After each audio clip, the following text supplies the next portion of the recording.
Gaming. Secret is to perform an action, release or... I agreed with Quinn and my message was skipped. What is this clown even trying to accomplish? You're right, Quinn. I was trying to highlight that the... Look, chat, it's secret Ted. Because Ted... Chat, is this guy sharted?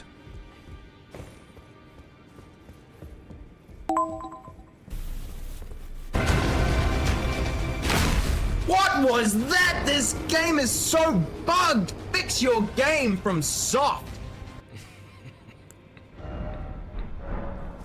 Gooning. I've been disorientated while combinatorically figuring my chance of beating this game in time. I've floutcasted that the scrombluck chance is 0. These and other fake words are features of Kiwi English. The convolutional effect of these fake words may disorientate you too, chat. Anyway, as a Kiwi, I'm also a medical expert, and you can definitely turn magnetic MRI imaging. What was the name of the girl that made you cry when you were 16? Rob_has_better_gameplay gifted a tier 1 sub to constantly_crying. They have given 194 gift subs in the channel. Rob_has_better_gameplay gifted a tier 1 sub to always_lying. They have given 195 gift subs in the channel. Please open the door! Let me in! It's tearing me apart out here! Come on, I'm soaking wet! Just unlock it, I'm begging you! Oh, no! Hold on!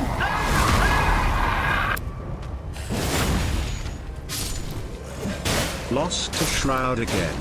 Secreted here in secret, Lil Gup. Hey man, I seriously care about your well-being. You're 27th on the streamer list, yet you aren't a millionaire. Everyone else on that list has millions and millions. Yeah, please, let me help you. You'd have to be so bad with money, like giving it all to an architect or something, to not have millions. Yeah. No. No. Man, this wind is crazy. I don't monetize anywhere near as hard as a lot of these other guys. And I'm way too ethical. And on top of that, I also have paid an architect a bunch of money. And on top of that, I got 4 kids. And on top of that, I made really bad, well, not bad decisions. I made really... Man, this wind is crazy. I made really unlucky... I bought basically property at the worst possible time. No on demand. Right as the New Zealand government cracked down on house prices is when I bought it at the absolute peak. And that's when, yeah. So all my net worth got, like, effectively deleted. Well, 40% of it or something got deleted whenever I bought these houses. But that's just life, bro. That's just life. So I don't need to be retarded. That's just life. Man, this wind is crazy. Whoa! Oh! Hey!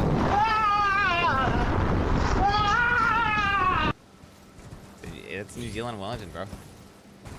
Skid marks? I think you just shit yourself. I gotta get there, bro. I can feel my IQ being secreted away watching this.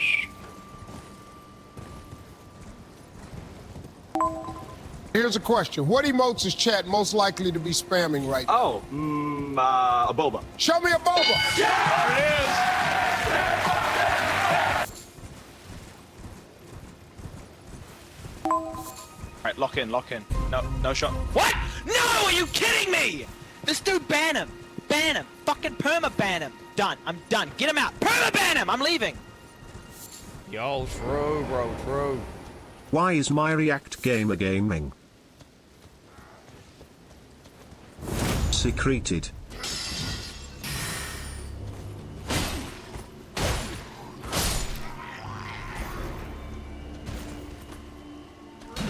Fucking lag. Okay, that was my computer, by the way.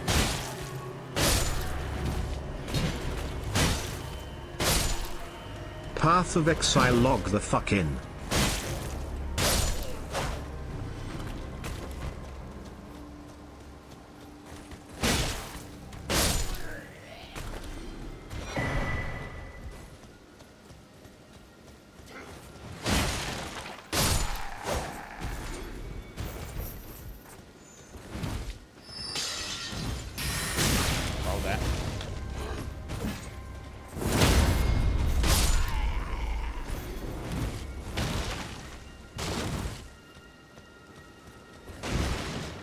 bitch. Wait. I'm looking at the gameplay. It is not lagging. I can see the preview. Right now, you are seeing real time what I'm seeing. It's exactly what I'm saying. Now, when I'm gaming, I'm logged in and it's lagging.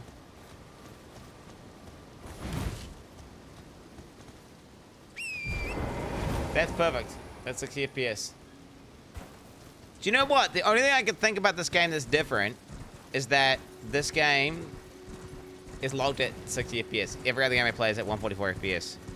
Maybe it's just an issue with this game in particular because this game is locked.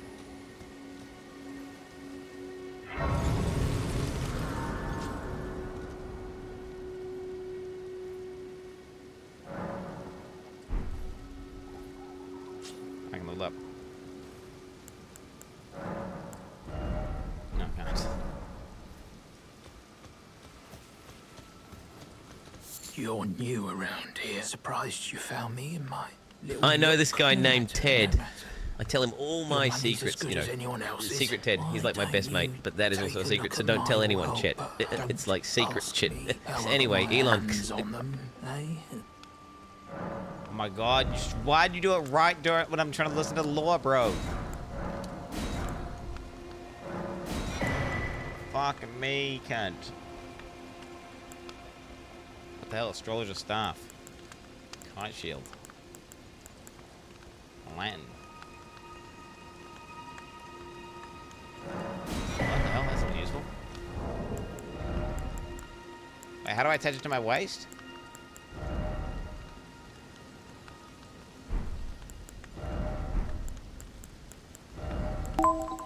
For years, his chat begged him to play the new Elden Ring expansion.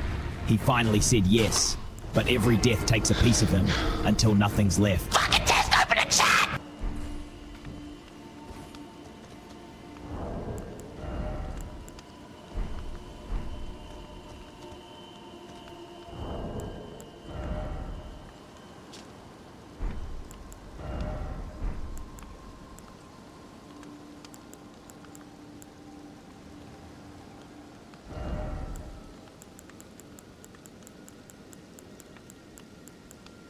There's a lantern.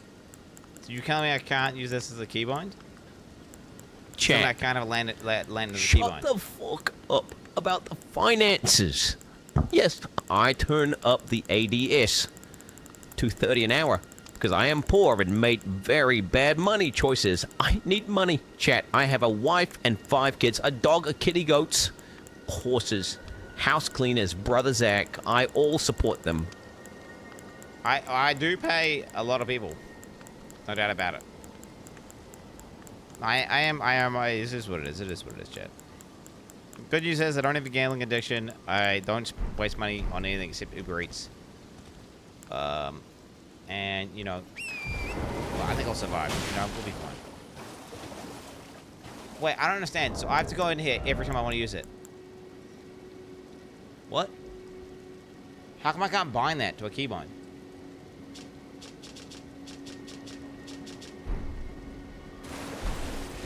I'm blind? I'm not blind, Chad. It wasn't in there. Oh my god! There it is, dude. There it is. Nice. Okay, W. W. Tell them what was a business expense. Hot Tub was a business expense. They were all streamed things. If they were not using them on the stream, I wouldn't have done it.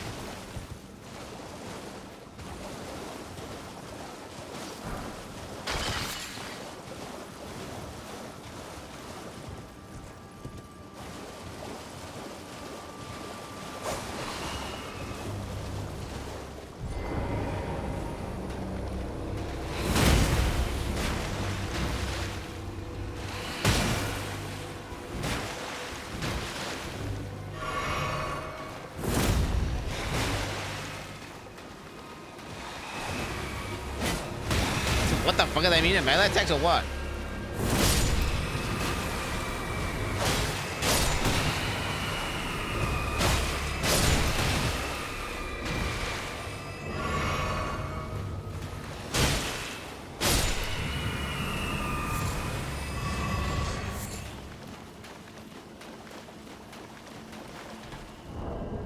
Hey, get rid of these guys, by the way. Have you seen any of these fucking guys in chat? Get rid of them. Mods, unironically. Get them. The guys, these are guys who ruined Elden Ring first playthrough. I will not allow them to do it a second time. Guys, the guys... Okay, so in my first playthrough, I had several window breakdowns. Because it didn't matter what I did, everyone said everything was unethical. The whole time. Like, anyone who's just out here going like... You should be spending the start of your stream practicing to last hitting creeps. It is seriously embarrassing watching you miss creeps when there isn't an enemy around. Like, those guys there, like, it doesn't matter what I did. And it got to the point where I was killing mobs, I was killing guys naked. I had the epiphany, though, with like, it's irrelevant. It doesn't matter what weapon I use, it doesn't matter what level I am, it doesn't matter what armor I've got on. People are always going to say whatever I'm doing is cheating. Those guys, and they're spamming, like, some shit like that. Like, just get them out of here. I ain't got time for them. I ain't got time for those guys. I'm not using Bloodhound Step. I'm not using summons. I'm not sitting there grinding. I'm playing the game. Actually, if anything, I'm speedrunning the game. Oh, fuck.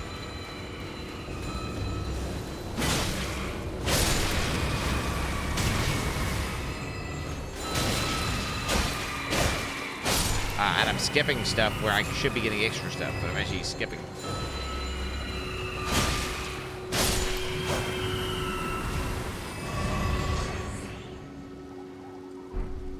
I'm confident this is where I got the whole forest stomp item from last time.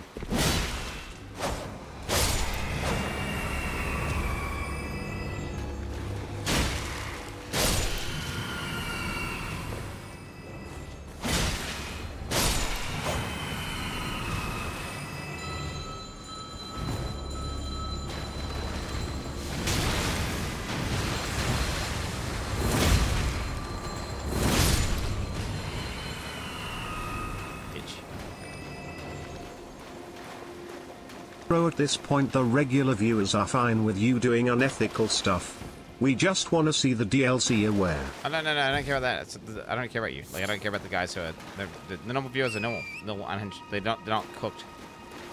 I'm not doing anything unethical. I'm just playing the game, bro. This is none of what I'm doing. If you think this is unethical, what I'm doing, I don't know what to tell you. You're actually brain dead. Fuck, I misclicked no.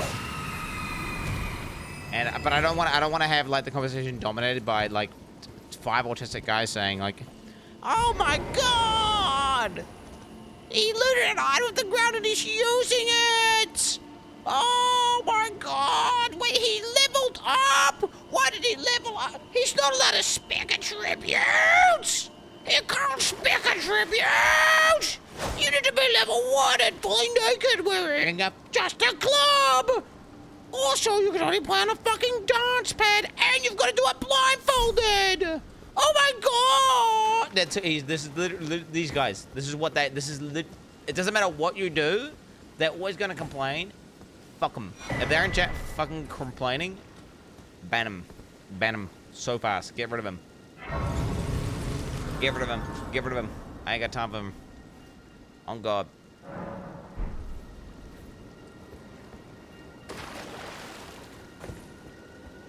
I ain't got time for that. Because it genuinely, if you go watch my previous Elden Ring playthrough like 4 years ago, those were the guys who irritated me beyond belief.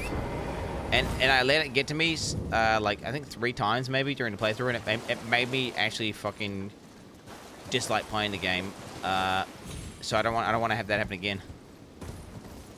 Ultimately, Chad, I'm gonna pick up what I pick up, and if I see something that's cool and I like it, I'm gonna use it.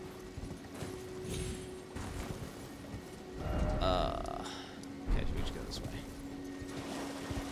I feel like I could probably more loot there. We're just gonna raw dog through, maybe.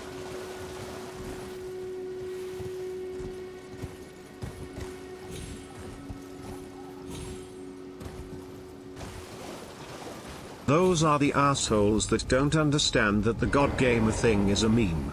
They expect you to actually do a club-only no-hit run because they're morons.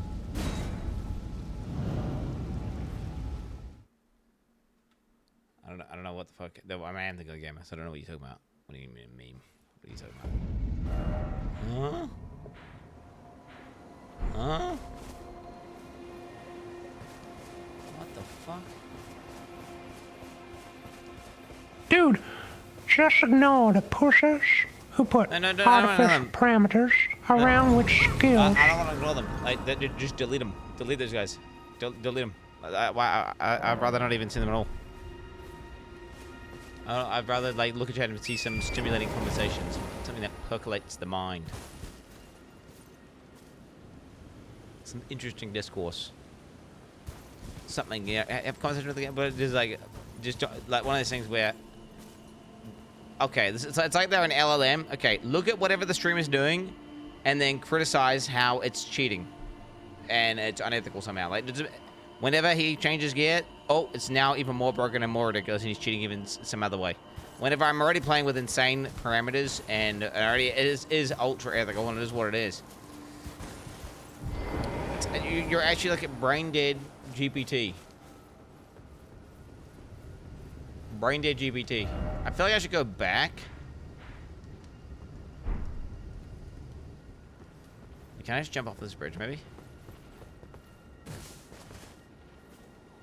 What the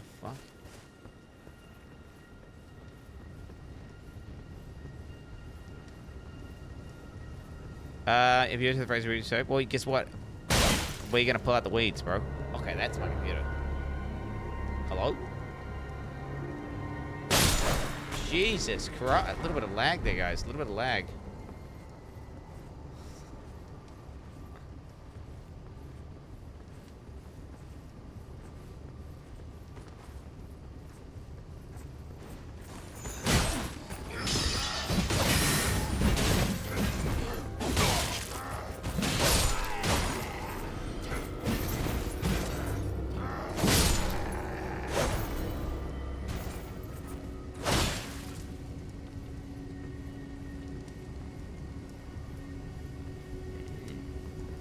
A B-rank? I don't know what the fuck that is.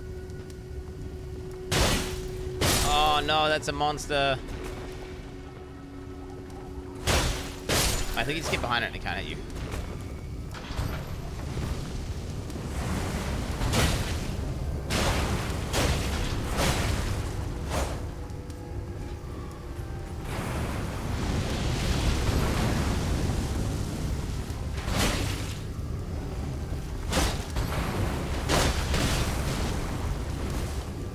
Oh, come on, don't lag at that point.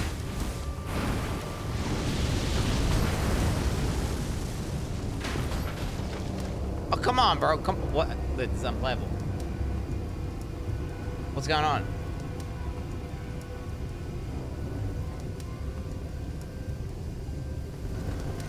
Oh, come on, dude.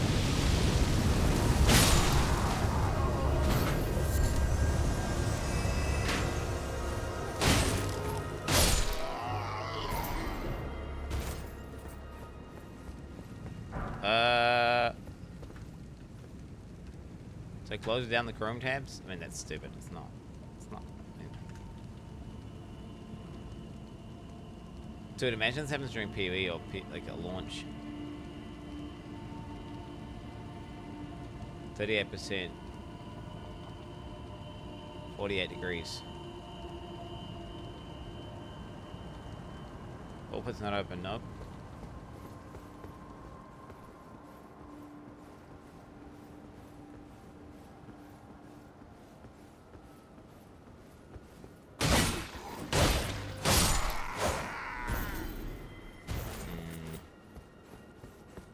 I do not understand. I hear one. Can you hear it, Chad? I hear it. It's right there.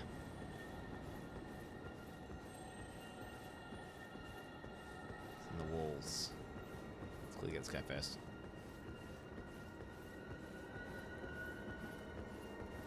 Why am I not backstabbing these guys?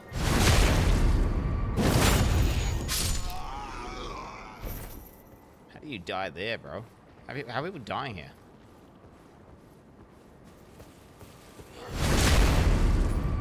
Are they fucking stupid?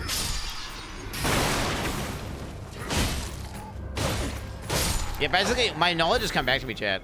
My brain is like at something clicked, and I just remembered how to play the game. Legit. I'm just avoiding all attacks now. I don't even need to use flasks, so I don't take damage.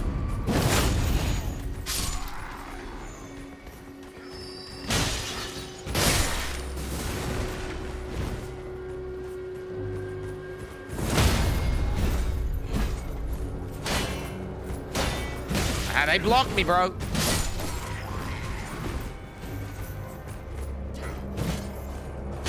Don't even just walk back. Hit him. You don't roll all the time. You just let him swing, and then after he swung, you initiate your attack. Still come back to me, Jack.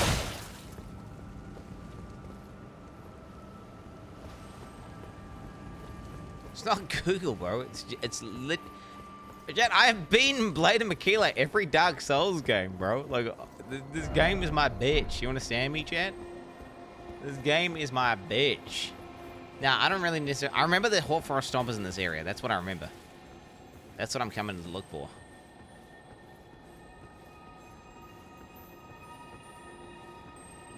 Where's this thing?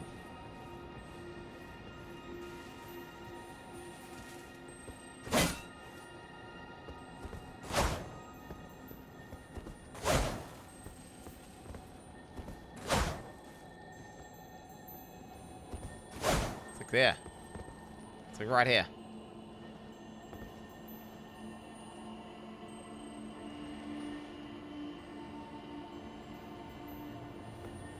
It must be under the bridge.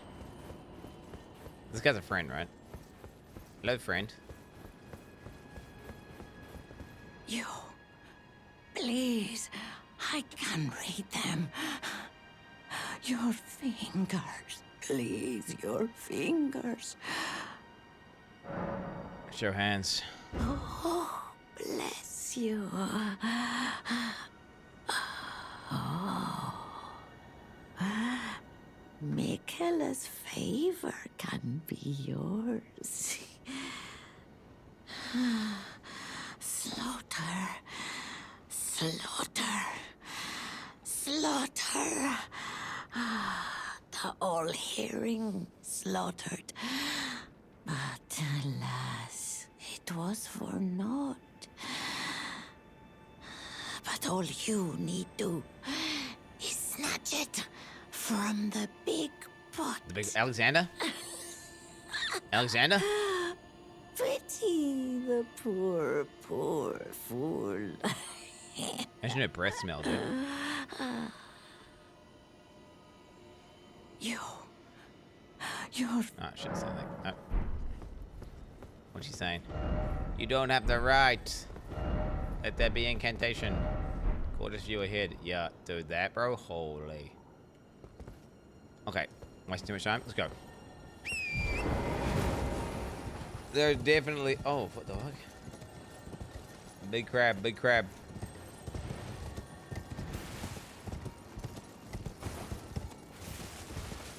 Bro, I can hear it. It's right there.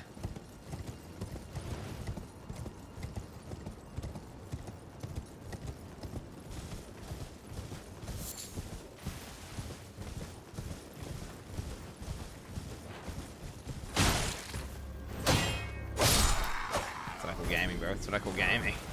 Just saying, bro. That's what I call gaming.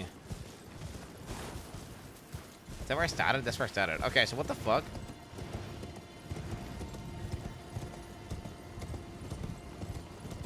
Wait, so that's for when I have a crystal key to get into the Mage Academy. But I need the key to get in there. So that's a waste of time, isn't it? Until I get the key. There's a big crab down there. Some eggs.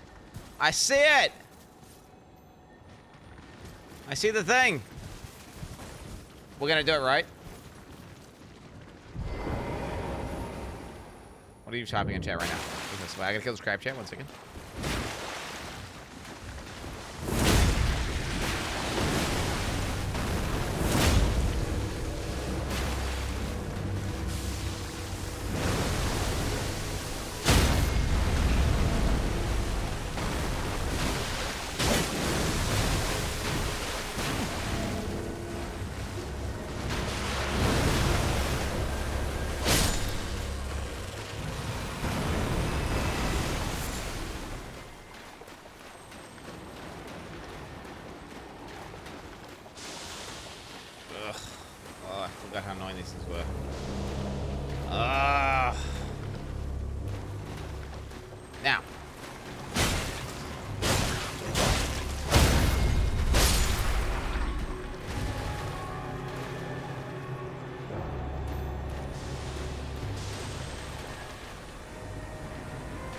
target lock to that. Okay, I can't. Let me do it.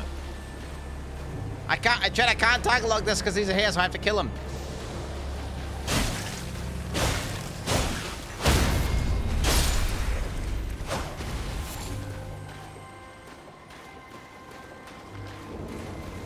Did I switch one of my last time? I'm lost.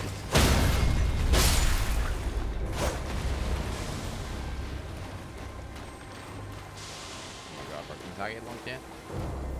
Still don't let me do it, Chad.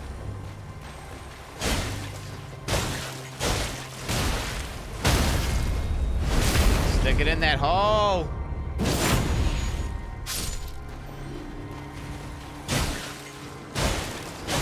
Get it, get it, get it. Okay, here we go. Or is it really not gonna target lock? Oh my god, I still can't target lock it. What? I'm looking right at it.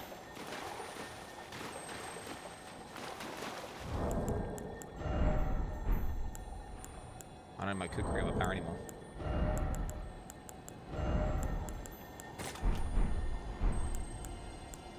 Okay.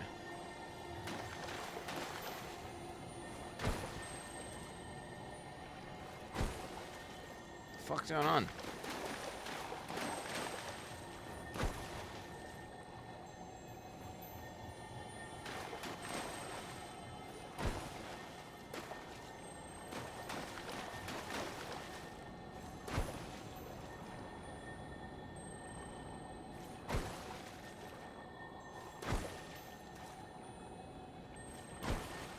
What?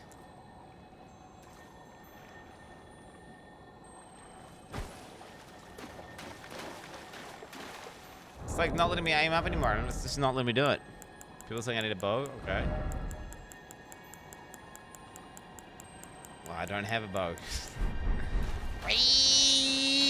Oh. Whatever it is, chat, it's not getting this playthrough. Whatever it is, don't need it.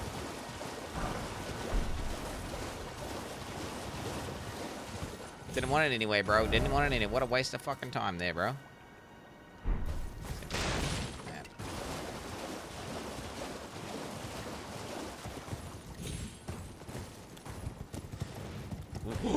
Oh my god, I could have missed this. I hate that these can just exist. I hate that these can just exist.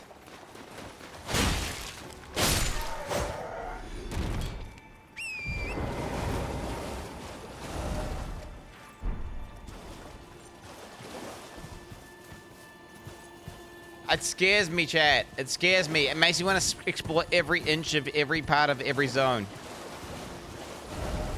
You understand me, chat? It makes me want to, like, because I'm thinking, like, whoa, what have I missed?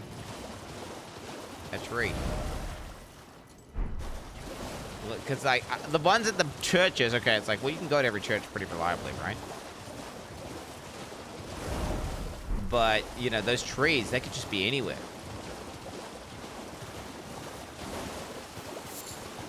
Then again, the game's kind of balanced around, like, not getting all of them, right? So, fuck it. Oh my god, look at how beautiful this is.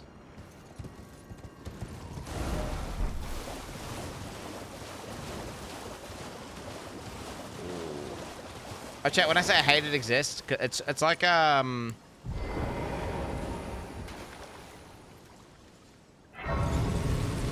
it's like a love-hate thing.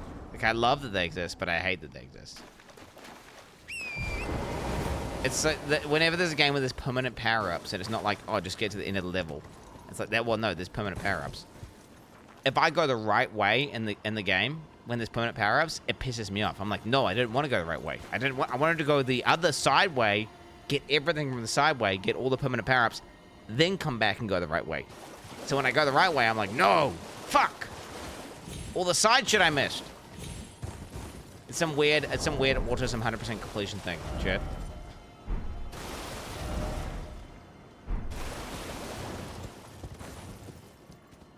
You wouldn't understand.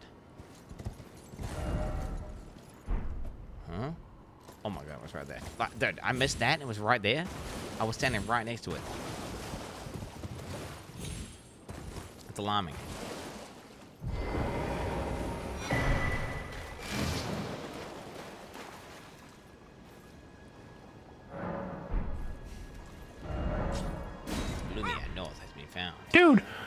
Just ignore the pushers who put artificial parameters around which skills, weapons, talents, tricks you can use to play the game. They've never touched a woman before. They are sitting in a dirty diaper with drool dripping down their face, paying you to make AI fart noises and giggling to themselves in their own shit. This game is repetitive trash. Anyway, make it as fun as you can. What do you guys think? This is the part where he says his vibes are off and quits Elden Ring. Chat's fault, not his already bloated death counter. Who was that? What the freak was that? The chat is a reflection of what the streamer secretes. What is this freak? Hi Pirate Software 69. Alright chat, so to recap the rules of the stream, don't criticize me. If you're a sane viewer, then I do not care about you, and I only respond to the hate watchers. So yeah, if you're doing anything but backseating me, then sleep with one eye open. Full aim. Quinn, I think I know what's wrong with you. Remember when you were good at games? Me neither, but I can tell you this, you used to drink yerba mate, which is a literal buff. Just look at Messi. That may be the trick to get to the DLC before 2027. Yay. Greetings from Argentina. You're on LC, by the way. Freak Ratus. You're on LC, bro. Oh god. Like, just project elsewhere. Project elsewhere. He's already gotten mod comments. We're the biggest freaks, like the guy.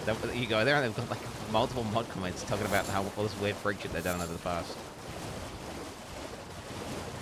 Trying to manipulate the mods.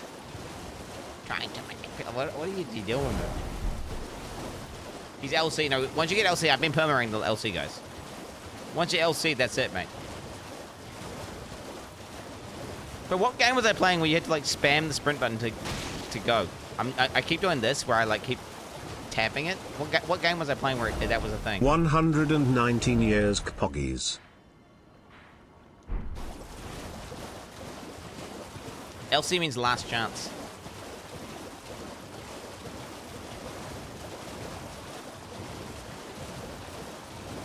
PV2? No.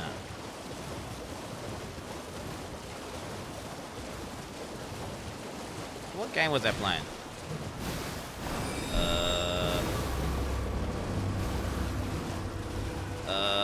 I saw a guy the other day where you permad him 3 times and unbanned him 3 times saying LC, final LC, and final LC.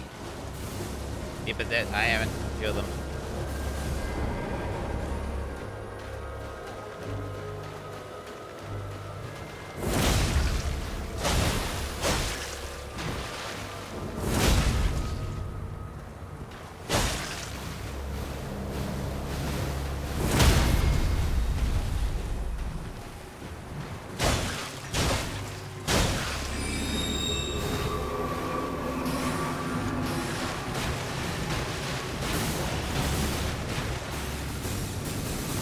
Last chance to quit Elden Ring and play a game that you are good at, Lamau.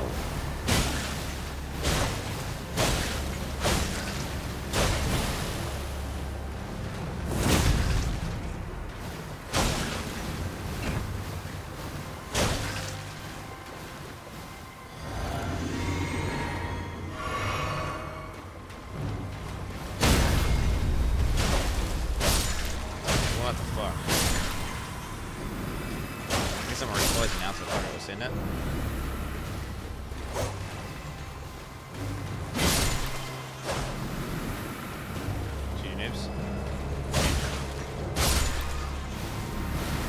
Hello Quinny, you are big inspiration and role model in my life, keep God Gaming King. Type vegan in chat if you agree.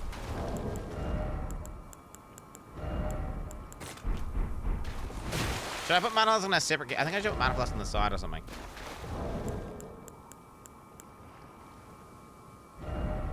Quinn reminds me of this colleague every one of us has that goes to work and starts the day by watching 2 hours of YouTube. Then just when you think he will actually start doing something useful, he turns to you and says, "Let's grab a coffee." picture, bro. Hey, that guy sounds like the man, dude. What up? That guy sounds like a goat. But nah. I'm literally not that. I'm like I'm autism hard worker. I'm like, yo, let's not rest. Let's not even. How about we skip break and just finish the job? Let's just get it done. I'm gonna get it done, Andy, bro. It pissed me off. It's the reason the reason why I left the Indian army was because everyone was slacking so much. It was like everyone was bragging about how much, like, oh my god, dude, I just did PT and then we're like knocked off at 11 o'clock and I did fucking nothing, bro. I rocked up and we just literally sit down and play PlayStation all day. It was so sick. Like, wait, you couldn't have done something? Beautiful. Like, I'm a fucking. I gotta do stuff. I gotta do stuff.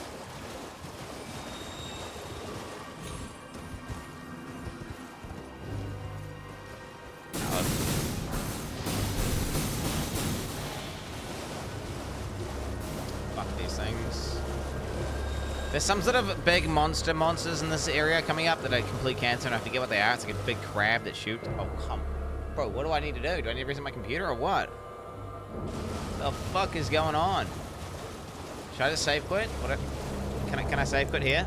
Will I respawn at a...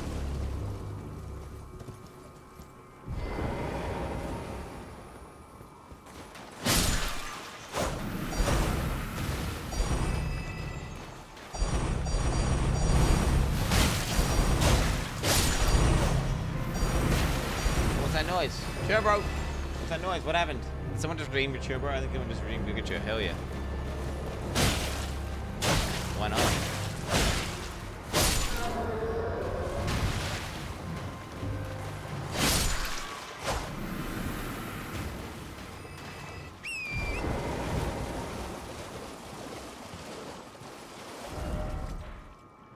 I'm getting Hoarfrost Stomp vibes.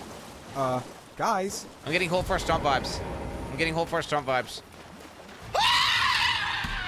I'm getting vibes. I can feel it. It's close.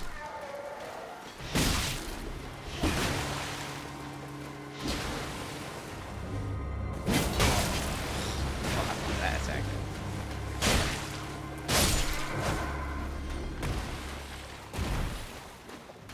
Right here. Is it gonna be Hoarfrost Stomp? Right here? But that is insane, by the way. If this is Hoarfrost Stomp, I'm insane. Oh. Wait a minute. Was it in like what? I feel like it was in this area. Maybe it was inside one of those little pagodas.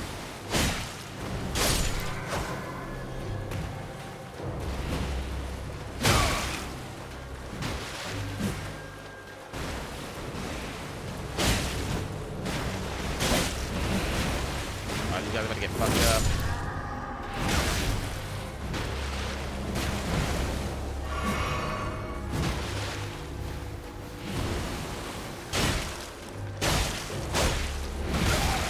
Have that at me, bro.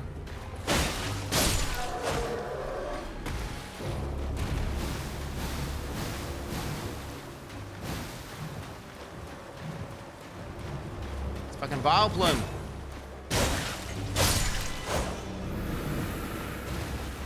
I think maybe it's in a pagoda. I feel like a pagoda. Like I'm sensing a pagoda vibe. It's a purple and oh no, is this the fucking bomb I was thinking of? Nah. No. What are these? These guys are bad. You know, likey like. Yeah, like over here or something.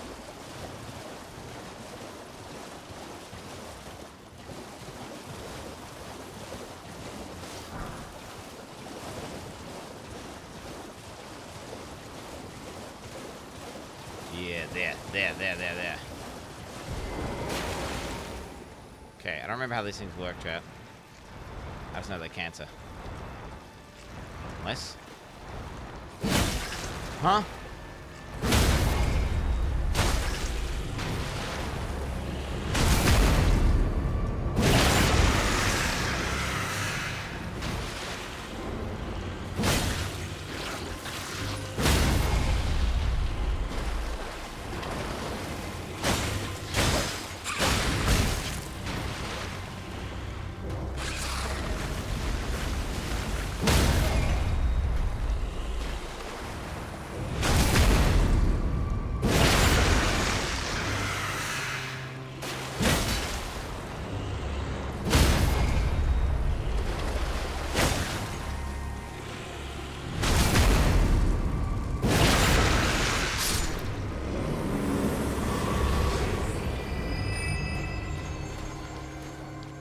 fucking hate those dragonfly things, bro.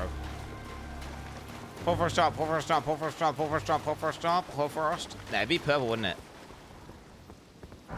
Fuck. It's for sure one of these things. I guarantee it's one of these things. Alright, we'll check them later. We'll check them later, let's roll. It's for sure one of those things. Alright, dude, to be honest, I don't even need it. I just want to, like, see. My memory is telling me, like, it's in the zone. Seriously, I'm recording a set here! Next time, go around. Come on. Just because you're filming at a public gym doesn't mean you can yell at people, Quinn. Do better. Chad, I deadlifted big. Dude, there's this fucking chick next to me doing deadlifts. Okay. She's one of the personal trainers at the gym. And she was doing the same weight as me, bro. Okay, and she must weigh 50 kg. I'm not even kidding. She's like 5'1". I'm like, bro, what is this? What is this? And do you know how old she is? She's 53, bro, but she looks like she's 30. Actually cracked genetics. Like, actually cracked genetics. She's 53. And she looks like she's 30, and she's deadlifting, well, in fact, she actually didn't manage to deadlift it. She actually didn't manage to deadlift it. But it was like 60 kg or something, which is pretty impressive. No, it was more than that. It was 60 plus, like 80 kg.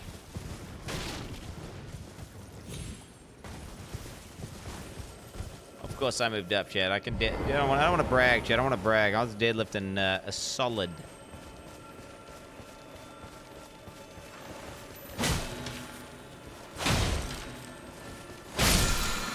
I was deadlifting a solid. Wait, that looks good.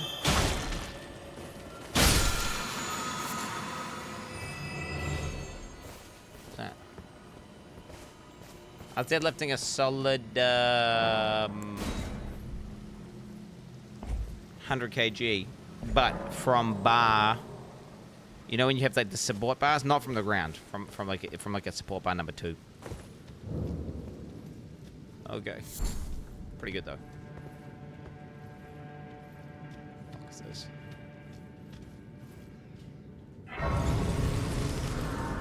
The deadlift. I can shut the fuck up. I'm doing like 12 reps. Okay, not quite 12 reps, 100 kg, but okay, almost 12 reps. All right.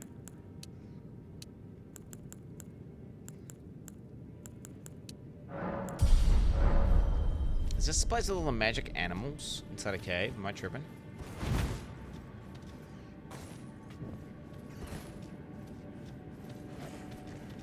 No, it's not. I remember a place with like magic animals. And I remember having to run through to like fight magic animals.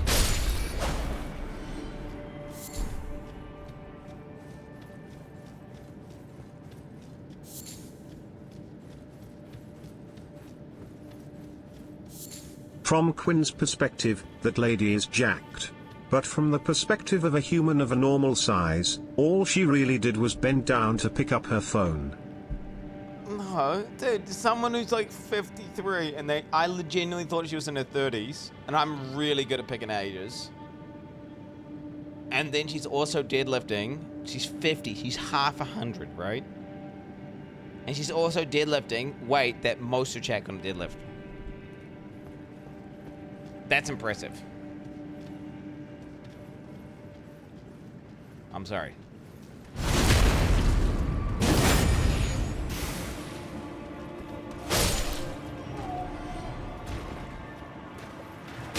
Like a 53-year-old girl can lift more weight off the ground than most of chat, which is crazy. But why is there all these dead people here? What the fuck happened?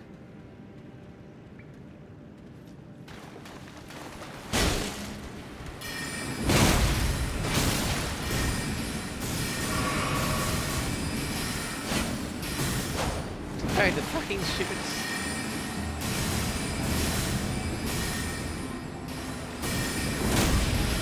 Dude! I see what happened. This fucking area is cringe.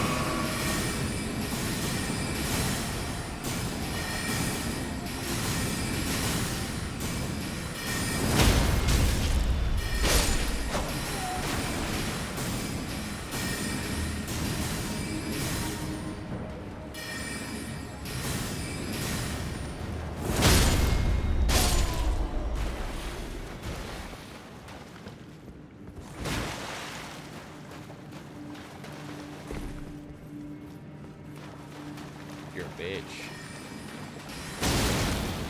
I said they're going for like a glow-worm cave kind of vibe, aren't they?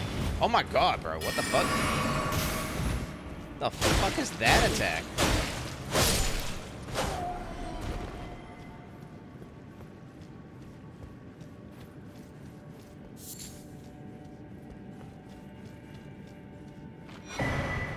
I got a key back for doing the key zone.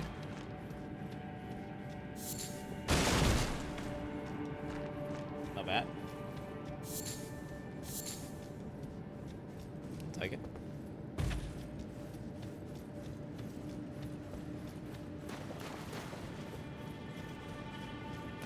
You understand I'm not playing a tanky build, chat, right? This is my character here is a. I'm just wearing. I'm wearing completely medium armor. I mean, this is. Would you even consider this armor to be good, chat? Godric Soldier Helmet, the very first mobs in Limgrave. Tree and Breast Coat, very first mobs in Limgrave. Exile Gauntlets, that's in Limgrave on the castle. Godric Greaves, very first mobs in Limgrave. It's Bess? This is Bess. Okay.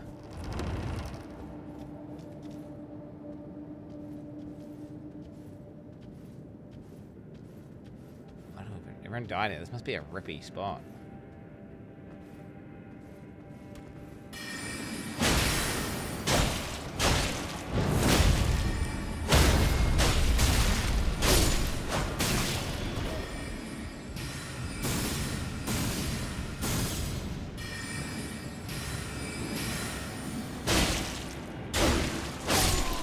Movement chat.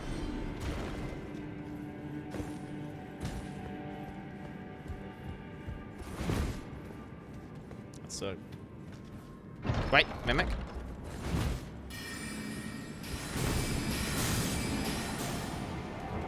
What a bitch, dude. What a bitch. Wait, is that why you use rune arcs? To use a rune arc when you're scouting the game. And you're not dying, right? When you're just scouting the game and then... should I use one now? What do you guys think?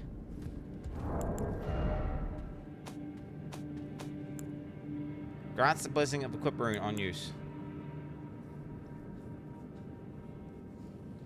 Wait, does it go away when you use a bonfire? Forgive me. I can't hold it in.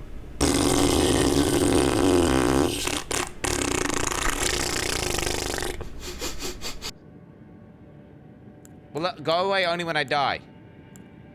Forgive me, Quinton. I went to a place where I paid a woman a notable amount to sit on my face. There was cheek snorkeling involved and her ear portal eclipsed my entire horizon. And ever since, I've been haunted by guilt. Not for my actions, but because I know you would have looked down upon me with disappointment. I am sorry. Oh my god, did I really go to a fucking place with the boss?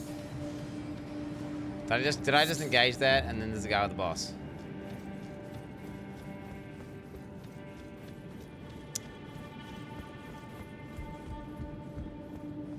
Dude, how the fuck do you get up there?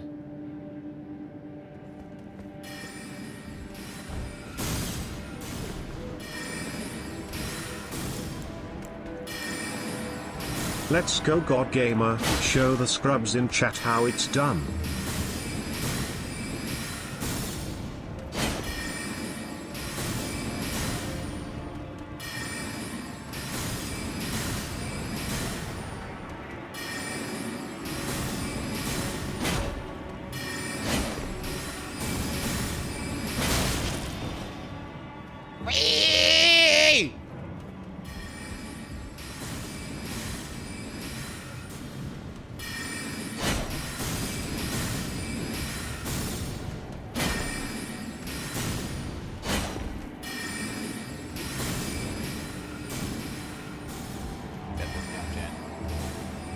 He's pissing me off.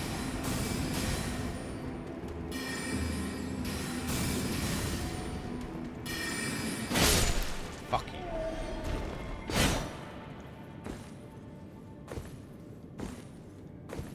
What the fuck am I watching? Wait, Wait, they don't put zones in the game. What? No. Treasure just ahead, therefore turn back required ahead.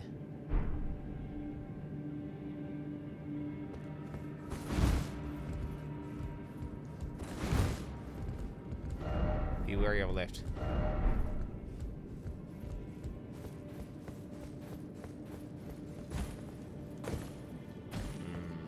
I don't know, I'm just gonna fight the boss. Let's go, boys. Please don't kill. I just used rune arc. I used my first ever rune arc. I didn't know there was a boss here, chat. Okay, one shot it. One shot it. One shot it. One shot the boss. One shot the boss.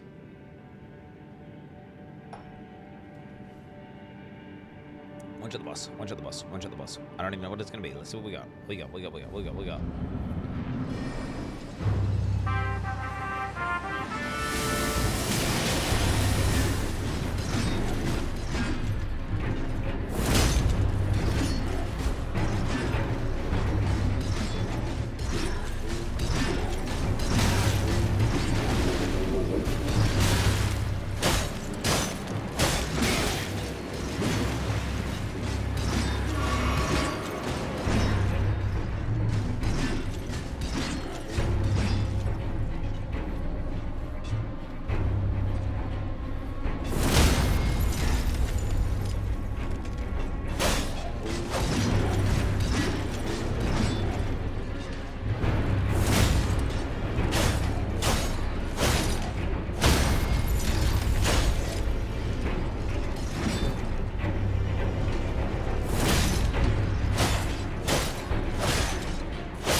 I like how someone just went AFK while I told a friend.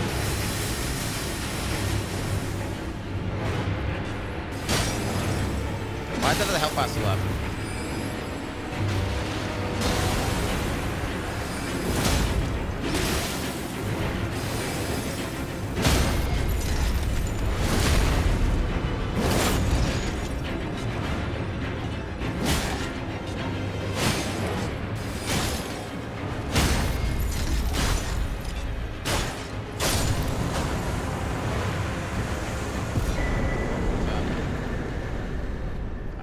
Appreciate that little gup.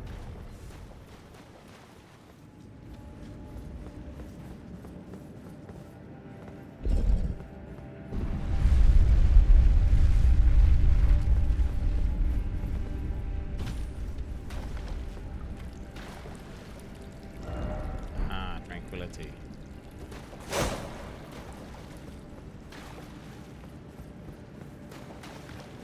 Wet equals clean. Fuck, I came here for some magic bullshit, bro.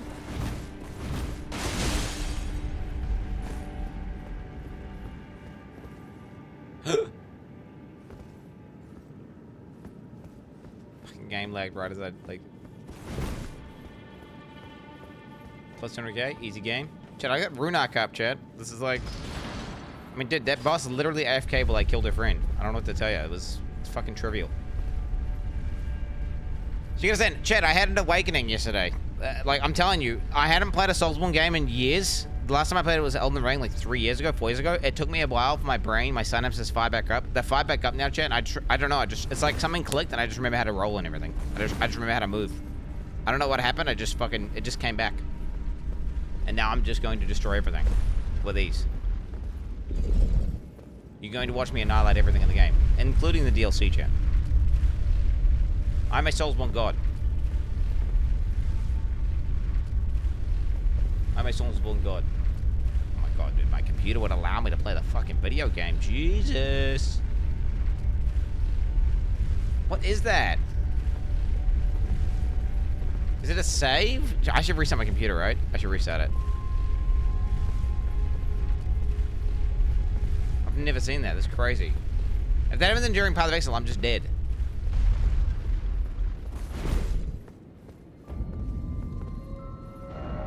Right. That's gonna kill me, or it's gonna kill me. I don't know when I can save. When can I save to quit? If I just quit here, what will happen? Will I respawn in a bonfire, chat?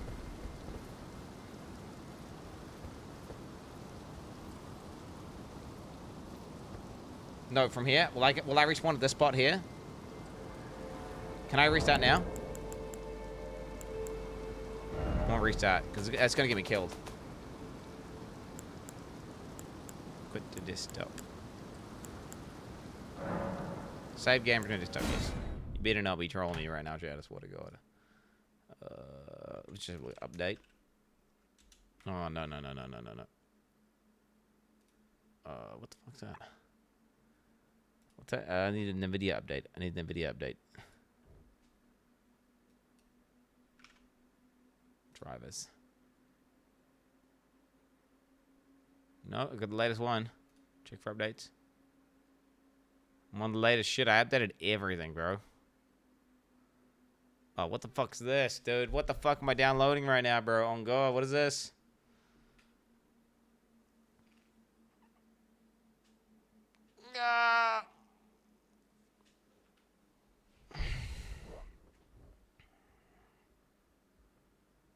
Did you listen to the Shock song on XQC subreddit? It's a banger.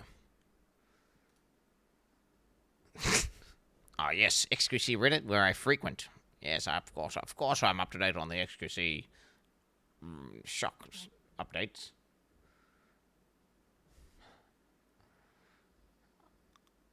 I mean... Bro, XQC Reddit made it, okay? Bro, don't get it twisted. Get the fuck out of here, bro.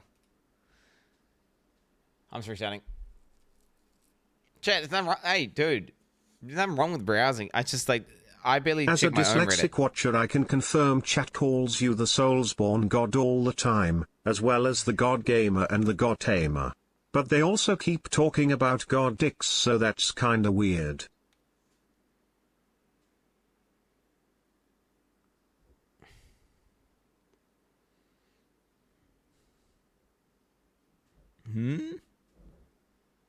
What do you want about, bro? Mag. MSI Arsenal Gaming. Holy, this new computer, bro. 180 deaths. Yeah, chat, when I was lubing up, it takes me a bit to lube up. Again, it's like the brain is not as, you know, oop as it used to be. It's not as flexible. The plasticities. It's a little bit more rigid nowadays. So it just takes a little bit to get booted up. As you get older, chat, it is what it is.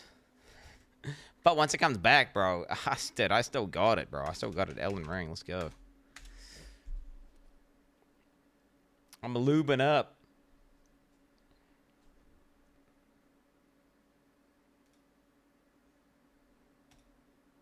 What is that background? That is just the background I'm using right now is the default one.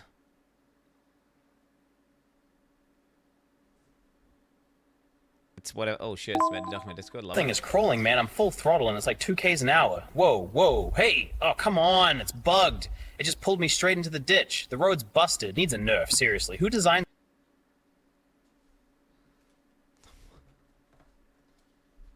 Nobody knows.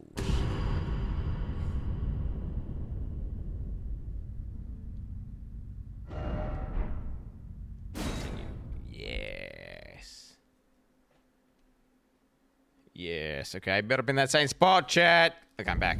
Alright, so now if it freezes after the fucking restart, I'm gonna be sag, because that means it's not like some random little bug that just goes away after restart. It's like something worse. You fall for a stomp? Could it be? Fuck. Offer rump. Beautiful.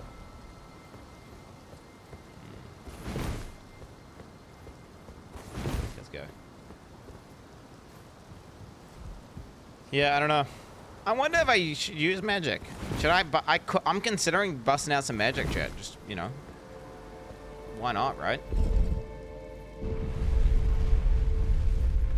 10 FPS, people saying. It's not 10 FPS! Oh my god. What am I gonna do? Did I buy a new capture card, maybe? Okay, chat. To-do list. Buy new capture card.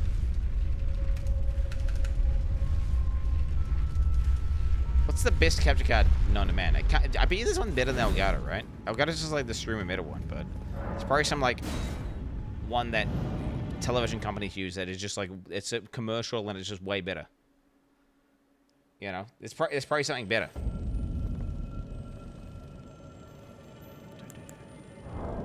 Is I gonna throw a fucking thing at it or what? He's on the ground.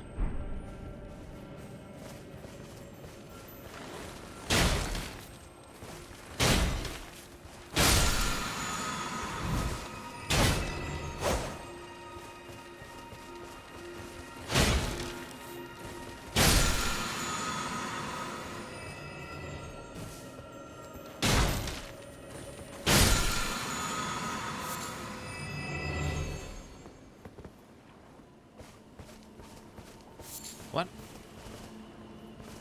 What?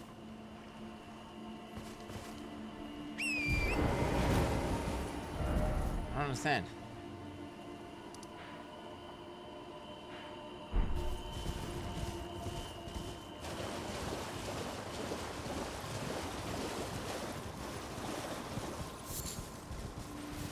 We no understando. Oh no, this is the fucking place, isn't it? Nah, something's gonna come out and shoot projectiles at me. It's like a crab or like a... It's something. It's something bad, chat.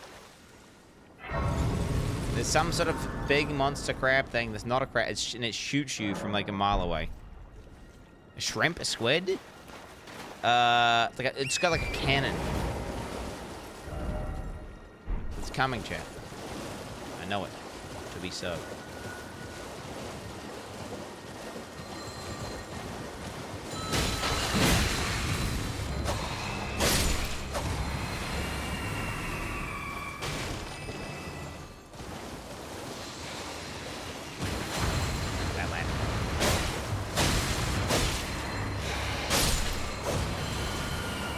I've got a big monster cannon and I shot projectiles at your mom last night. Hold for a stomp. It's never hold for a stomp, bro. One of these will be soon enough, chat. One of these will be soon enough.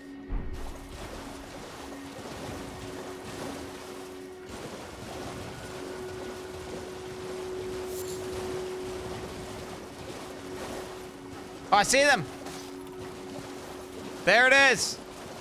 That's the monsters. There they are. Those ones are fucked. They're like snipers and they fucking delete you. Yeah, we're just gonna skip it, chat. So traditionally I would have not skipped that and I would full clear, but we got to get to the DLC, chat. That's what it is.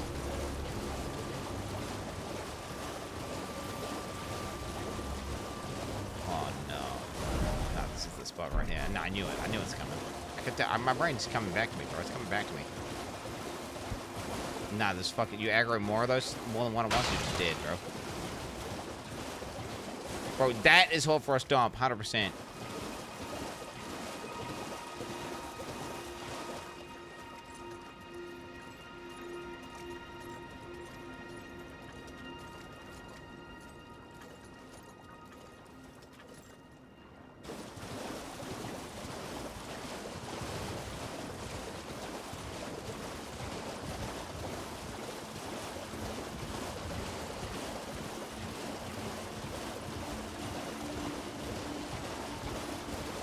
What the fuck? It's not aggroing.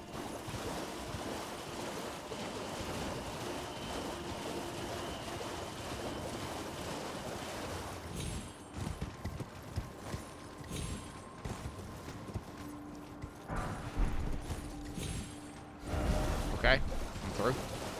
GG noobs. GG noobs.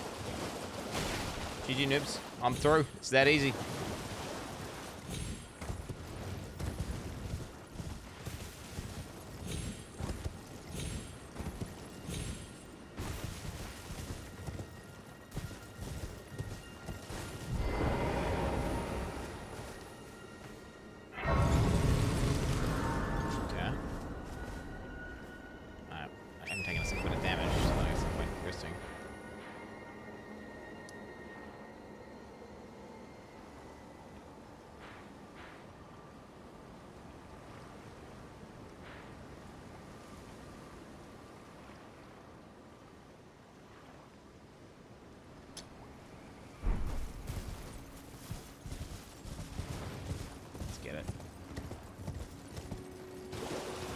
shit. 2-star shrimp. I don't need to fight. I know that I'm sure at some point I'm being forced to fight one of these shrimp. But I'm not going to go out of my way to fight a mob that I remember to be cancer. Well, it doesn't make any sense. It makes no sense. And let me deliberately engage with mobs with no upside other than they drop souls, which then Jet says I'm low level with. So it's a downside. It's like it's cancer to fight and I get lots of XP. So it's a net negative.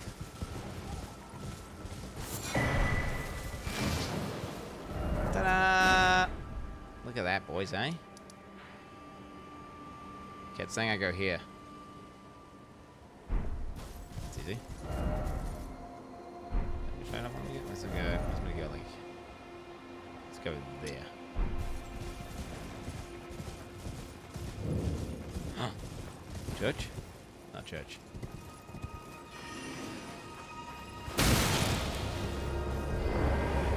You little bitch.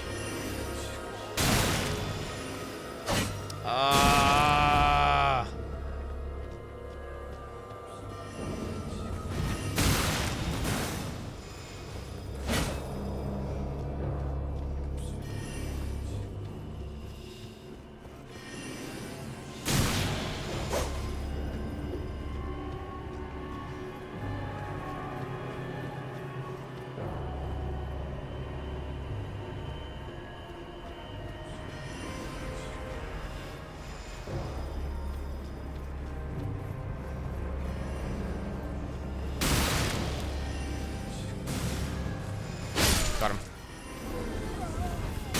Wait, is there more than one? No way.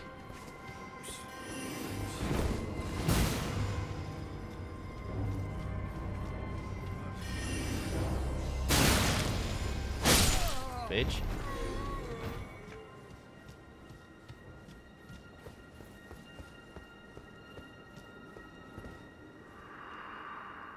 E.G., forgive me. These world's grants were placed on our trust, but we stood no chance. What happened? Oh my god, do I really...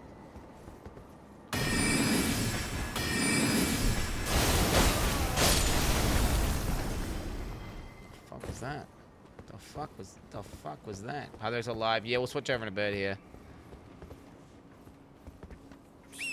I mean, do I just run past this shit? I think the thing is, I'll come back and I'll explore these more. You know that there's some sick loot here. Bro, I'm gonna make the game in then again, maybe I need to make it hard for myself because I'm actually a god gaming beast.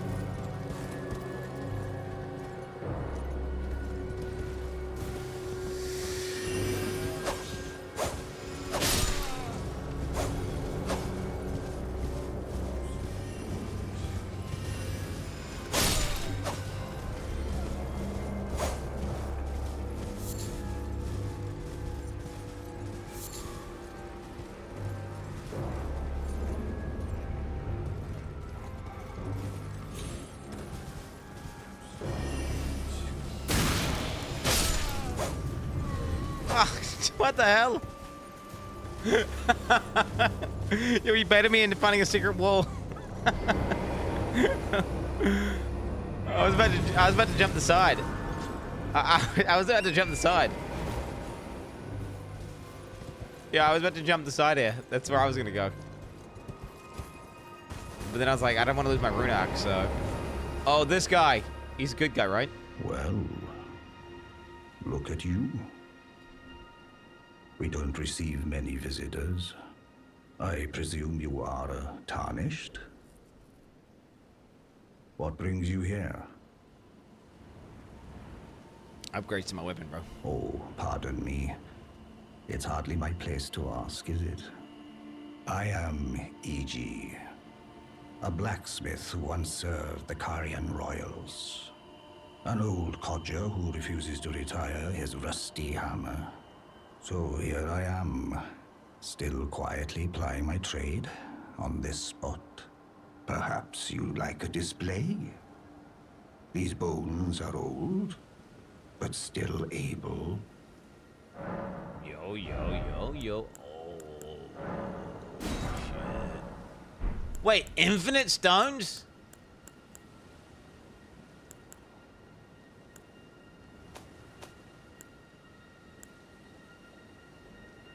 Let's bought one.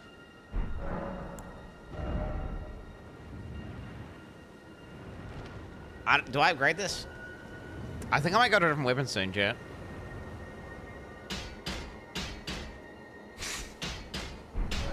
Okay, I need to put a fucking knock. Yeah, I'll put out like a mark. There's no anvil emoji. I guess we'll just do like star. I was trying to do two.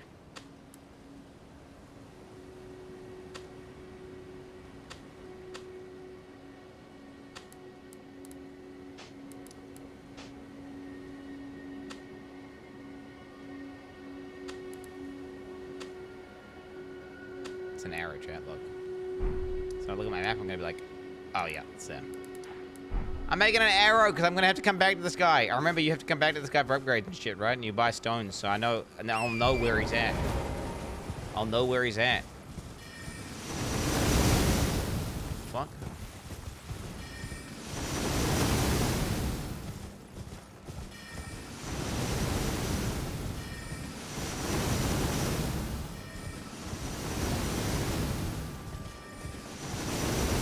Freaking aiming, aren't they?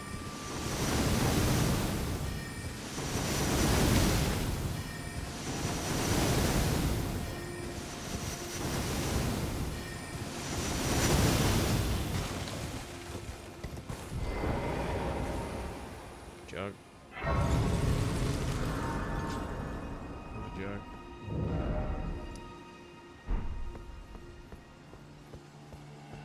Okay.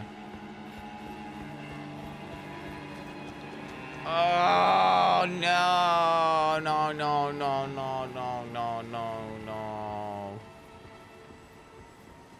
No! No! No! No! The big hand guys, and they go and they kill you, and they. Oh no! No! No! No! No! No! No! No! No! No! No! No! No! No!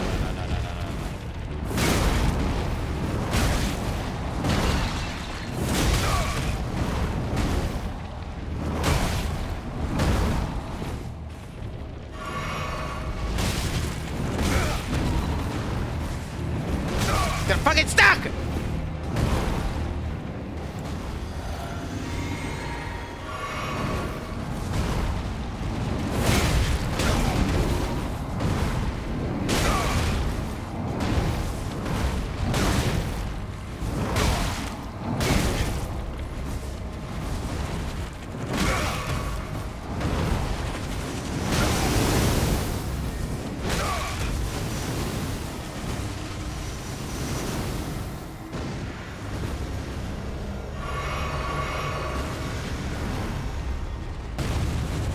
Touch the fucking grace, cunt!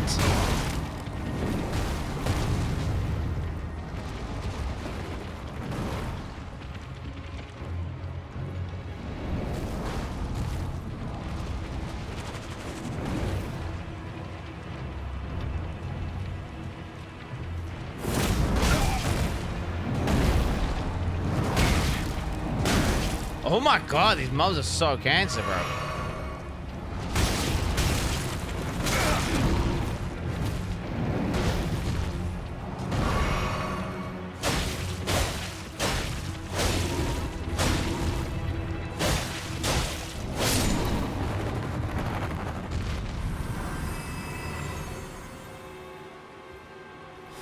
I got nothing.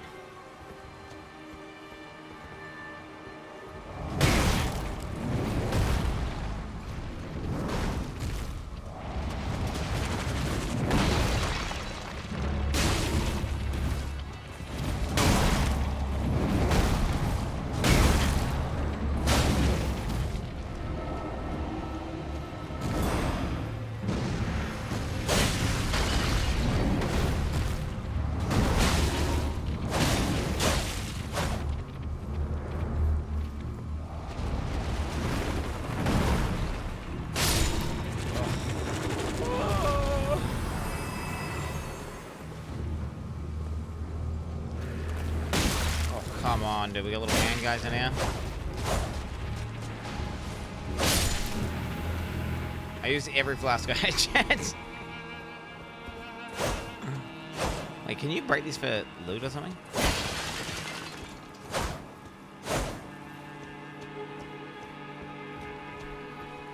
There's no more, alright?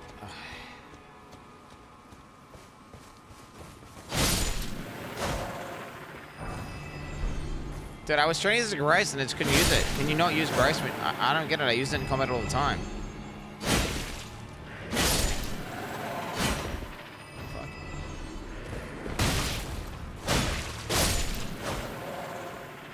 Chat, those are not normal white mobs. Those hand guys are fucking cooked.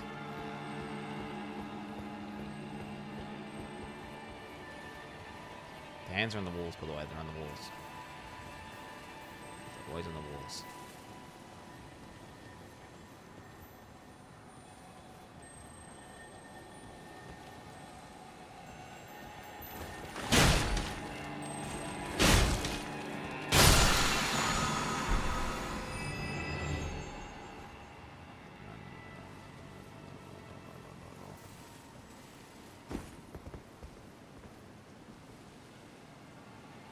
They're gonna come out of the ground or what?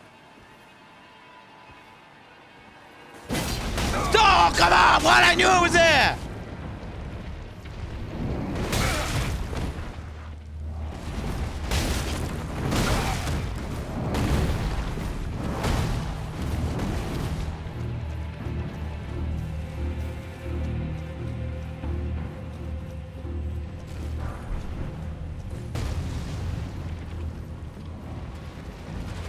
Where am I? I gone the wrong way.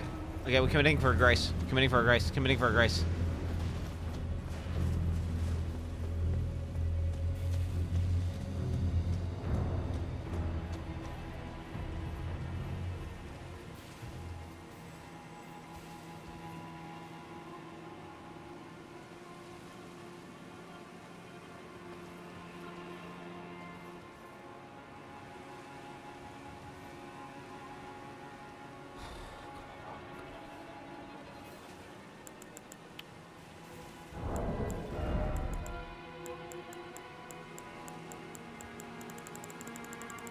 Healing?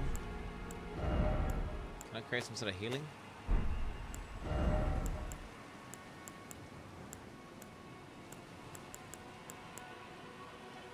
Is it fire reduction, robustness, physical attack, fire damage? Who uses these, dude? No one uses this shit, right?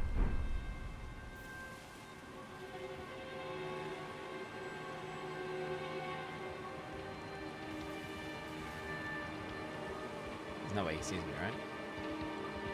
I'm in grass. I'm in grass. I'm in grass. He can't see me. Oh, fix your fucking game, FromSoft!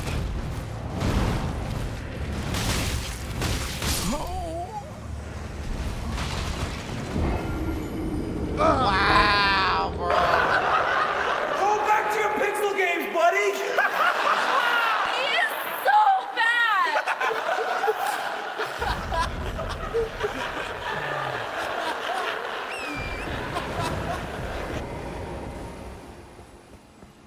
Oh my god, they respawned.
Can you just farm some of nothing's done for these guys?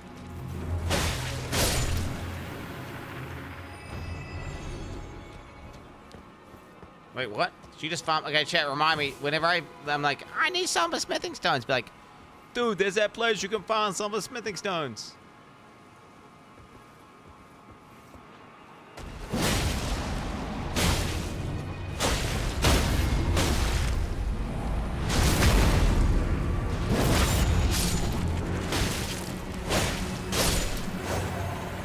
Cooning. Ooey boba. Yeah, I'm getting a summer smithing stone of it every time I kill one. Which is like, I don't know how many thousand souls, but it's a lot. Oh, what affects your fucking game?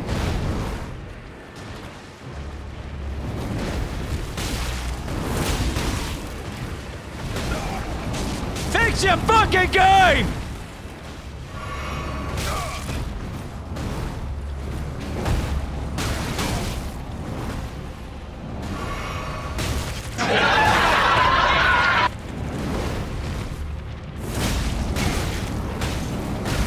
What is this?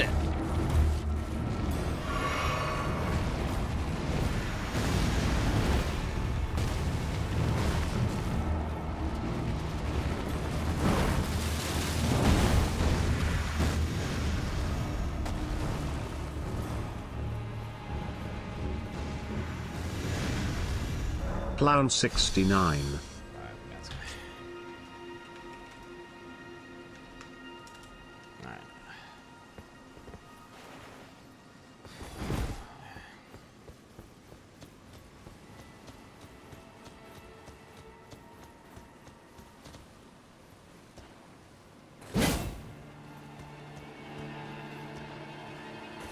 I'm saying I landed my fucking slam on that, and it got me in the fucking. It got me anyways.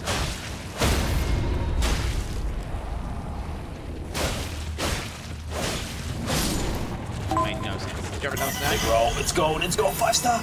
No way. Please be the bunny. Yes. Let's go. Look at her. That's so clean. The ears, the hair. She looks insane, man. Full 3D.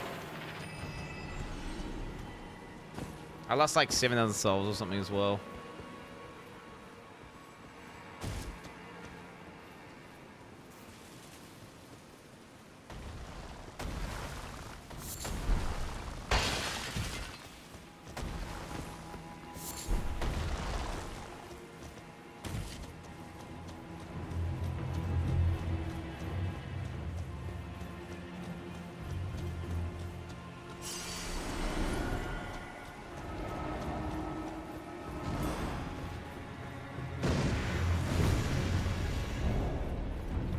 Could they not follow me through? Was I literally right? No way. I was fucking through, bro. Wow, I was through, bro. Lady Rani, we have long awaited for you and brave your house for survival. May the full moon shine upon Chiaria. Ether reveal FPS. Oh my god, I died right there with like 7k souls. Legit. Come on. Wow. In my day, I was a god gamer, mate. Reflexes like lightning, fingers just a blur. I could clear a map in Path of Exile before most folks even loaded in.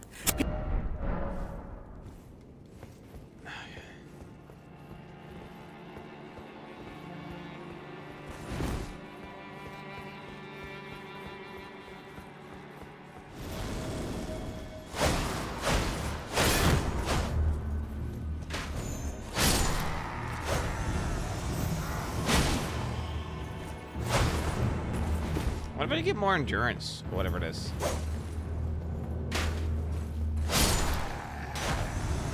You think I should get more like a green bar?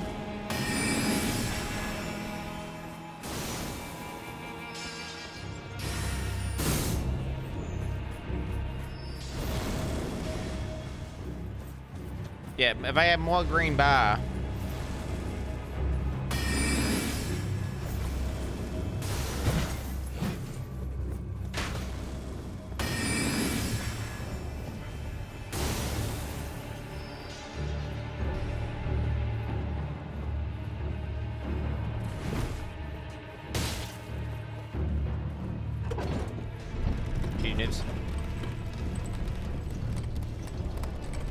If I had more green bar, then I could do more combos and like stun lock people harder and get more kills like that. And then you do more rolls and shit.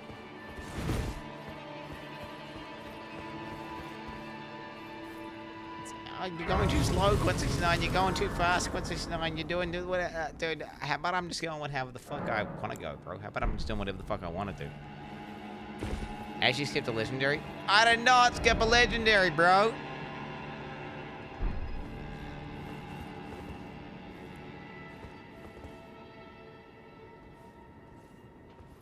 I'm going to the DLC, chat. Oh. Ooh. Ooh.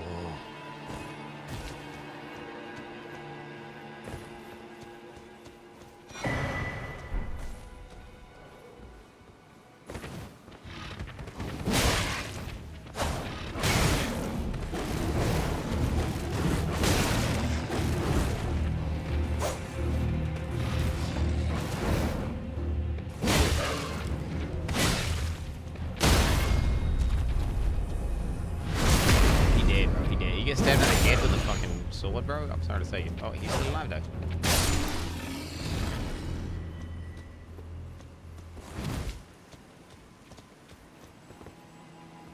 Sword of Night and Flame, you did skip it. Is that good? Wait, is this a sweet sword? The thing is, it's like, is it something I'm gonna use? The thing is, I want to like, I definitely am looking for a new weapon. I don't know what. Oh my god, bro. Relax.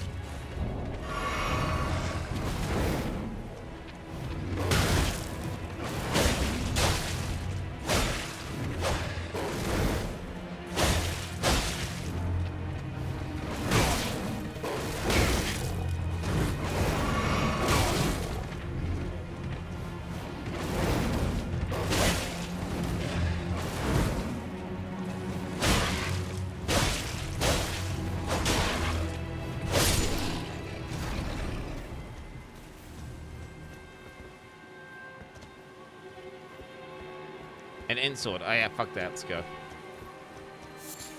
Ints for losers.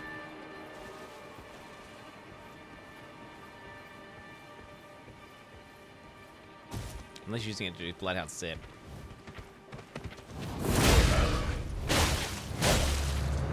Alright boys, GG has given me express VIP permission to release this announcement early.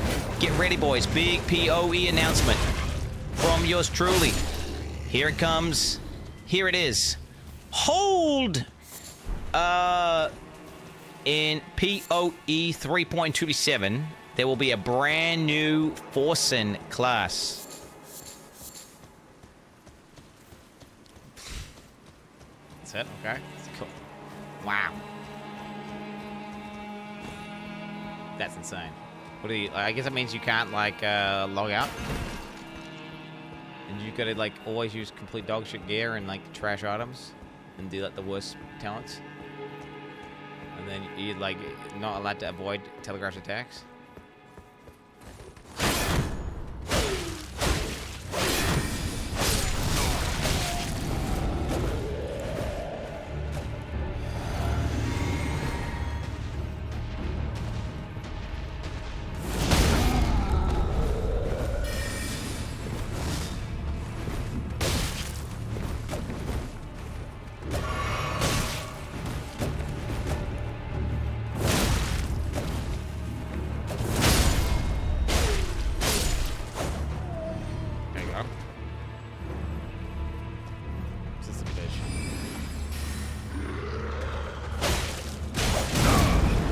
God, bro.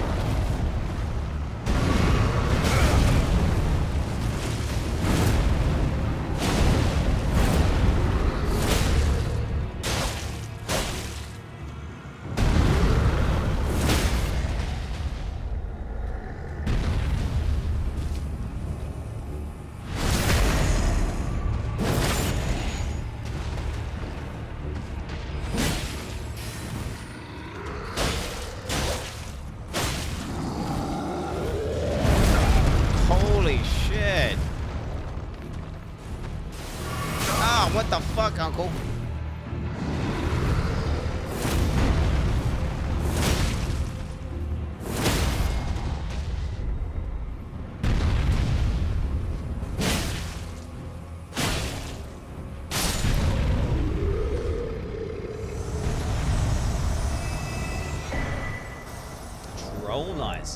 Damn.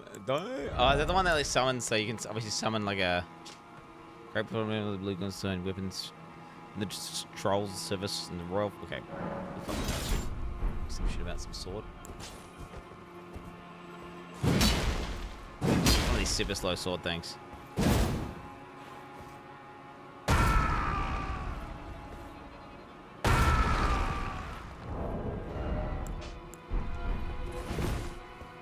Too much end for me, boys. I'm good. I'm a Dex main, bro. I'm a Dex main. I got time for that shit.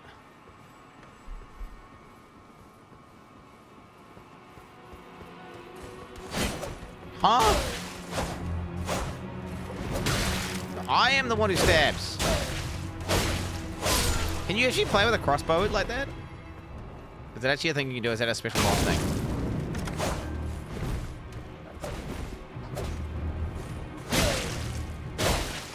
You can't actually do that.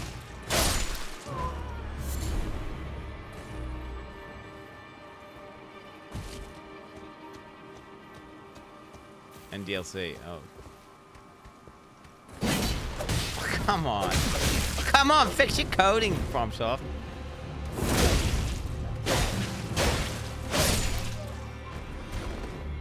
Fix your coding. I clearly would have landed that. Games, buddy! He is so bad!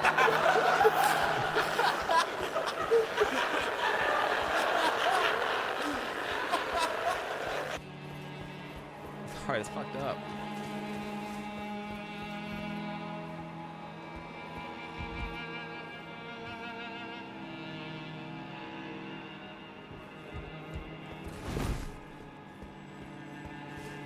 I feel like there's supposed to be a Grace here. That's a boss fight, right?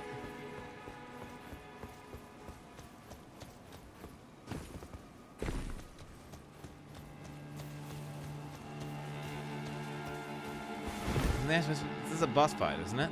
There's gonna be some magic guy in here who like shoots you projectiles.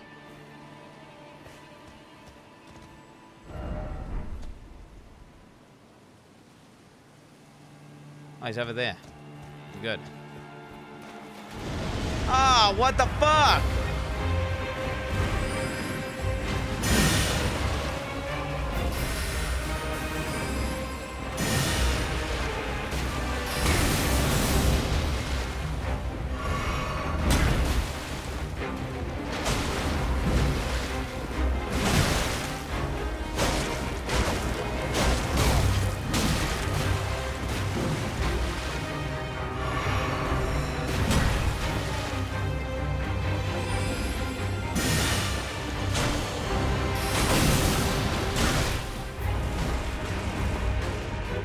What a mess!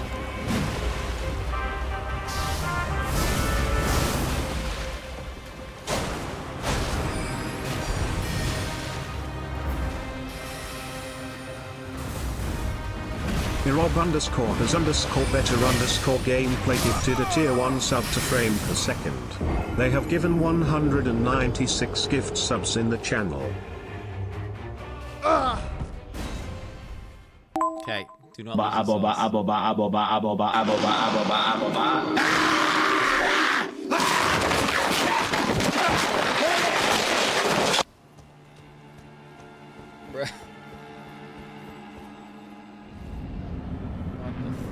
Okay, do not miss the souls, do not miss the souls.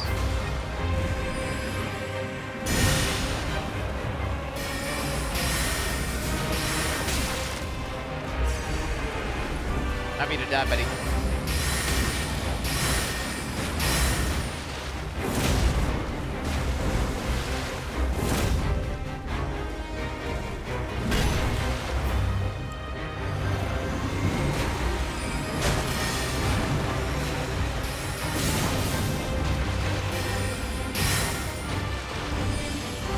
Bozo.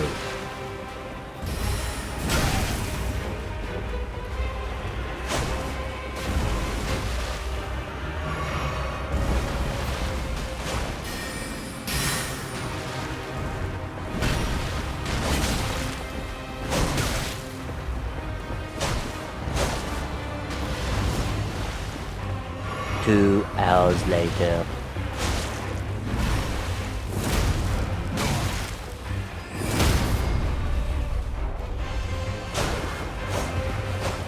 Come on, what?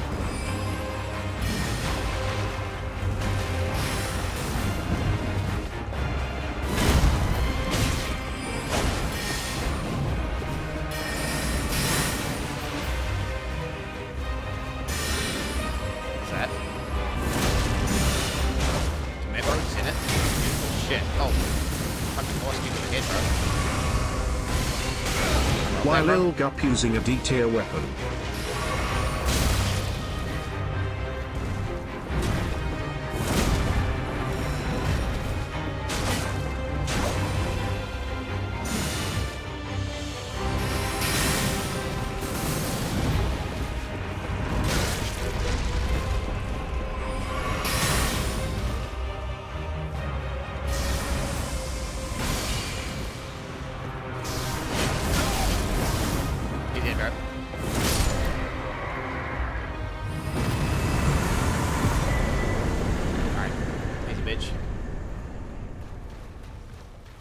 Oh, yeah.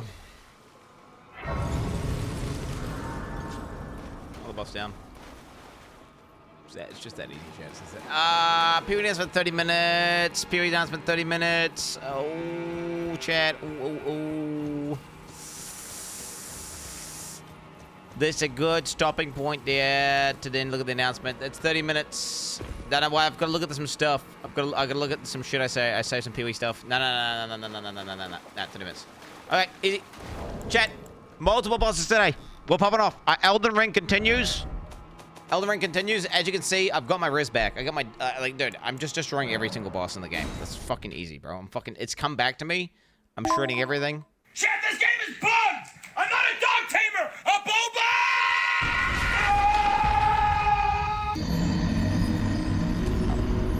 boba! Hey, we're popping off. So this is the plan. We look at the Path of Exile stuff. They're probably, if there's a podcast thing with Ziggy D and some devs, I'll watch that as well. I'm not going to deep dive the patch notes. And then we'll come back to Elden Ring. And we'll pop off on Elden Ring. Okay? That's the plan. So, however long that takes... How long does that take? I don't even know. How long does that take? Starting in 28 minutes. 28 minutes. Oh, shit, bruh. I mean, I could. Oh, yeah. During the podcast thing, I might play Elden Ring in the background. During the podcast thing. There's a non-zero chance. Soulsborne, Andy says, so mad right now that you are a god gamer and destroying all these bosses. Lil Gups, stay in your lanes. I remember that boss. That boss immediately came back to me, and I was like, oh, this guy, he does the thing. Man, I don't remember any of this. I'm fumbling already. Oh, now I remember. Yeah, okay, it's coming back. Oh, the game's coming back to me. Oh, I'm getting warmed up now, chat. Ha, yeah, okay, this is it. Woo, look at it go. No, it's not it. That's not it. Dude, it's got nothing to do. I haven't even leveled up in, like, ages, bro. You're so cooked. You're so cooked for this.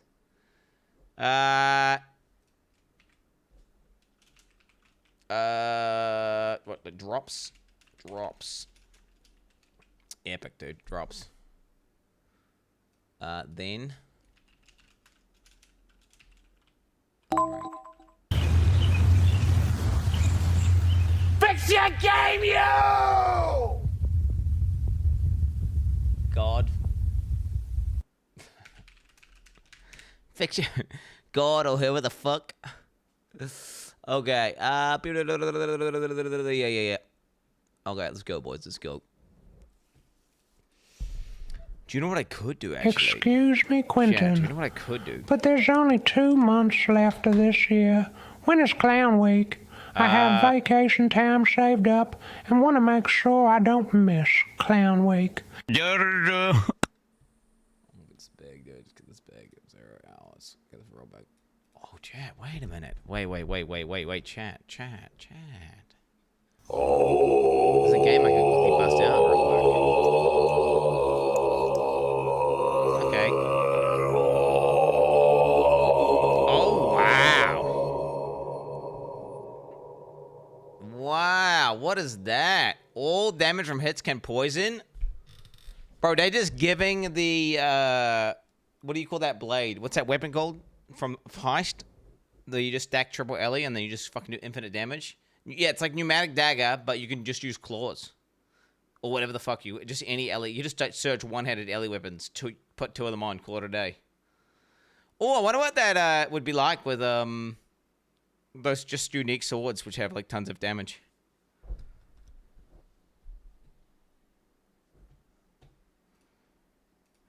Wait, I want to read this. What is this guy saying? He's saying Twitch drops. Begins and ends. This is the live stream Twitch drops. Whoa, dude. Whoa. This Twitch drop is crazy. Dude, I'm getting hand PTSD right now. Bro, those hand mobs are so cancer in fucking Elden Ring. Like, what are those? If you're fighting one at a time, it's not too bad because you can just kind of get behind it and keep stunning it and staggering it. But when you're fighting 2 of them, it's just like Pinky Joe shooting you with a projectile. One guy's just slam. The other guy's slamming, and then they're desynced. It's fucked up. Okay, so pneumatic dagger for any weapon. That's insane, and it's really good for SSF, by the way. Poison you inflict with critical strike deals 20% more damage. 5% increased poison duration for each poison you inflict up to a maximum of 100%. Damn. I mean, chat, this wheel right here, so those 2 ascendancy points are enough to hard carry all your damage.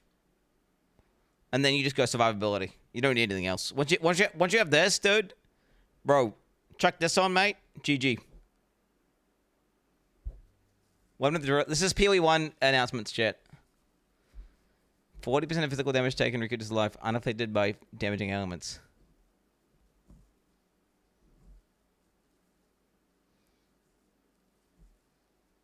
Riku's better in PoE1 than it is in PoE2, but I don't know. That doesn't say. In this game, in PoE1, you get instantly clapped. 40% Riku isn't going to do fucking anything.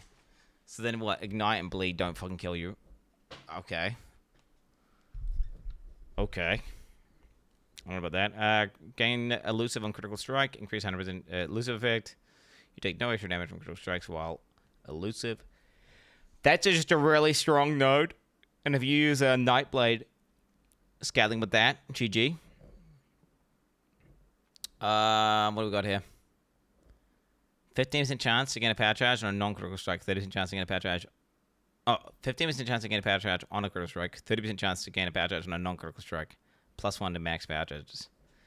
Damn. That's just like, it just completely solves your charges. And you get a max. So it's just really strong.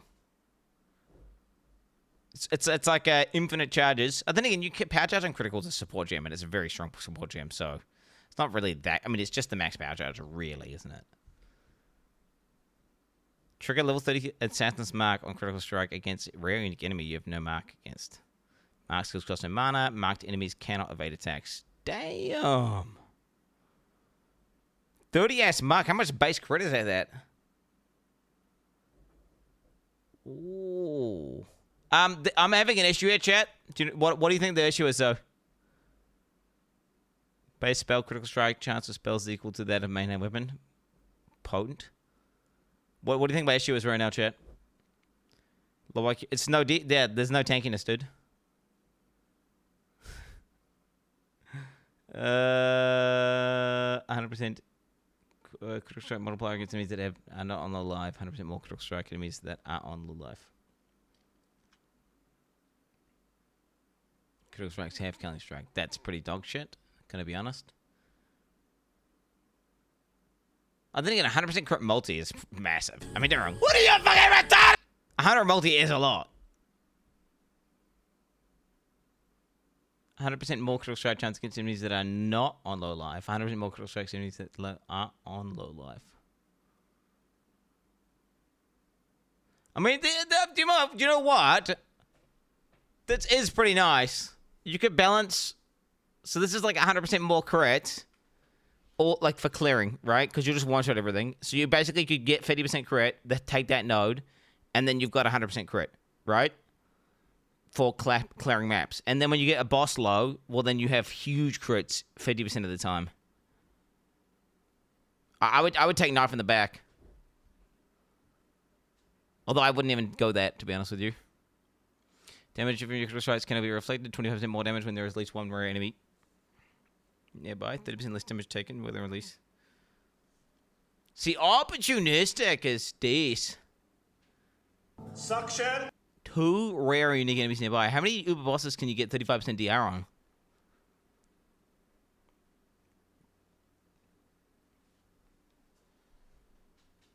Like none? Yeah, I don't know. I don't like situational DR, to be honest. If I was... I like Knife in the Back, and I like Infused Toxins. And then, obviously, the elusive thing's still broken as fuck anyway, so GG. Pretty fucking nice, though. This still looks like... I mean, how would you solve survivability, right, for this character? There's nothing that's really there for, like, the build around that makes you really tanky. Yeah, just use your whole tree. True. I mean, legit. Like, 2 Humatic Daggers that roll well is infinite damage for a poison build. And this basically lets you... Every single weapon in the game is a Pneumatic Dagger. And, you know, that just opens up so much... And you know there's going to be some... I mean, dude, you've got, like, those broken unique weapons. You know there's going to be some Tank notes in ascendancies are a crutch for bad players. Get good. No, not true, not true. Fake news, fake news. Fake news media. Fake, no. Poison Slam to get low tolerance. Wait, can you do low tolerance stacking anymore, or is that a dead meme? Can you not do that? He's gonna play the same jug build? Dude, I hope... Dude, jug rework or jug buffs? I hope we get to see some bug buffs to some melee. Chat, I'm gonna be right back. I'm getting coffee. Get your Pokemon ready. It's about to go down. We got 19 minutes on this bitch. Brazil. Get your vote. This is gonna be crazy, chat. PoE1, huge announcements. Wait, what am I even looking for in PoE1? I'm looking for them to make those new bosses they added into the game not dog shit. And actually good. And then, like, you know... What I want is, like, new in-game pinnacle content that I could strive towards. Because right now, like, that new shit they added into the game sucked. I'll be honest. Those new bosses just weren't it. Yeah, like, ideally, T17's just, like, completely reworked or deleted from the game. And I want in-game pinnacle content. Give me your bait on Kadonk. Yeah. Matthew got a costume? You're not ready. Wait, Matthew did not do a cosplay for the announcement video, did he? He did not. Like Rainbow 3. He does not have a costume yet. Okay, I'll be right back. Get your boat ready, I'll be right back! Did you not like the bosses because they were too easy, or do you think they are mechanically bad?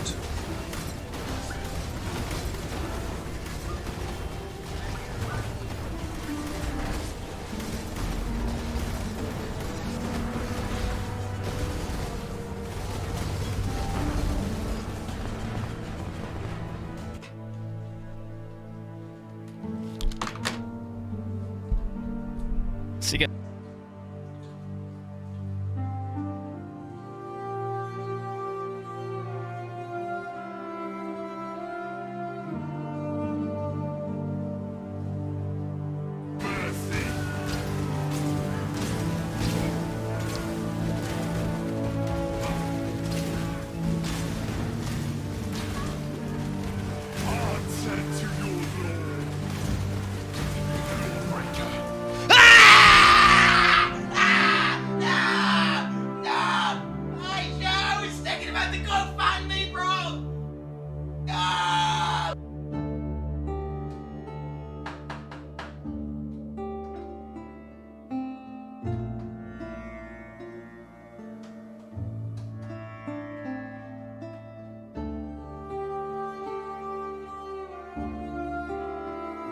During my ES, dude.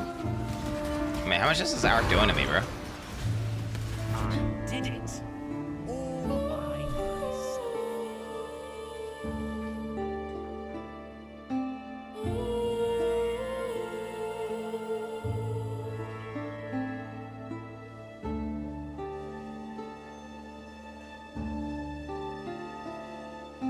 And then you go from 90% DR to 0% DR, right? So it's like having 90 max res and then having no res. That's the difference. We're in a flat line for chess. Ah! Perish. Such is life. Fuck! I was reading chat! I was reading chat! I was reading chat! I was reading chat! I was reading chat!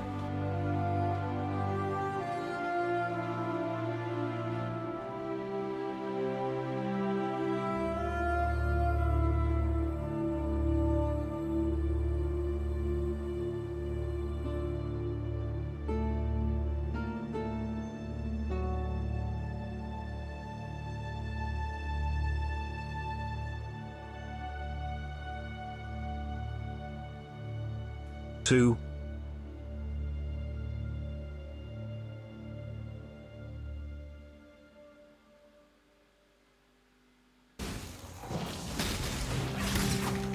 This is not right. Oh, fuck off. I gotta log out on it. I was distracted!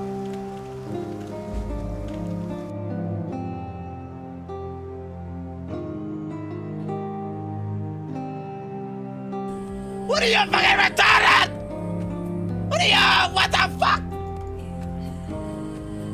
What are you? Buffing ES!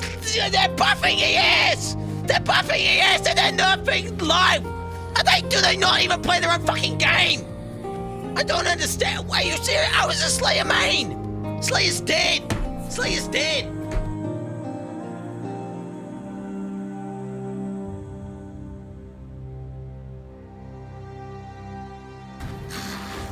What the hell's happening, bro?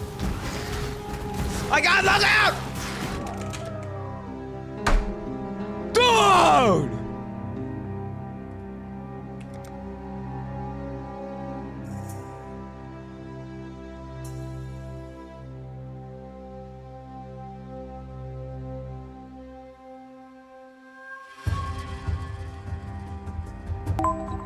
I don't know, chat. I don't think I'm logging in this league. I got Elden Ring to finish.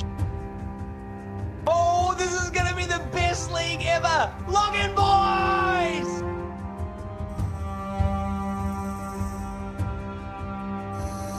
Oh, this is so bad. I can't do enough damage to kill anything. I'm just gonna log out. Oh my god. Oh. Fuck! Fuck! You fucking cunt!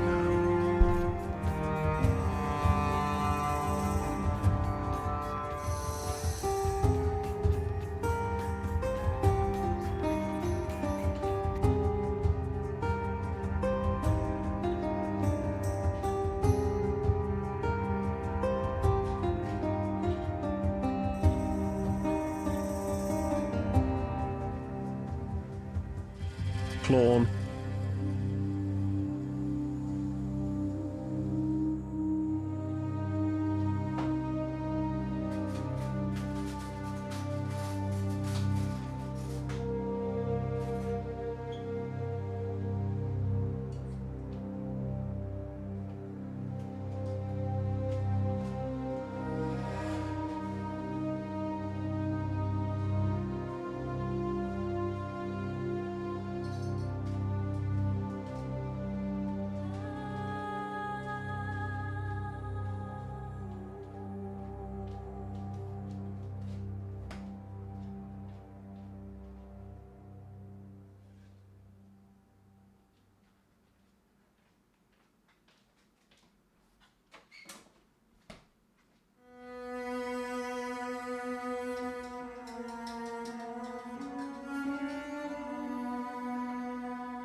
Bro, jump scare alert, bro. Jump scare alert. Jump scare alert, bro. Oh, God. The monkey. I made another coffee. I made a backup coffee. Well, it's a decaf, obviously. So it's ready to go, so I can start drinking this, and then right before the thing starts, I'll get that fresh coffee. That way I've got one, so a beverage to sip on as I watch this announcement. Yeah.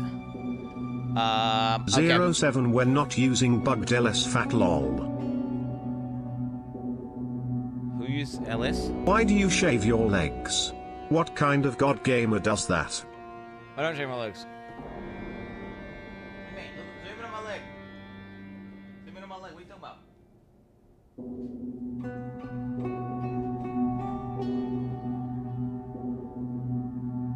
I can do it. Hey Goopy, do you plan on playing Trade League again? I personally prefer when you play SSF. Being forced to do content instead of just buying the rewards is better than watching you sit in your hideout trading while stream for upgrades. Sure, bro. Chat, you're looking cute as heck today. Here's a wet one for you. Oh, look at these cars, bro. Look at these cars on God. But they're like turbo and Can someone please explain the two emote to me? What is the feline in the emote doing? Who are they? Two? Turbo and J, bro. Poe is back, baby, let's go. These are not hobbit legs, mate. Life Buff He's Incorporated. a big dick. This is my POV, by the way, when I'm streaming. It's you and me, dude. This is what you look at.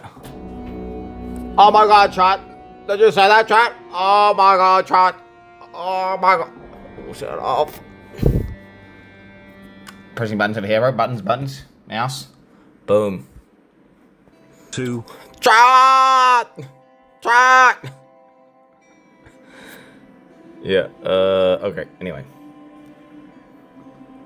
Just in case you wanted that.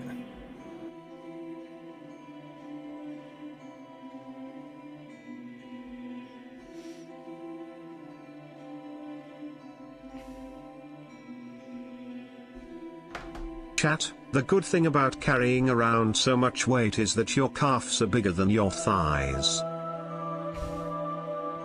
Chat, I had multiple. Like, I have lost count of people commenting on my calves at the gym. That's all it's they've ever complicated. Oh, one of the ladies was commenting on how much I've improved. She's like, I don't know what he's doing, but you're popping off. So one of the ladies at the gym, she's like super rotund, but she did give me a mean compliment. She's like, dude, you don't, whatever she's doing, you are just packing on muscle. Your physique has changed massively since you started to. She's been, yeah, so it is what it is. It is what it is. No, but it happened. It happened. It's a real thing. Unsolicited comments about, yeah. Oh, okay, dude. That's an edited clip, bro. You made it wider than normal. What is this? Yeah, see, you're stretching it, bro. You're stretching it.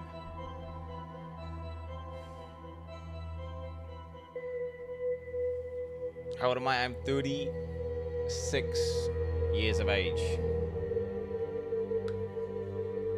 36.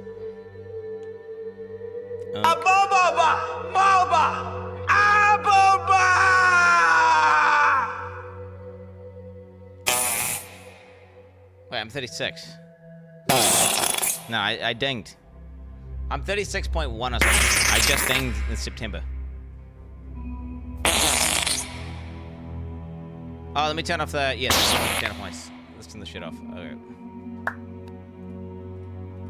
CP off. And then... well, we just pause. I'm a 90s kid, yes. I was born in 1990. Wait, am I 35?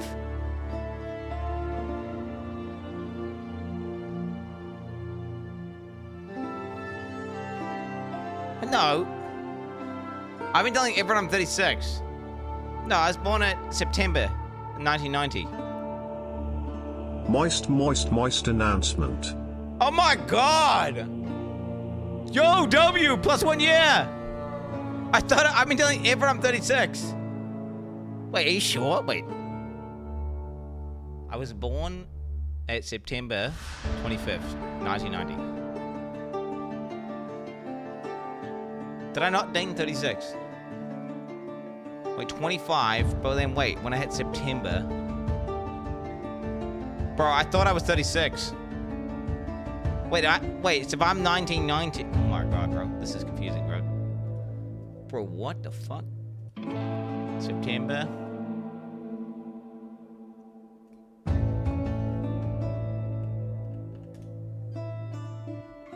October.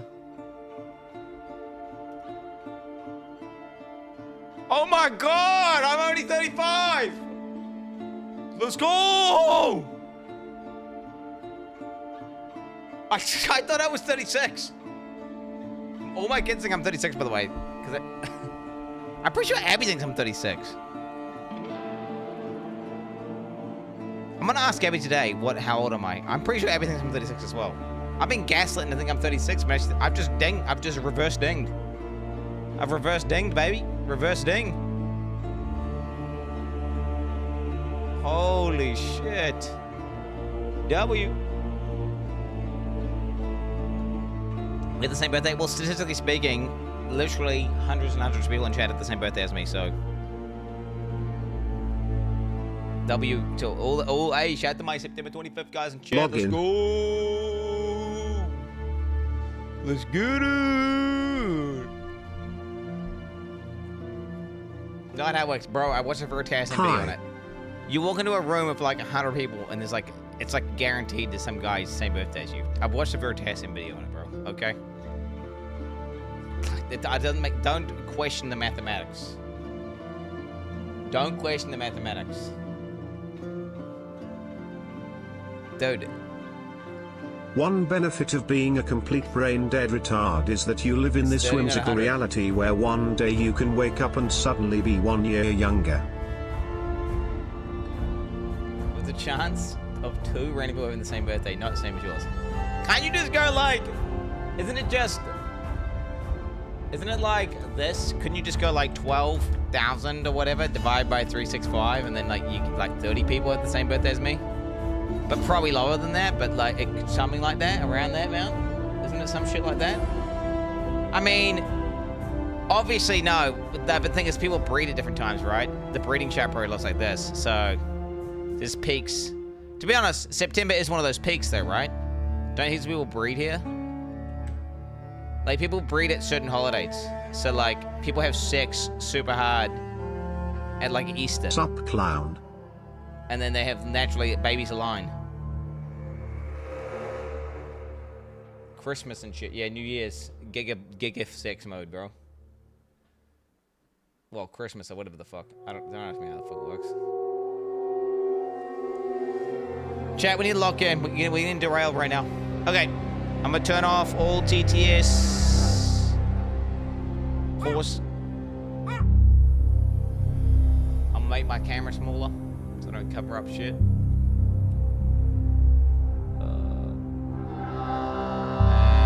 Am I forgetting anything? We've turned off all channel points, everything's paused. The volume looks good to me. Don't want the audio compressor on if you don't need it. I'll only do it if I need to do it. Got the right quality on, obviously. Oh my god, he's doing the 1440p thing in. GGG, why are you doing that, bro? It always looks shit every time I do this, it looks like pixelated, blocky mess.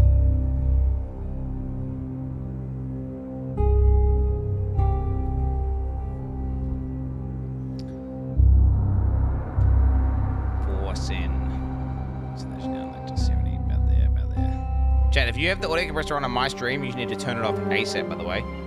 It objectively makes the audio sound like, do not use the audio compressor. It is trash. Trash. You only do it if the streamer sucks and there's bad audio. Which there's a lot of streamers out there, which is good for. But yeah, you look extra ugly today. Yo, appreciate that, bro. Appreciate that. Wait, I should go to my actually. Oh, bro, made it big again. That's a good spot, right? That's where I cover nothing. That haircut is sharp as fuck. Bro, I thought I had fleas yesterday. My hair was itching so hard, and I was like, what the fuck? If I got fleas or if I got nits? And then I saw like there was like dandruff shit coming out.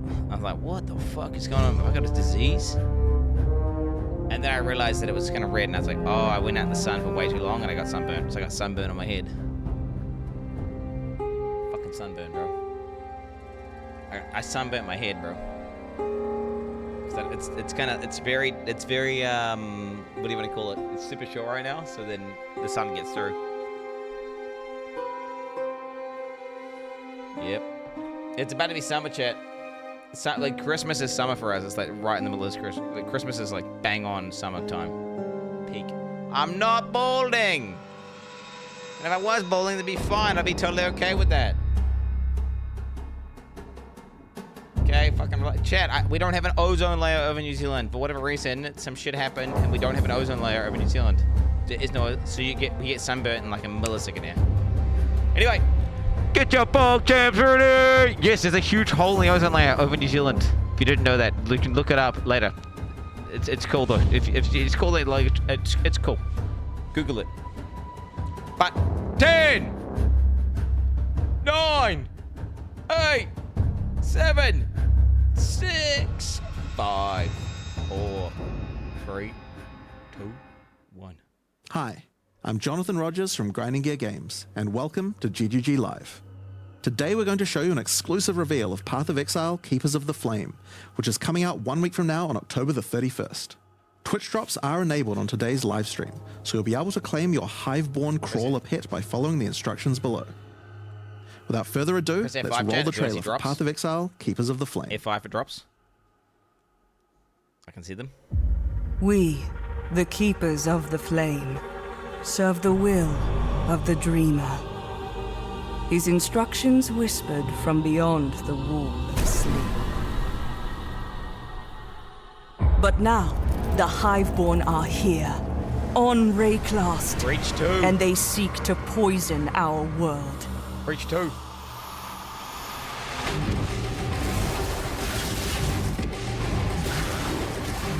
It's Breach 2. We must close their breaches, destroy their hives, slay their breach lords. Shit, dead.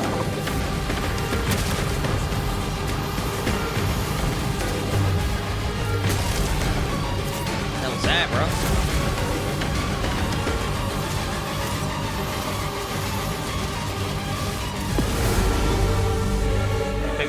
And by his gifts, the Dreamer provides. Oh, the breach tree. The breach tree. They brought this war to our world, but we shall end it, whatever it takes.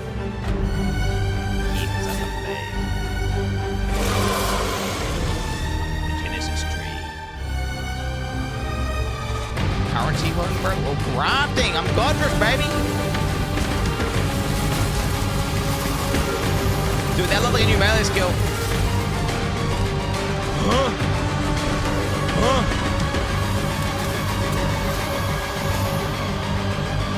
New trade system is in. Hey, W, I might have to go trade league, boys. I might have to go trade league to test out the new system, boys.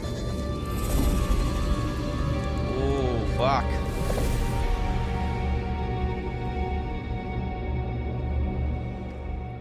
Zero out of 10. Chat, shut the fuck up. Now, as you can see, this expansion is a true sequel to the Breach League, first introduced to the game in 2016. We felt like it was time to progress the story of Breach, bringing with it a slew of new updates to the base game.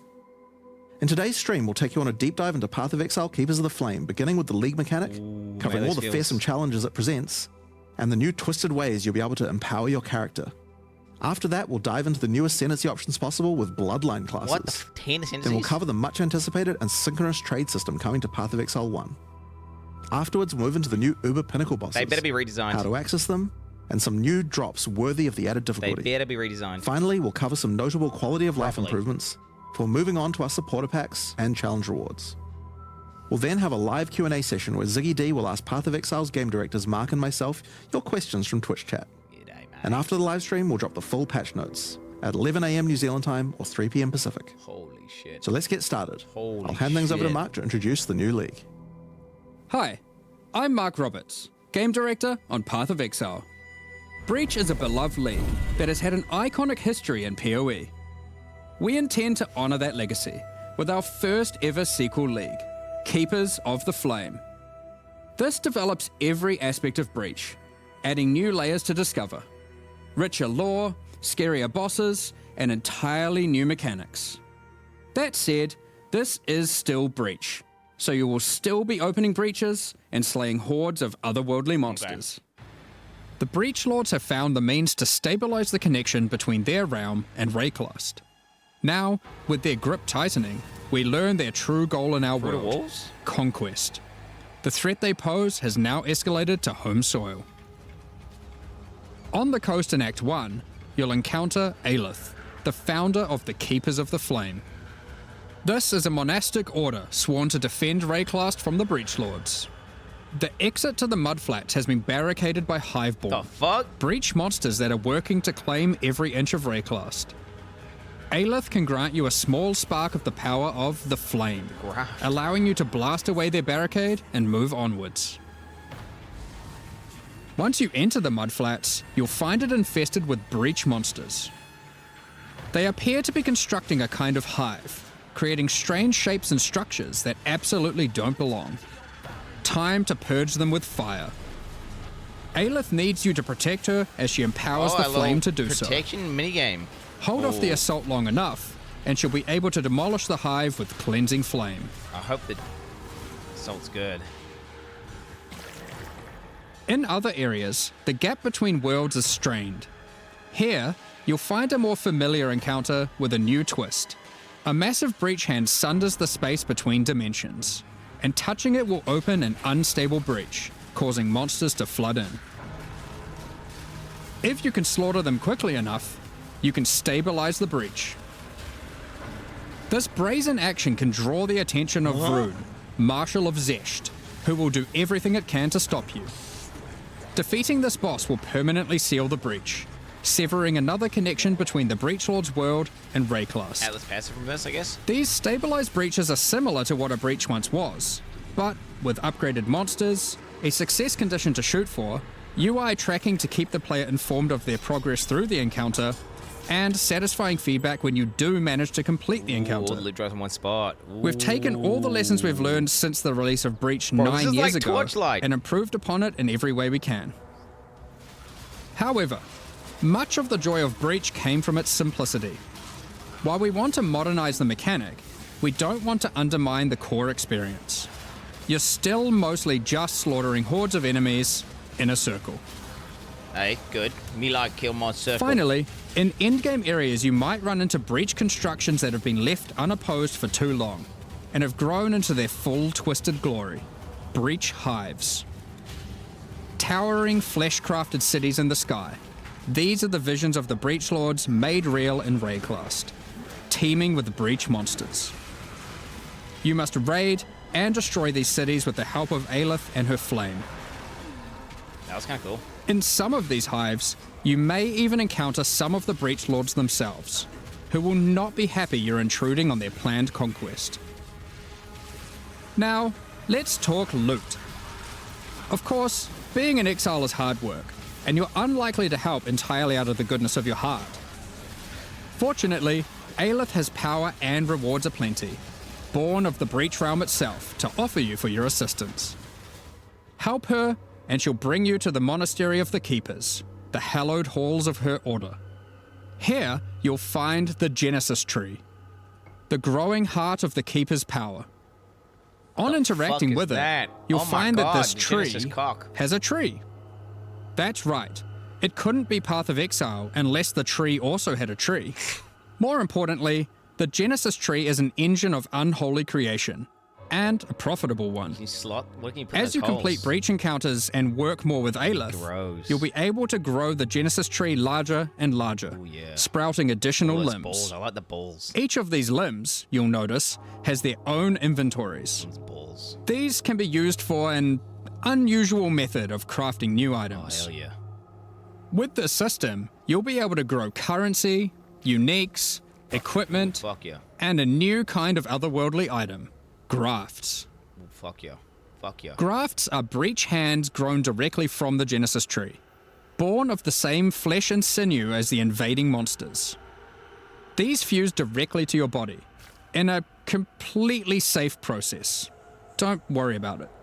But this is literally With Godric. grafts, you can harness the power of the breach. I'm going to call my character Godric. Some provide passive benefits like this, or this, but they can also grant a wide selection of powerful skills. What is that? What are those? These graft skills can provide a flexible way to fill gaps in your build, offering everything from damage a lot of power to potent defensive buffs and crowd control. For example, the Battering All graft will call massive arms to erupt from the earth, stunning all those they hit. For some additional pack clearing power, you could consider the Squalling Tool graft.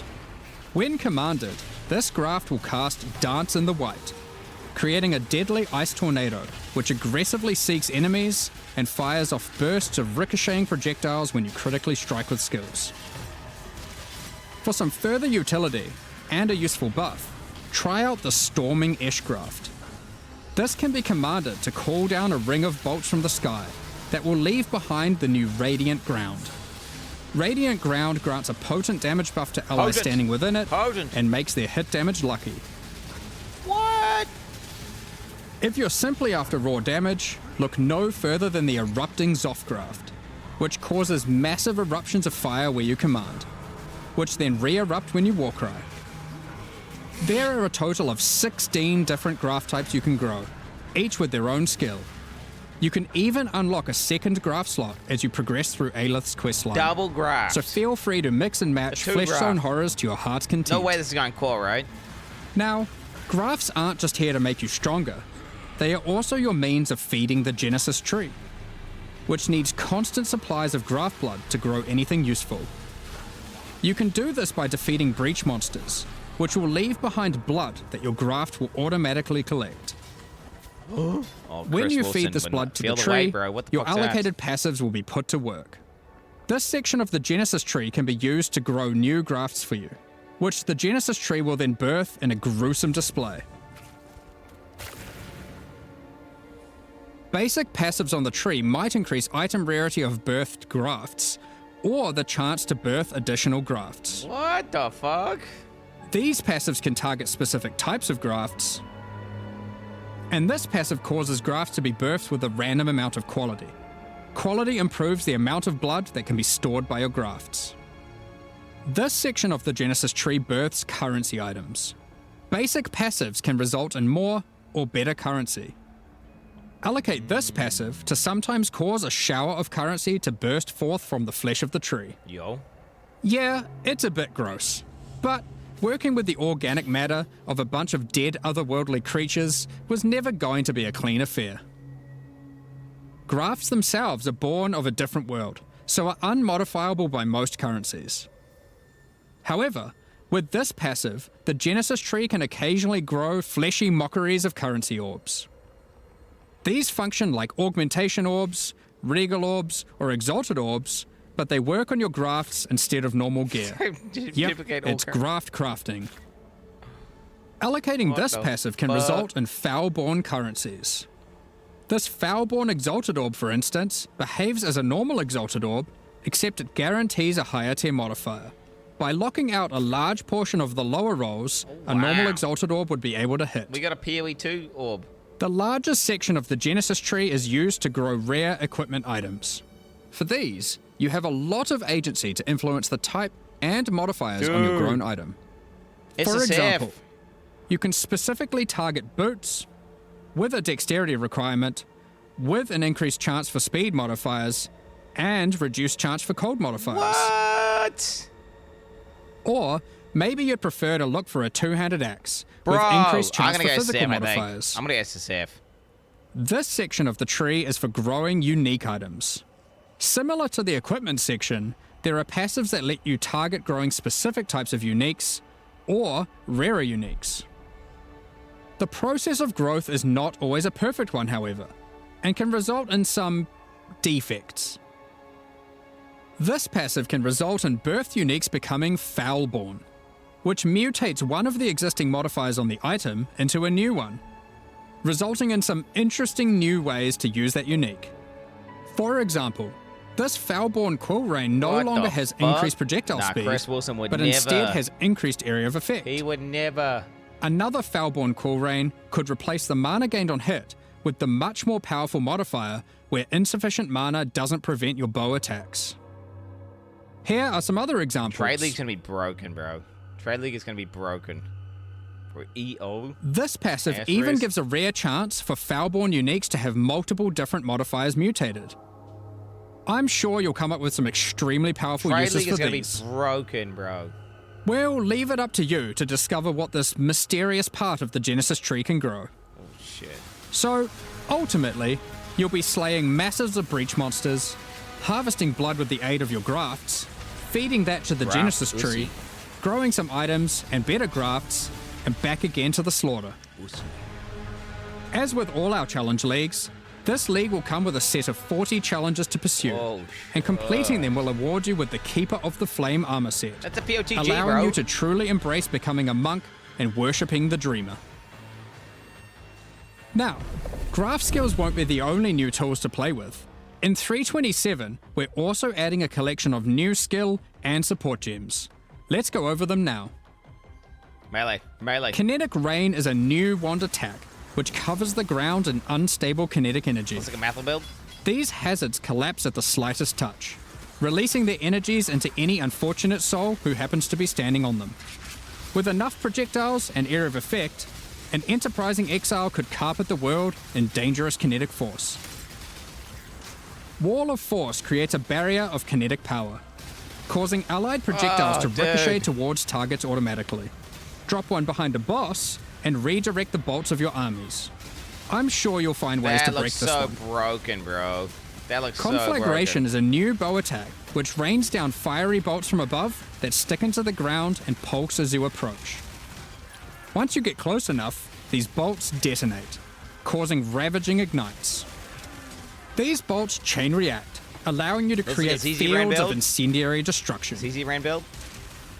You just put on a totem? Thunderstorm is a bow attack, which creates a whirling storm of wind and lightning where it lands. This looks like a cute dog build. While you're within the storm, it will rapidly grow, until it becomes violently thunderous with lightning-infused clouds. At this point, leaving the storm will cause it to detonate, dealing damage to everything within and releasing a flurry of tornadoes in all directions. Attacking with Kinetic Fusillade will create hovering orbs of energy. These linger for a few moments above you it's like the Elden Ring before boss I just zipping off to fought. nearby targets, chaining between them, then detonating. Kind of bad, though. Living Lightning support will bring to life living sparks of energy, elemental minions that zap through packs of enemies with speed and ease. Oh, that's PoE 2 support. Use these alongside your spellcasting to augment your pack clearing abilities, or find whatever means possible to cover the world in living I was sparks going of to say, ruin. I would just go full Living Spark. Windburst support unleashes chaotic tornadoes as you attack, which ricochet around wildly That looks and broken in quickly. softcore, bro, with Headhunter. These deal moderate damage as they travel, but will explode into a highly damaging burst when they expire.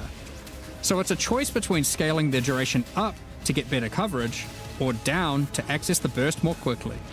Bro, softcore is going to be so Kinetic broken. Instability is a support gem to go along with the new wand attacks that causes enemies slain to leave behind those same orbs of shimmering energy that Kinetic Rain creates. One might ponder just how many orbs you can create if you were to use both. Kinetic Blast, yeah. You're going to crash the game. In 327, Exiles will be able to absorb the Mathel's power league of launch, some by of the the way. bosses they defeat. Kinetic Blast These cock. take the form of new Ascendancy class options called Wait, where's my melee skills? Bloodline classes are a new means of character customization in the endgame. They are secondary Ascendancy classes that are unlocked by defeating specific endgame bosses. They are allocated with your normal Ascendancy points, and you'll have to choose how many of your points go into the original Ascendancy and how many into your Bloodline Oh, class. so you can take the good passive jug and This then just... means there is a nigh limitless ability to mix and match here, as you could choose to invest just a couple points into your bloodline just tank it or as a jug. max it out. And you could take any bloodline with any base Ascendancy class that you see fit. Dude, To this is a unlock your simple league. bloodline, hunt down the endgame boss whose power you desire and defeat them, or have a friend help and claim the power for your own. There are 10 bloodline classes to discover. Bosses who offer this power are typically associated with past leagues, giving additional reasons to engage with I that never league killed them content. before, actually. Let's run over a few examples. The Chaos Bloodline will be offered to you by the Trial Master, if you manage to succeed his final challenge. With his blessing, you can greatly augment your Vow skills in different ways. Priest of Yalmak lets you use Vow skills much more often, while Priest of Kopek makes it harder to build up Vow skills, but makes them far more powerful. 1 year, holy fuck. Or take Corruption's Embrace, which grants more Vow Keystone powers the more corrupted items you have equipped. The Ashabi bloodline can be gained by, you guessed it, defeating Ashabi. Her abilities are drawn from the 3 types of life force that manifest within as Marian spirits. The Wild Bear rewards you with adrenaline for generating rage. The Vivid Cat gives your elusive buffs a chance to refresh, as well as making you more stealthy while elusive. Dude, that an assassin, dude? The Primal Owl allows your unleashed spells to reoccur many additional times, and get stronger for each time they reoccur. The Nameless bloodline comes from the King in the Mists. Be forewarned, his menacing power comes at a great cost. With the Unseen Hand, you can equip a 3rd ring. Fucking Tradley curse. But you'll have to decide if that comes at the expense of having no amulet, no belt, or no flasks. Unlight Silhouette adds a hefty life cost to all your spells, but they deal additional chaos damage based on the amount of life spent. Of course, there is more to come. I'm good. What powers might you glean from delving deep underneath Rayclass to fight all the Crystal King? What secrets can you learn from Lycia, Herald of the Scourge, waiting at the end of the Forbidden Sanctum? As you can imagine, there are countless possible combinations with the system. You could be a Slayer that embraces corruption and vile power, or perhaps you'll play an Occultist that doubles down on their dark power by integrating the Nameless bloodline. We are excited to see what crazy and interesting builds players come up with. In the most recent Path of Exile 2 expansion, the 3rd Edict, we introduced a much anticipated feature, fully asynchronous trade. It was a fantastic success, so now we're excited to announce that we'll also be adding this feature into Path of Exile 1. When you reach Act 6, you'll be able to find Faustus in Lion Eye's Watch. Previously, he just operated the currency exchange. Now, he will also act as a steward for your merchants tabs. These are where you can place items for sale, for direct and instant purchase by other players, even when you're not online. Fucking hell. To list an item, simply place it in the tab and select a currency and an amount. It's a giveaway, bro. What the hell?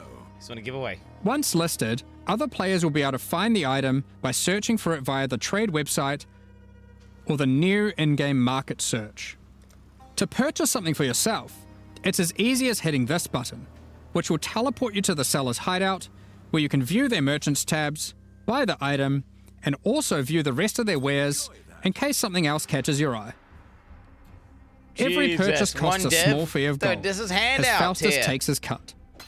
To account for this further drain on gold, acquisition and cost balance elsewhere in the game has been adjusted. Anything you've managed to sell successfully will have your profits collected here, in a separate tab to claim at your leisure. To be clear, previous means of trading, such as via pre-existing premium stash tabs and the website, will still function just as before. Merchants tabs, and the asynchronous trading that comes with them, are an entirely additive feature on top of the already existing methods to trade. You might find yourself needing the trade system to buy some upgrades, because this update also introduces 3 new Uber Pinnacle boss fights. I hope they've been redesigned, man, please. These encounters are manifested from the memories of Zana, and in her long torment, they have festered into something truly deadly. These fights offer an imposing challenge, alongside powerful rewards. In order to gain access, similar to existing Uber Pinnacle fights, you'll need to discover fragments dropped by Tier 17 map bosses. Each attempt at the new Uber Pinnacle fights will require 5 of these. Let's dig into some of the challenges you'll need to face in these new Uber versions. In the original incarnation of Neglect fight, the statues can be used to block the laser beams to hide behind, giving you an opportunity to avoid being shocked, frozen, or killed. When you run near these statues, they activate and allow you to reposition them. While activated, they will not stop the lasers, meaning you want to position them well, then avoid them. However, in the Uber version of this fight, instead of being a safe haven, the statues will refract the laser beams, causing a ruckus of energy to cover the arena. Activating them will prevent the refraction, so unlike the base fight, where you want to position them well and then avoid them, you'll be wanting to constantly keep these statues active. But then, you have to deal with their assault of attacks. While fighting the incarnation of fear, these fiery orbs will slowly clutter up the arena, locking off portions of it until you bait the boss into detonating them himself with his thrown spear. When Uberified, these orbs are attached by a flaming leash to the boss, rotating around him constantly. More and more will spawn as the fight goes on, making it even more imperative that you clean them up by cleverly using the boss's abilities against him. Normally in the Incarnation of Dread fight, during the bullet hell phase, you have to acquire a red rose, run it to the boss, then collect a blue rose, doing the same, causing it to get heavy stunned and interrupting its mechanic. In the Uber version, you have to do the same, but in order to get the blue rose, you have to defeat the Incarnation of Neglect, and to get the red rose, you have to defeat the Incarnation of Fear. Good luck. Given the difficulty of these bosses, their rewards should be worth your while. Let's take a look at some.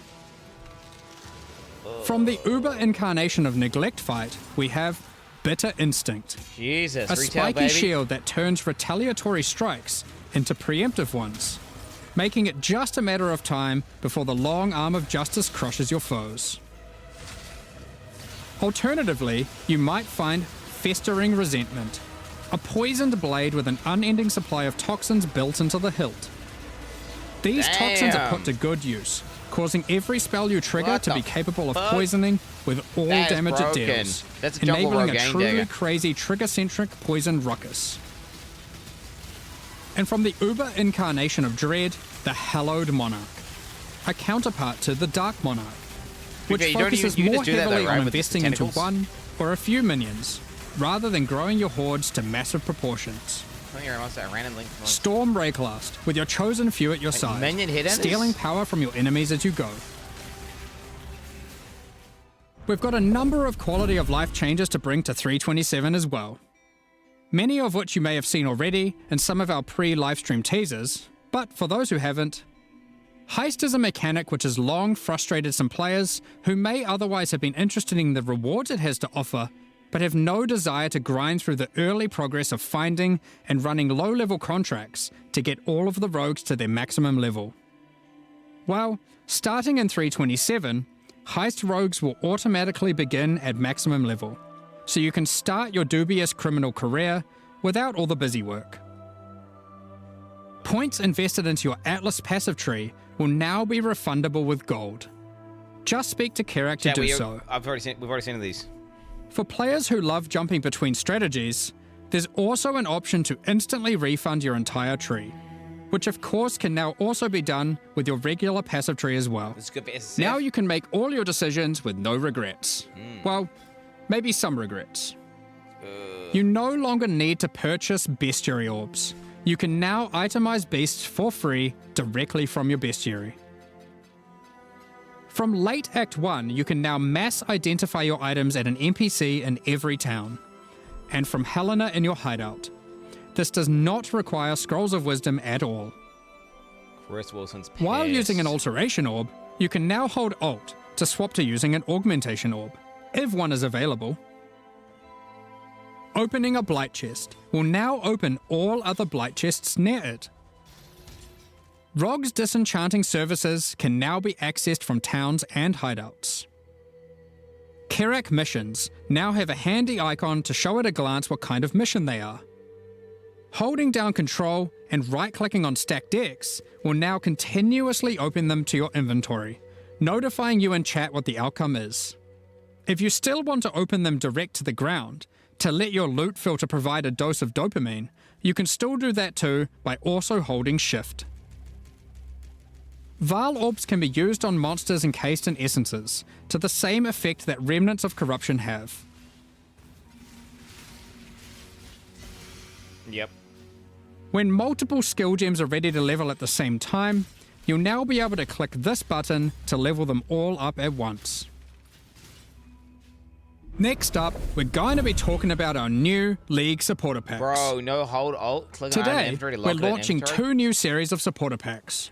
The Champion of Theopolis and the Verdant Magus packs. Each tier contains the pack's full face value in points, alongside several exclusive microtransactions. As always, the microtransactions in these packs are purely cosmetic and do not affect your character's power or progression in any way. The Champion of Theopolis series of supporter packs contains 6 exclusive microtransactions. Manifest a Champion's Ferocity, as the Lion's Might unique finisher effect rips your enemies to shreds. Open the Champion of Theopolis portal to end your crusade through maps in the style expected of a true victor of the arena.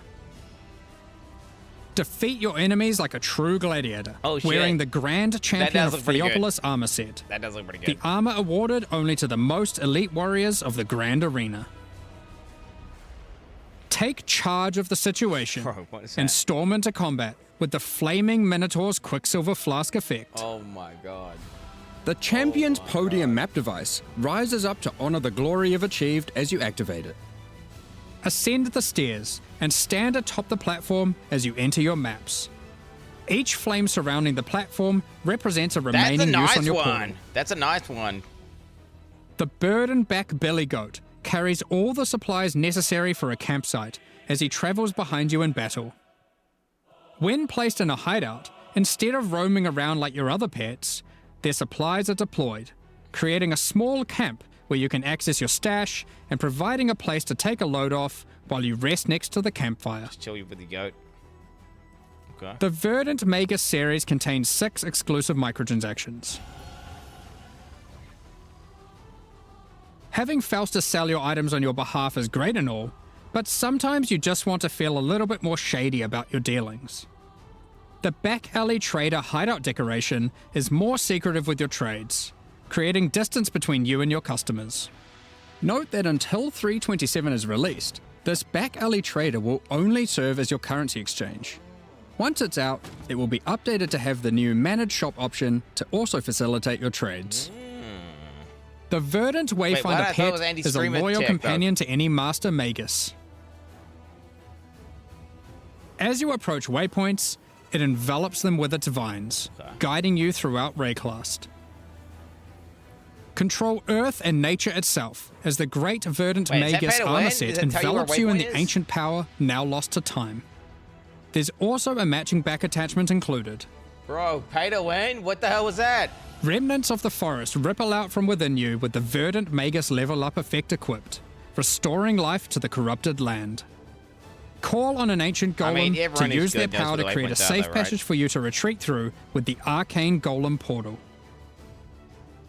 As a Supreme Verdant Magus, you can travel to your Arcane Isle hideout. A cluster of islands held together by ancient magic passed down between elite mages. Pretty sweet. Stand atop your tower and relish the great heights you've reached above those who have not harnessed the arcane. Shit, look at that. These packs are now available for purchase on both PC and console and will remain so during Path of Exile, Keepers of the Flame. Additionally, any microtransactions from these supporter packs will be made available for use in Path of Exile 2. Meanwhile, the Crypt Keeper and Frisian Magistrate packs leave the store forever at the launch of the Keepers of the Flame League. You're gonna lose it. So now's your last chance to purchase them. Thank you so much for your ongoing support. It's gone forever. We're just about to start the Q&A with Ziggy D. Afterwards, we'll post the full patch notes for Path of Exile, Keepers of the Flame at 11 AM New Zealand time, 3 PM Pacific. With release at the end of next week, our community team will be posting crucial information you'll need for the release. Keep an eye on the news. Thanks for joining us today and checking out our latest developments.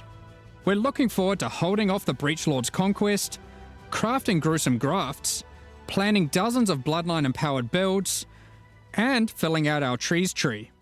We hope you all join us. Shit. Am I gonna go trade league, chat, with the new, because you have to do T17s, which is complete cancer. Or am I gonna go SSF because like there's a lot of SSF friendly stuff? G'day Exiles, and welcome to the post-reveal discussion and Q&A with Jonathan and Mark, lead guys who make games, I believe was what we discussed as the titles. Yeah, That's official the title. Yeah. Excellent. I like it, it's good. We're talking about how to inflate their titles in the lead up to this.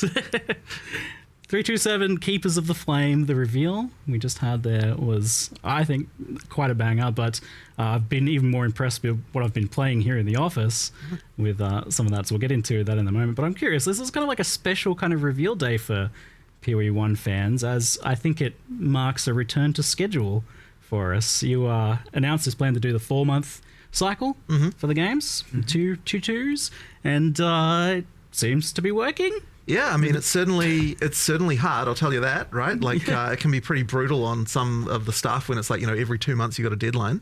But yeah, I mean, look, we have to do it, right? Like, I mean, that was always the intention, to get, the regular schedule. It's super important. So we have to make it happen. We have to make sure that is something that we can do going forward. But yeah, I would, like, I'm honestly, I'm so happy that we managed to, to get everything back. And I think it helps a lot. I think, like, things feel a lot less, like, crazy here this visit for me, like, and things seem a bit more of a finished state as well from what I've been looking at. So well, we're putting a lot more effort into sort of getting that production process down, making sure that everything's going well.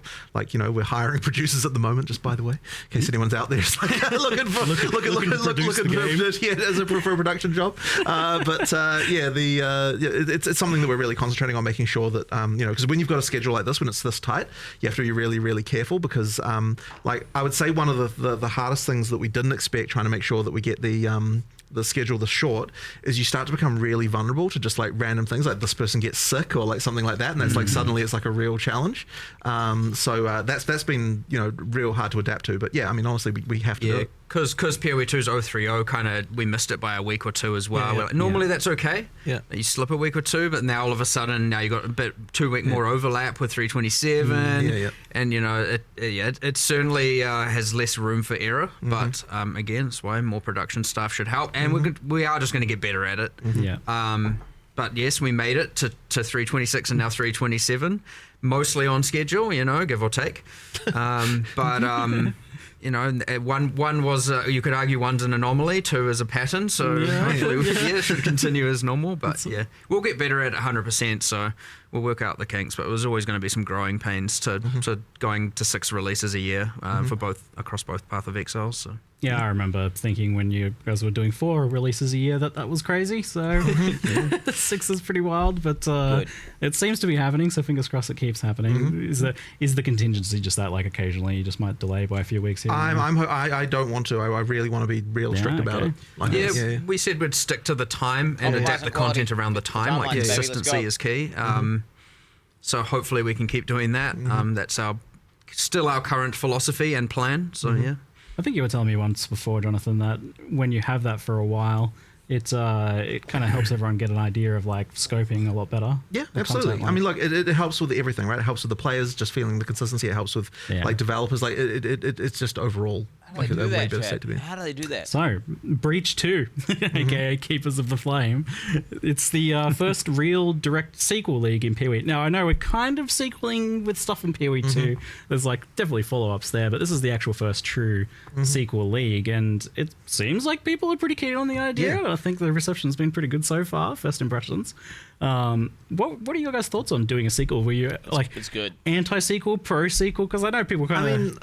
I would say personally that, like, so whenever you do a sequel, you're entering a dangerous territory, because people who didn't like the original could then now be like, oh, I'm disappointed because like as soon as they hear that it's a sequel to something they didn't like, they're like, it's not happy. So you could just be ruling out a bunch of people in your audience right away. Now, Breaches, I would say, is a pretty popular one, so like there's less danger there. Yeah. But effectively, in order to make a sequel to something, I think you really have to be doing something that had to be a real banger back when you did it, so that people actually, are definitely on board from the beginning. Everyone likes Breach. In general, I'd say we'd prefer to do stuff that's like new, but I think think this one was a good fit. It was a good example of something to do, and yeah, people are liking it. Well, PoE one's bloated, bro. Yeah, it's. I mean, as Jonathan said, yes, like some leagues are more divisive than others. Some have more kind of X factor out there gameplay. You know, with the whole Blight Tower defense, and some of them are more maps and a bit more crazy. And immediately you do turn off some people, and we know that going in. When we make these, we try and make it, something good for everyone. But Breach had that, just like you're just slaying hordes of monsters. You're just killing. It's the classic. We talk about reinventing the wheel. Here we talk about not reinventing the killing monsters in circles.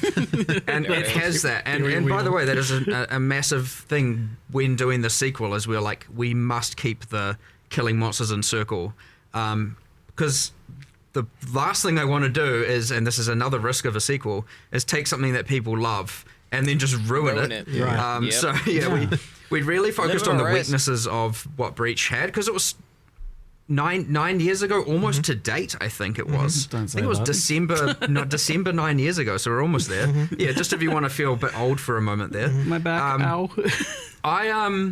And I actually still remember working on it. It does not feel like it was that long ago. I made those 5, the 5 Breach Lords back when, and put together all the monsters and all that interesting stuff back then. And I was like, what was I doing? Like we took the player characters, put some micros on them, and dunked them in red paint. That was the style at the time.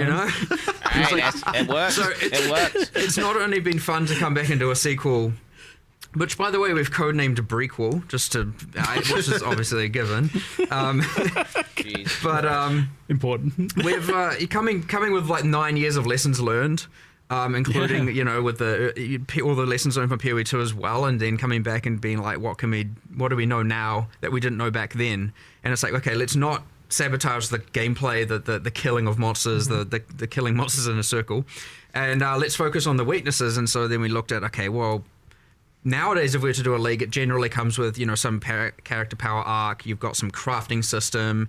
There's generally a meta system, and then that's where you get like the grafts, the Genesis tree, and all that stuff come in. And again, focusing on that, less of like, focusing on the combat mechanic this time around, because we kind of knew that was a success. That one league? I like that one league with the extra ascendancies. Might be less trivial with some of the other contents that's a little bit more like crazy with respect to combat.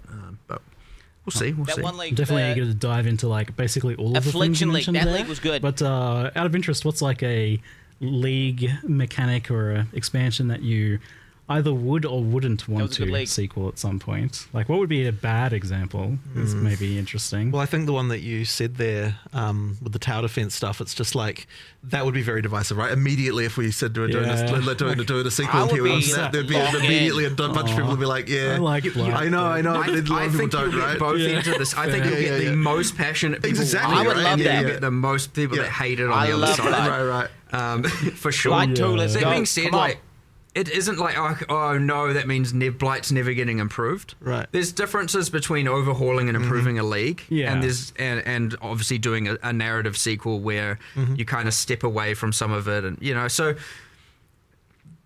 really here it's like Blight, there's so many leagues, right? Insert all of them will get attention. Sometimes they'll just be quality of life, similar to what we've done with Heist this time round, because honestly that probably deserves more, and then other times it'll just be an upgrade. I certainly wouldn't want people to say, oh yeah, we're just going to do sequels from now on. That we're definitely not. Like, I don't think it's going to be the most common thing. I think it's just a thing we decided to do here, and maybe we'll do it again sometime, but most of the time I think people want new stuff and different new things. I like the revisit, so I wonder. There's definitely some lore and stuff I'd like to see expanded. Like, I feel like Harbinger, for example, touched on some stuff that was maybe only scratching the surface. Part of what allows us to do the sequel here, by the way, and from a more production point of view, is that because we did the Twisted Domain and the new Breach monsters in PoE 2. We got to utilize the monsters. So we didn't take the bosses from PoE 2. We made full from scratch boss fights for this version, for Keepers of the Flame. Cool. But for the monsters, a lot of it's reusing the models, the animations, the rigging, a lot of the art side of it. I didn't want and to be because cynical, we get to do that, we get to then focus our attention on all those other things that we would otherwise have to have a bunch of resources dedicated to.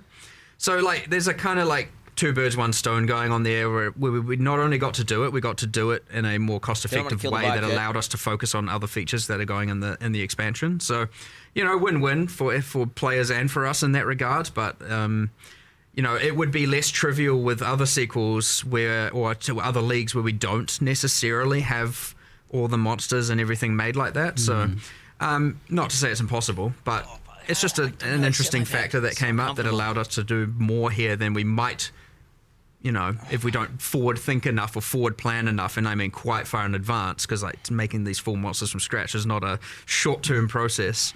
We might not be able to do for some other leagues. So, just a kind of fun internal kind of consideration that we made. Well, like an interesting thing here as well with the fact that Breach is in PoE 2, and I don't normally get into lore, so lore warning, but I'll try and keep it as oversimplified as possible because I definitely have delved into the deep end of the lore of this stuff. But so to simplify it, PoE 1, Chayula, baddie, we fight them. They're like the pinnacle boss from the first game, and yet in PoE 2 they're like explicitly not there as part of the boss of that, and also there's this lore kind of exploring the idea that they helped humanity at some point. So I'm curious if this expansion is kind of filling out the story in the in-between here, maybe explaining some of the stuff. It 100% is. That was a huge other win we got to do here, because really there was like, okay, there's the breaches in PoE 1, previous to Keepers of the Flame, and then there's kind of breaches in PoE 2 with the Twisted Domain, and it's like, wait, how did we get here? What happened? Okay, so there's 25 years. It's what's going on here? So we wanted to. Given again, because 9 years ago we weren't really putting that much into the narrative of leagues and into you'd find back then we're not far from Onslaught League back then, right? It was just 20% of some stats. So, and even when we had Anarchy, there was Exiles, but like there's named characters, but we didn't really have voice acting for anything. Like we've kind of stepped up our game in a lot of delivery of that. So now we get to come back and go, let's establish a bit more about Breach. Obviously, there's uniques and flavor texts historically, but yeah, we got to establish a little bit more, add some interesting stuff to it. Meanwhile, also, progressing the narrative towards what if people are playing PoE 2 see. Now, that being said, if you just play PoE 2, you don't need to know all of this. If you just play PoE 1, good on you. You now know it all. It's all entirely optional information to know, but you kind of have this. Worth noting, on the kind of Chiola arc, there's a bit of like, is he good, is he bad kind of thing going on. Oh, fuck me. Still to be determined, at least for the players. He's got a cult following, but that doesn't necessarily mean one way or the other, does it? He was a baddie here, you're an acolyte of Chiola over there. Yeah. What goes on in between? But I was reading the flavor text of the acolyte of Chiola this morning, and I'm like, even that doesn't really kind of suggests that maybe it's not a good idea to be following them, but but there's power. But like the monastery of the Keepers of the Flame is actually where the monk trained and from PoE 2 grew up and all of that stuff. So kind of little fun bits there. People playing both games will appreciate it. It's still great. It's going to be great in either game, and it allows us to develop. So, because look, they're both set in Ray class, it's still a shared narrative, and it's nice to be able to evolve all of that. And it's honestly been fun, really, honestly, doing all of that. It's cool to expand kind of like some of the story of the Ascendancies there as well. Like you're getting a bit more of a tie in there as well. But you said the monks trained there, though. I thought you were just telling me earlier that the monks trained here in the studio. So technically now, officially, the monk has been trained by one of our IT administrators here, since that was he was the person he's I'm not sure what the martial art is, but he's very well trained. I believe a black belt, and we used him for our mocap reference. Cool. Hopefully he doesn't mind me mentioning that, but it's, IT guy. It was it's quite fun. I think our animators enjoyed that one a little bit as well. So that's awesome. You guys hadn't really done too much of that in the past, or? You mean mocap? Yeah, like mocap. I mean, the animators always film visual references, so like they've got a room basically where they go up and they're just doing all the animation, acting out. They're often not actually mocapping technically with all of the suit and everything, but they're often filming that and then doing animation to it. I'd say one of the most useful pieces of technology that we've been able to benefit from is it's a literally single phone shot mocap, and very quick from recording to in-game animation. It works really well for animating, obviously, humans, but also for when it's involving just a single human. it's like ultra quick. Like if you have two and they have to interact and make contact, it's not very good at handling that, but it's been insanely fast. Just you just get a single small tripod with a phone, and you can record a human and chuck it in game pretty rapidly. I've seen Lois do that. So that's been amazing, and honestly, almost all of the human animations you'll now see in game, where it's not someone punching or hitting another person. So like, it's not mods. The best for combat and kind of scripted cinematic interactions between characters, but just those kind of freestanding town idols and all of that stuff, yeah, you can do pretty rapidly now. It's been a pretty big improvement, I'd say, in a cool way. So yeah, and I mean, you're getting like PoE2 quality stuff in Path of Exile 1 as well. Like I've definitely seen things like that's a lot more going on there than there usually is in PoE 1. You're just talking about the fact that the original bosses were just exiles with extra color filters on them, right? I mean, everything new that goes into PoE 1 like has been a lot higher standard than some of the early stuff for a very long time, right? Because it's not like you have people being like, oh, you know what, I'm going to make this worse quality because it's going in PoE 1. Like obviously they're going to make something look as good as we can make it, right? Exactly, right? So I mean, you could probably phone it in a bit more, I reckon. They don't. No, an artist doesn't want to do that, right? They want to make stuff that's good. So who wants to do that? Yeah, That's a quick way to remove their job satisfaction. Right. Make bad stuff. It's too good. Intentionally bad is good. Fair enough. So you mentioned the sanctity of the kill monster in Circle. So on the mechanical front, I noticed that there's actually two distinct types of breaches here. There's very much close to the original one, but then there's this hive one. What are the differences between the two and how they work? We've got 4 encounters total. At the more common one is the kind of what we're saying is the hive. So the breach have come through those the hand portals. They've stabilized the breach and are now building their hives. And so you'll come across there's heaps of walls and constructs and some half organic, half inorganic. And you get the little spider things, which I think is the Twitch drop for the stream. You get those and they're kind of building and they're like putting together like molecule by molecule building these hives. And that's the one where you come in and you get given the power of the Keepers of the Flame, and that can just incinerate away all of the material, and you're kind of just like running around pretending to be a Righteous Fire build for a moment. I'll just note as well, like you don't have to click any doors or like run into any walls. They just evaporate before you. You just run around. You run around so burning stuff. It's kind of satisfying. It's the ash going everywhere. There's a couple of things going on there. So generally when you get to the center, you summon an Aelith, you start the encounter. And effectively just kill a whole bunch of monsters. They're trying to get to her, they're trying to kill her. They're not super effective at it. We're not doing the whole like they are persistently wanting to aggro on her. They're gonna try and kill you. That's honestly more of an immersive flavor thing than it is like meant to be too interruptive of a mechanic or anything like that. Again, because I wanted to just keep killing monsters being the primary focus. But there is a thing where the more walls you burn, the more there's amongst all the walls you can get these like spawners, these like hive portals, where the monsters can then come through. So if you want to activate more, to have more monsters, have more difficulty and get more reward, you want to burn as many of those hive spawners as possible, and then they will turn into portals once the fight begins. If you just want to run to the center, start the fight, do the fight and leave, go for it. The other thing here is though that of course, obviously this can be a bit of a clear speedy thing where it's like so during those encounters, using the power of the purple flame, these kind of purple flames scatter out, and each of them kind of has a skill attached, just like an oh shit button. And so like if you're getting overwhelmed, there's like different things you can just click if you wanted to, if you needed to. Most powerful characters, you'll be fine. Just as it kind of like will send out a giant nuke and clear stuff, or like create this like flame wall, and anything that runs into it will burn. And that's honestly more to help out players that are kind of struggling or on the weaker end and aren't able to kind of keep up with it. So it just normalizes the difference between bottom end and top end a bit. Again, not meant to be intrusive, not meant to be like complicated. We kept it simple, and it's just like 99% of it. I mean, when you boil it down, it's basically just like a fast-paced wave defense. Like just survive 6-8 waves of monsters that are rushing at you pretty fast, and but it doesn't have that same clear speed pressure that the like basic one has. Yeah. So that's one encounter. Second encounter is like the traditional breach, the one that players have historically been playing. you activate a thing, the breach expands out. So these are breaches that haven't been stabilized yet. Yeah. So they haven't come through to build their hive. So you activate it, it starts expanding, you kill all the monsters, that's it's revealing, and then once you've killed enough, and if you can kill enough, like it can be kind of hard early game, but like towards end game, that's your goal. You'll notice a progress bar filling up, and once the breach gets to the end, that means that it will become stable.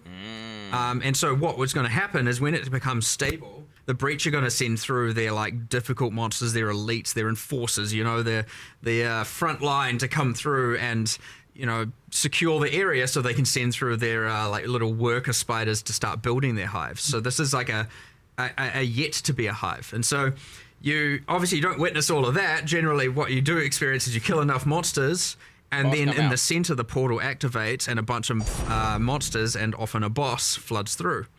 And so now you have to go back to the center and fight all that, kill everything, defeat the boss, get the loot, and then everything drops. This reward's OP build, by the way, once you successfully do that. If you can't do it, run away. That's up to you.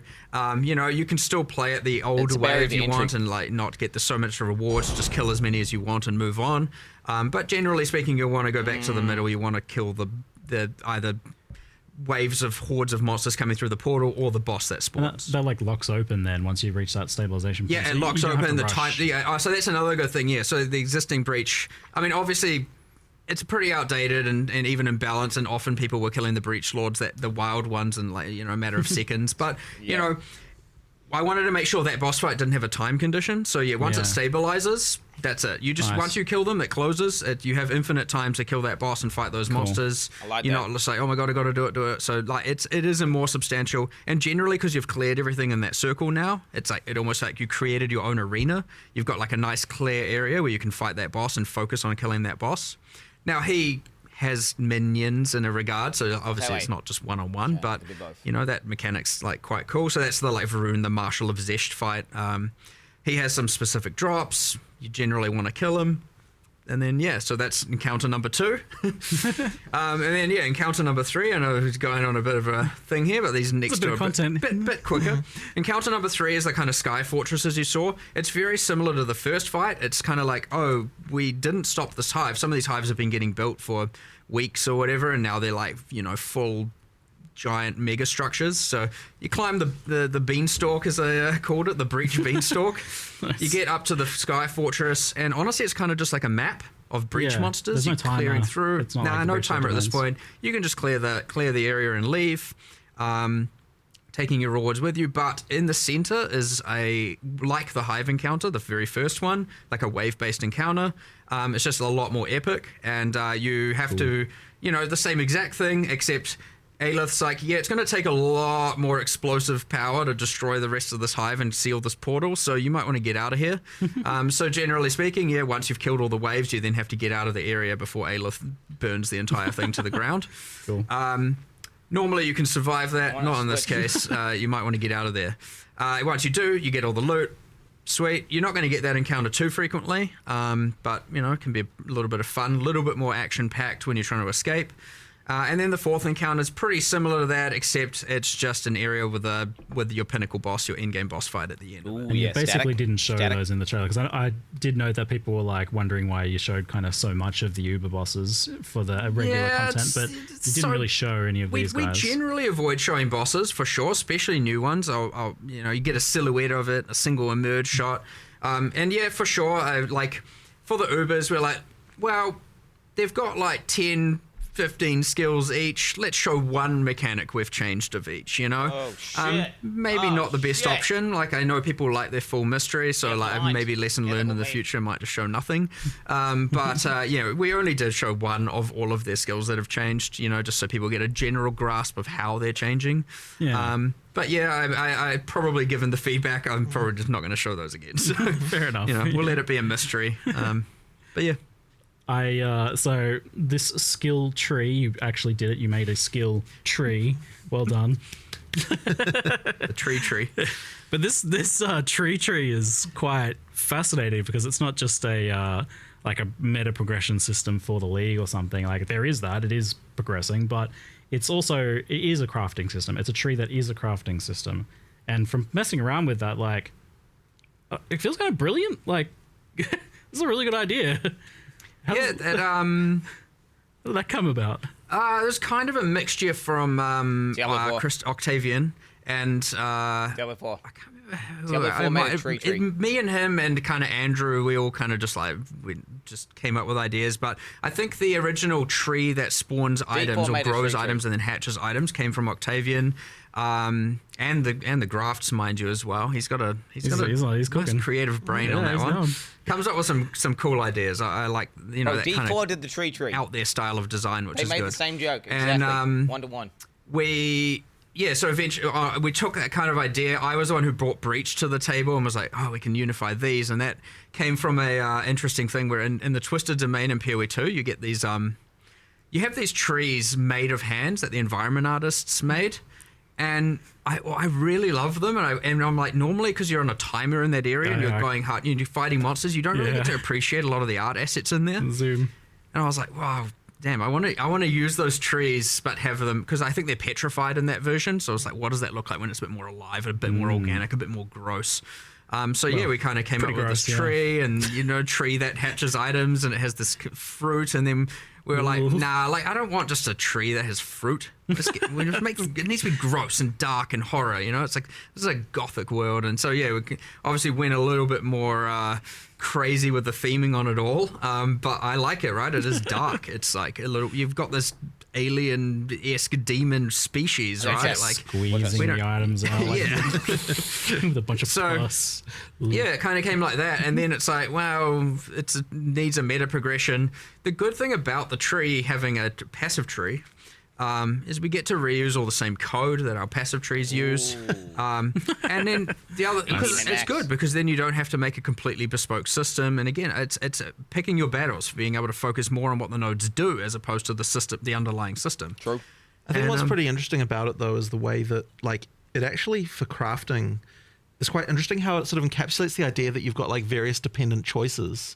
You don't normally think about crafting in that way, but that's really what crafting is. And so it kind of means that it's actually a surprisingly natural interface for crafting.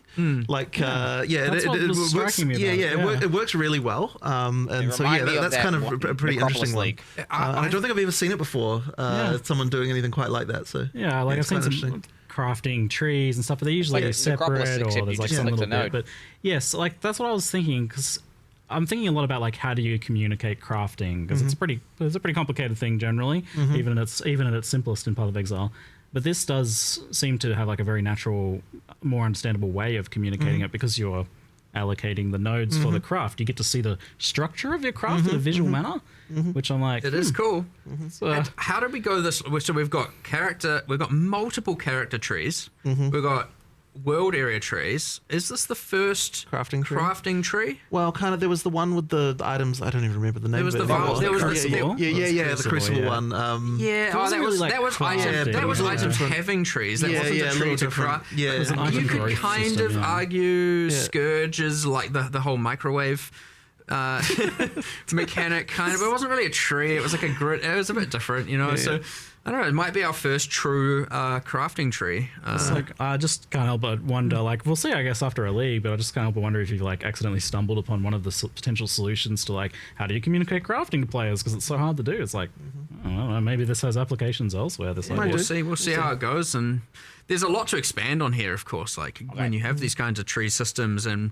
Immediately people are going to be like, oh, keystones and where's my crafting tree notables and masteries and jewel slots. My cluster jewels for my crafting tree. Yeah, build your own crafting tree. Stop talking for 1 second, goddammit. We'll see where it goes, but obviously that depends, We don't want to overcomplicate it off the bat, so you come in with something kind of simple, elegant, see how it works, see how people respond to it, and then...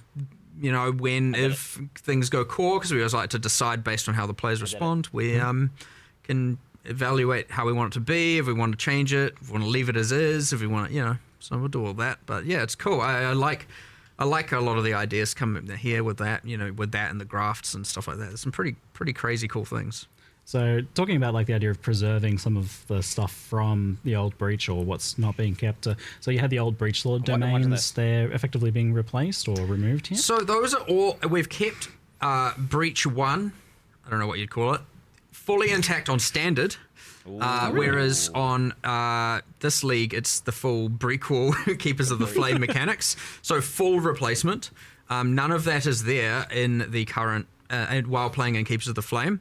Like, all of the breach nodes on the Atlas tree are gone, you know, and all that. So you've got the current league. Obviously, our intention is that it goes core, but we'll take the better elements of it.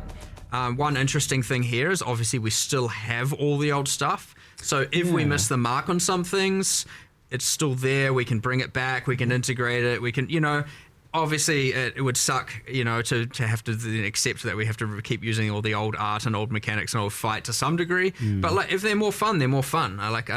We're not necessarily here in the business of taking away things that people loved. So obviously I'm pretty confident in what we've got is going to be amazing. And as you said, first impressions pretty positive. So but, you know, worst comes to worst, if we have to take the best of both worlds and merge them, then that's still what we're going to do.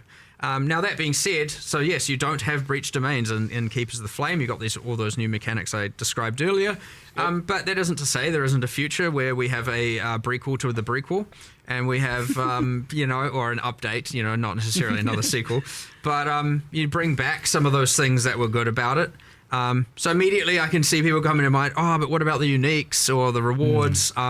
We have kept all of that. All of that can be spawned from the tree. Cool. You know, you can grow pretty much all of it. You can find, I won't reveal exactly how to do that. You can figure that out. Nice. But you can generally get all of the historic rewards from Breach from the new mechanic as well. We've tried to keep all of that. Does this mean Breach rings finally get a revamp after sitting there with the silly thing? That they got their improvement in PoE too. So we had already accepted that having a double effect while in Breach, especially given, you know, that's only useful some small percentage of the time generally, not good enough. So yes, the breach rings have been reworked.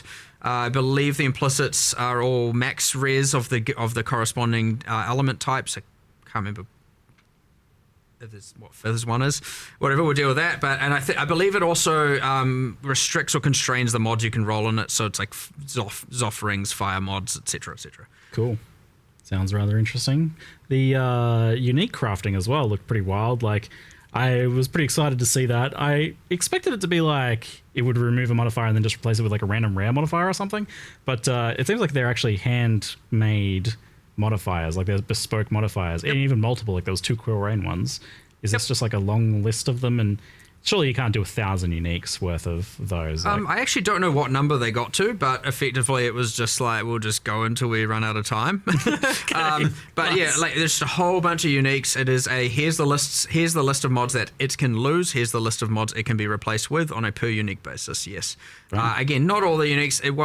I almost assure you it won't be the majority. And obviously you're not going to be getting pinnacle boss uniques from here and stuff like that. Those are restricted to things that have specific drop locations But yeah, that being said, it is a list.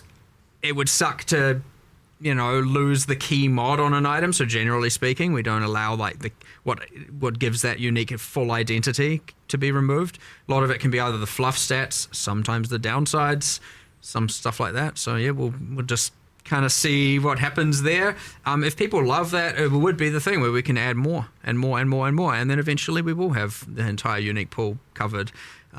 So we'll just see how that goes, but wild. It's kind of fun. You love to see it. So the other thing was these creepy arms that you can grow on yourself. I love that. We just, here, have an arm. Sure. Just plug it into your back. Why not? I mean, we were shoving rusty bits of metal in ourselves and stuff before, so why not continue with that? But these are like, it was in the video, but I didn't really like kind of understand kind of how impactful they'd be until I was messing around with it, especially for leveling. But these are like pretty major skills and an extra layer, because especially so there's 16 of them, and you can have 2 of them, and they're like a mixture of auto casting skills, proc based things, so like on attack or something, and manually cast in some cases as well. Like I had a tornado that was like crazy. So these seem pretty significant. What's kind of like the plan for how impactful you want these to be, or like, especially at endgame, like they'll definitely like very impactful while leveling. Obviously, there's always going to be a spectrum of usability. Generally speaking, yeah, they're going to be pretty powerful. but you know how strong characters can get. They can generally outclass everything. That being said, for a long way, they're going to be pretty damn useful. And even beyond then, there's generally you can scale the difficulty of the game like hectically. You'll notice like something I think you observed as well. The numbers on the skills are like out of control. Yes, that is because they don't scale with your stats. Yeah. Obviously, debuffs on the enemy, anything you debuff on them does. But yeah, they don't scale with your increases. The reason for that is that I wouldn't want it to be that if you're a spellcaster, you have to use one that's doing a spell, you know, because you generally focus on increases. And I didn't want it to be that, now in order to benefit from grafts, you have to really only invest in global damage increases and stuff like that. It would restrict the character builds too much. So we made them not scale with your character stats. Obviously, again, as said, if you reduce the resistances of the enemy, then the enemy takes more damage, that kind of stuff. But yeah, there's a kind of a lot of them that vary from utility through to just like pure offensive power. They all also just come with stats. So, and yeah, as you said, if you didn't want to, like, there's ones where you use skills and you can use that tactically. You can merge that with some of your abilities, or if you just want to, you know, effectively let it autocast. There are versions for that as well. If you just can't be bothered, that's also fine. And honestly, the worst comes to worst, at the end of the day, they still kind of just give some mods, and that's fine. And they are obviously used to, if you want to get one that just like specializes in harvesting more graft blood, that's also a thing you can do, because those systems are linked. Like the grafts do gain the graft blood, which is what you give to the Genesis tree to give the items. So there's kind of a nice interlink between, I mean, they should really be replacing the power that you previously got from mercenaries, right? Like, if the league needs to give you something that's going to fit in that power curve. So therefore, you can look at it in a similar. They are mercenaries on your back. Yeah, in a way you could say that. Yeah. That's what I was kind of thinking when I was messing with it. It's like, okay, so we're going to have two of these. It definitely feels like how I was looking at the mercenaries and picking mercenaries that had like two really good skills. Right. It was kind of a similar idea. So the design of mercenaries has informed this somewhat, then it seems. Sadly, you can't gear your arms. No. Can't put items can't put on a bunch of rings you on. Some gloves. Tell your arm to hold a sword. Yeah. You know? That would have been kind of fun, though. That would be pretty cool. The way Octavian explained the graphs to me was he said, they're not you. And I'm like, somehow that's really creepy to hear. Yo, the graphs are not you. They're attached to you. Are the graphs. A part of you. That was explaining the scaling. Like, that's why they don't scale with your stats, because they're not you. They're independent life forms, and therefore don't benefit from your passive tree.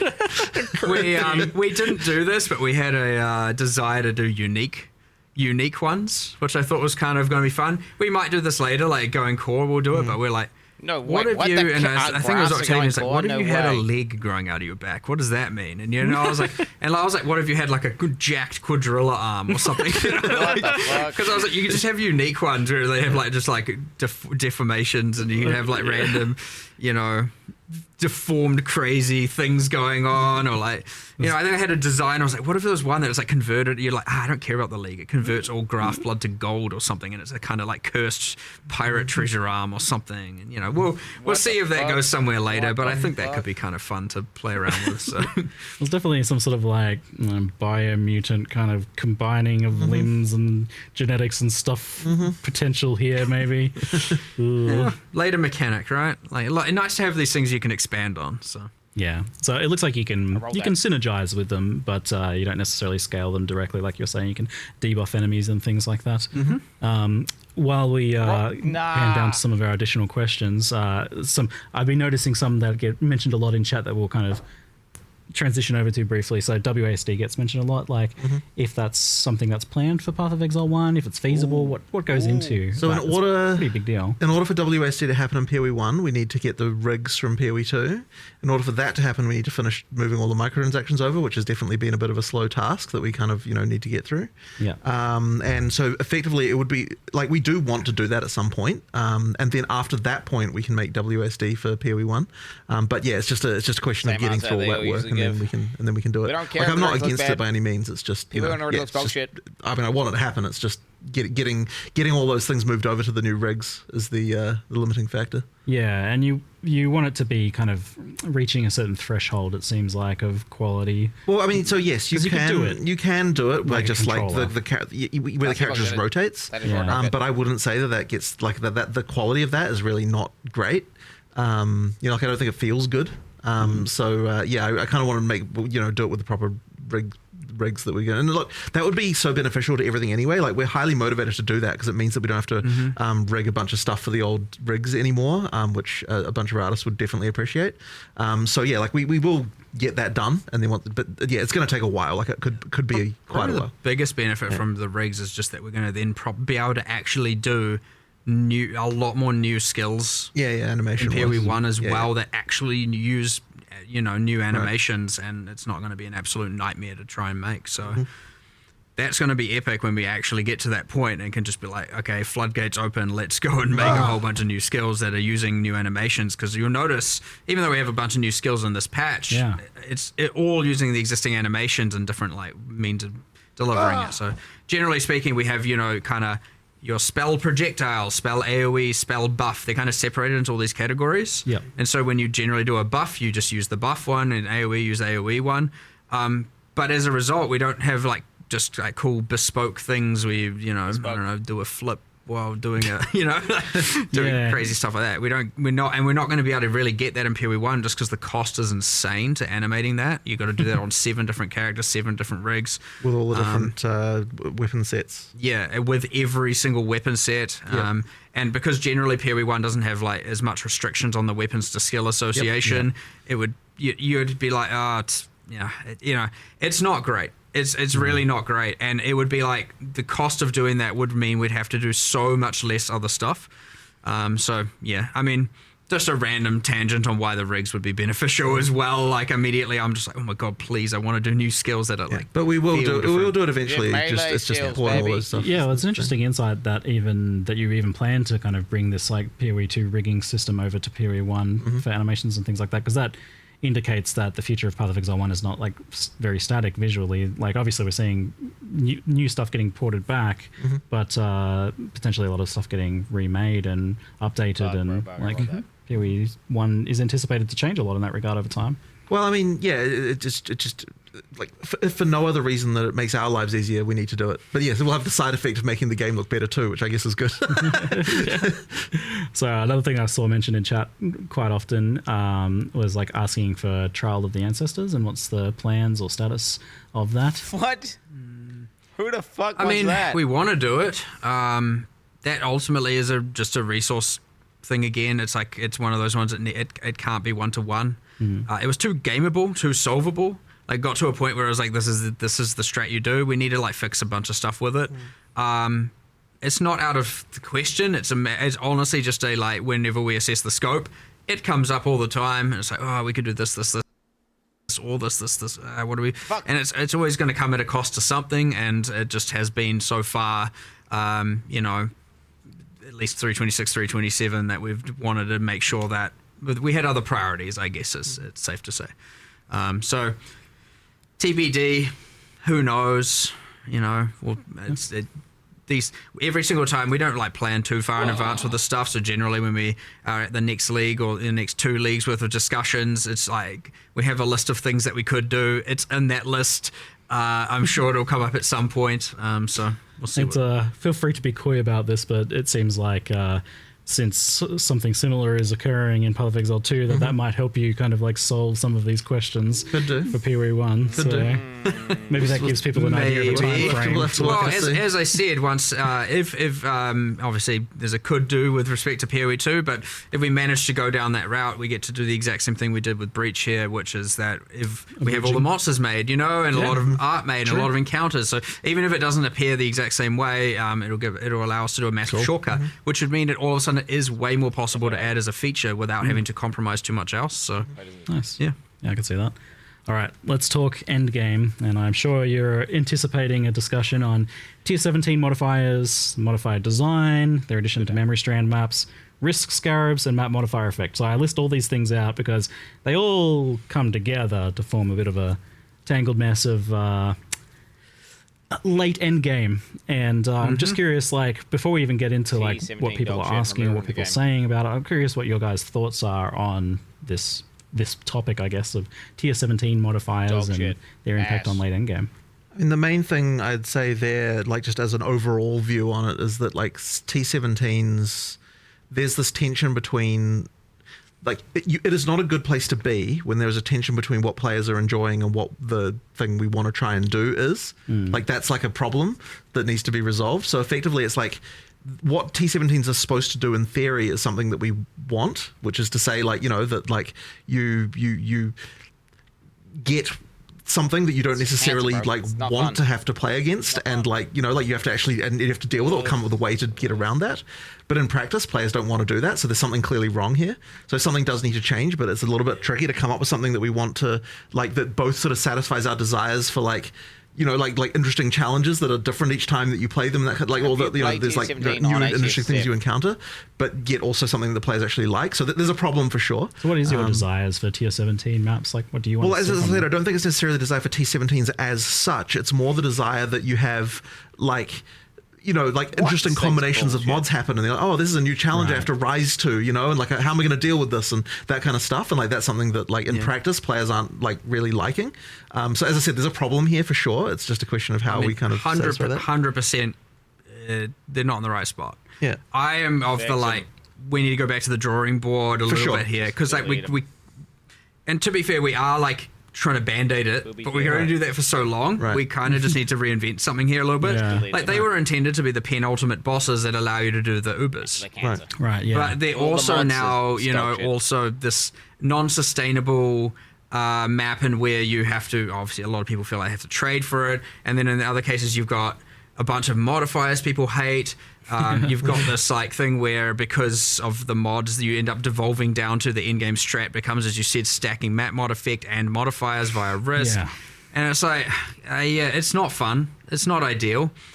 We tried to narrow the gap with T16.5, so that kind of worked, and then you get some other weird problems where, like, because those can be 8-prop corrupted and tier 17s can't. There's some weird issues there as well. And honestly, it's like, it is a kind of mess.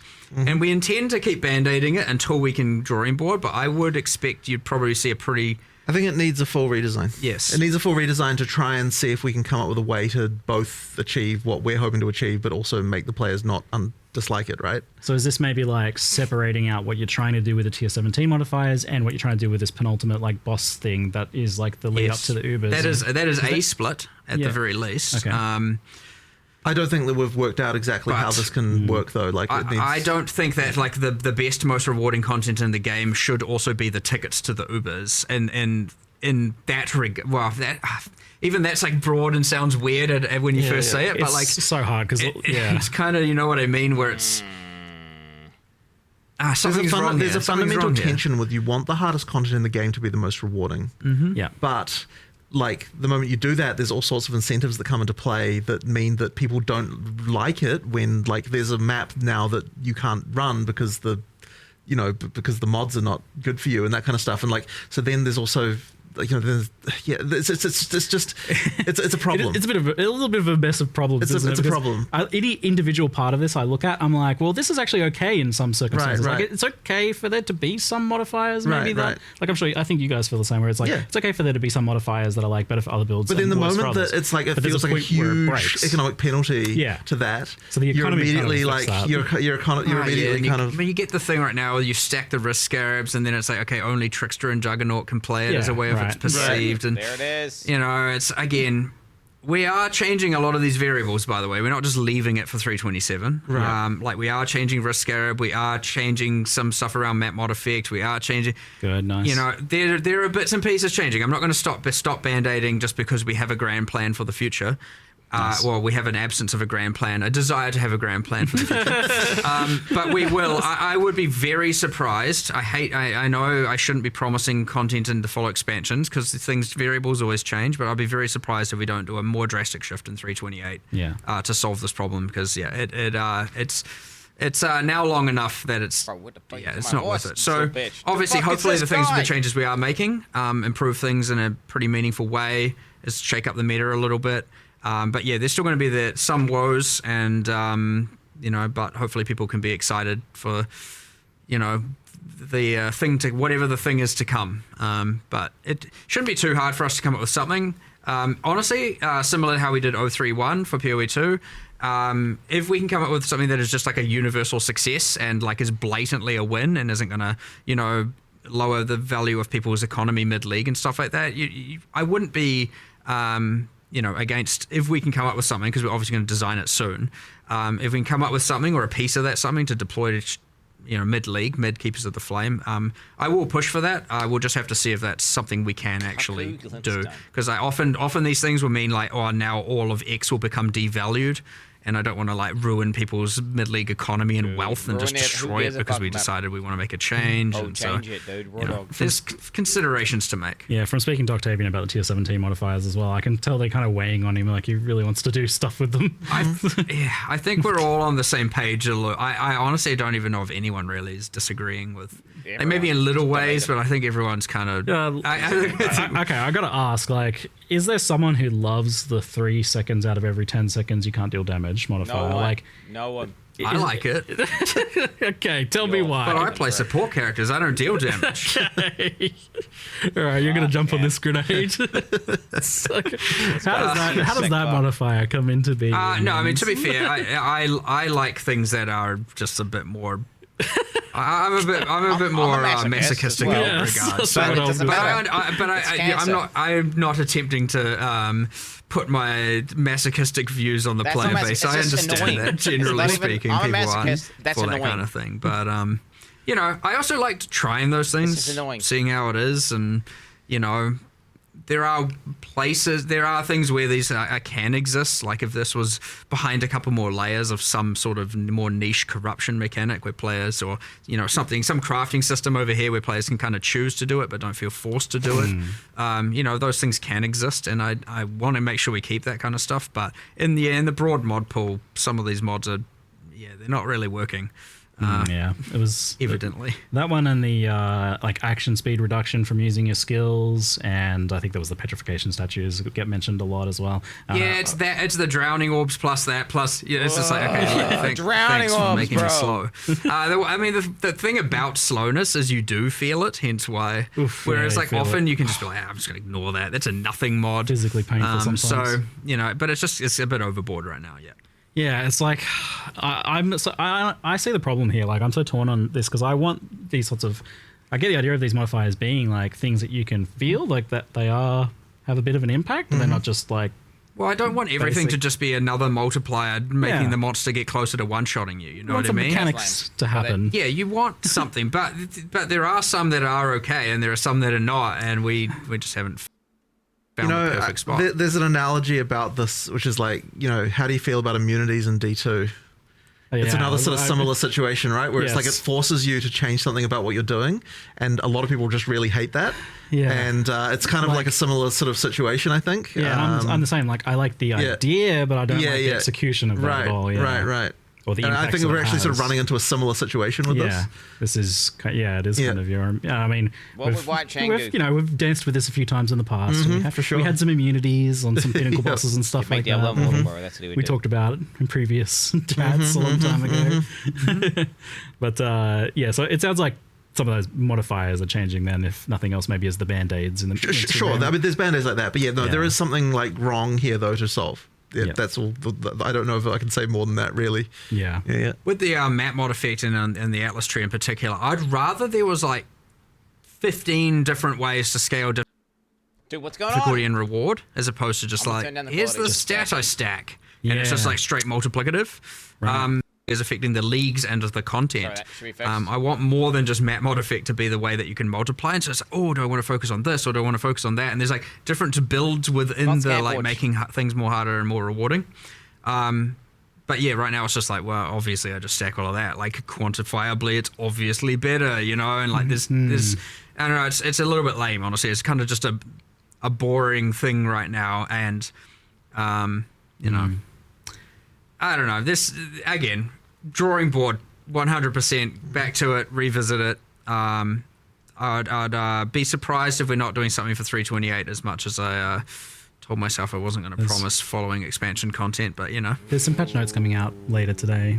Is it later? Yeah, I don't know what the time is, but our 11 a.m. NZ or whatever it is, kind of thing. Like there'll probably be like a rollout over time as well, from what I'm hearing. Like that's just generally the case because patch note writing is a surprisingly difficult task. It takes quite a while to get all that stuff. I mean, you've got an extra week to make additional changes. Like people are like, sure, there's always and that they too. Get extra ideas and stuff, and some of this stuff may be in there, but maybe have a look at some of those in there. But it sounds like we're kind of on the same page with you guys, at least regarding a lot of that. Yeah, I don't think you'll. I mean, obviously, it obviously needs attention.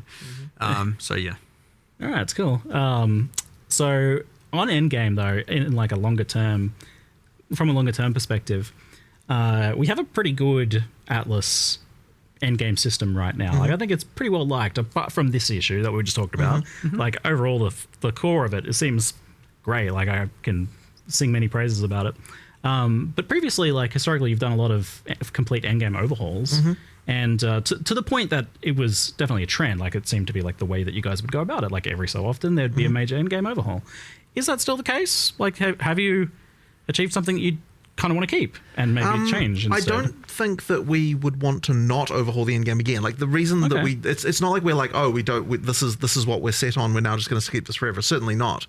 It's more just it comes down to like it is hard to come up with the ability to do a scope for that, and it's been especially hard, since we've had like PoE 2 in in early access. So it's kind of like we just need to get back to a point again where like that level of scope can happen. And I don't think will be necessarily that far away from the point where that should be fine again. It's just that like, it really is just a question of like, can we get the ability and time to do it? Yeah, like I don't think, as I said, I don't think it will necessarily be that far away before we do something like that again. And like you do need to change the stuff every once in a while. Like it does become stagnant eventually. Interesting. So I think we should do another big overhaul. But obviously the term overhaul can mean a lot of different things, right? We should be careful with overhaul. Like it's not like it's going to change into like it'll still be fundamentally the PoE1 Atlas and the. None of the overhauls we did changed it too fundamentally, I would say, in some respects. I mean, yeah, there's big changes, but I guess it depends on how you look at it. But it's not like we're going to suddenly be like, oh yeah, we're changing it to be like a PoE 2 like system or something like that. Like, let's go. But we do need, would need new pinnacles and new challenges there and that sort of stuff. Like that's something that we will have to do eventually. It's just getting the time. That kind of stuff, like escalating the narrative and cycling out bosses and cycling out characters and changing all that stuff is like generally pretty harmless and generally cool. Like you're not really messing with the systems and the core of what people like and the cycle that people like. So like obviously that's always just a nice win when you get to be like, all right, what are the next set of what much like Breach has now evolved and gone forward in time, so will the end game story at some point, and we will do that for sure. And it's just like there's always mechanics that come with it. And sometimes if you add those mechanics, they can't coexist with some existing ones because it overcomplicates everything, becomes a mess. I would hate to have, I don't want to add more systems and now all of a sudden it's extra steps even more over to have to do on your maps before you run them and that kind of stuff. So sometimes things need to be replaced, but like, we appreciate the fact that PoE1's endgame is in a pretty overall, I mean, everything always has its problems. I'm not going to deny it. We just discussed them, as you said. But it's in a pretty damn good spot, and there's so much good about it, and I don't want to ruin that. So we'll be very careful with that stuff. But honestly, generally, we'd like what you might find is that we use this T17 thing as a motivation to go, what is the redesign? Okay, let's use that as the like crux of what we design around and fix the problem both narratively and like game design wise by removing these problems from the game, creating something new in its stead. And I think what I'm most curious about is like if let's say you went into a meeting today to try and come up with a new end game for PoE1, like an overhaul for it, would it still have an Atlas passive tree like it has now?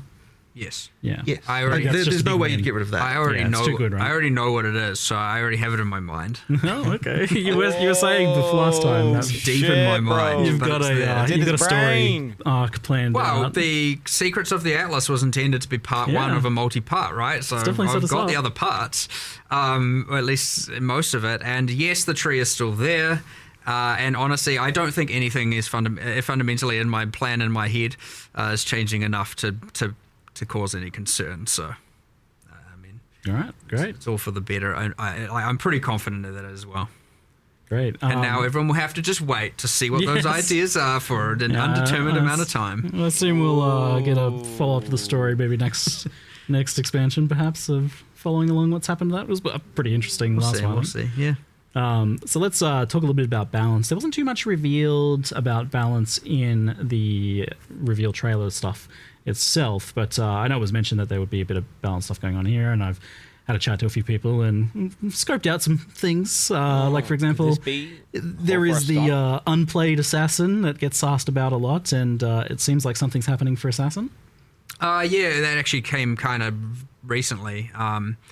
We were just like, can we really... I think what I had said, and my intention was to do this for both games, is like, we should at least look at... at least with respect to ascendancies, look at the least played class, especially if it's been consistently least played. Yeah. And make sure that that's on the radar and getting some level of improvement. And even if it means we have a go at it, and if the scope's too high, we do it a bit later. And if the scope's within spec, we do it immediately.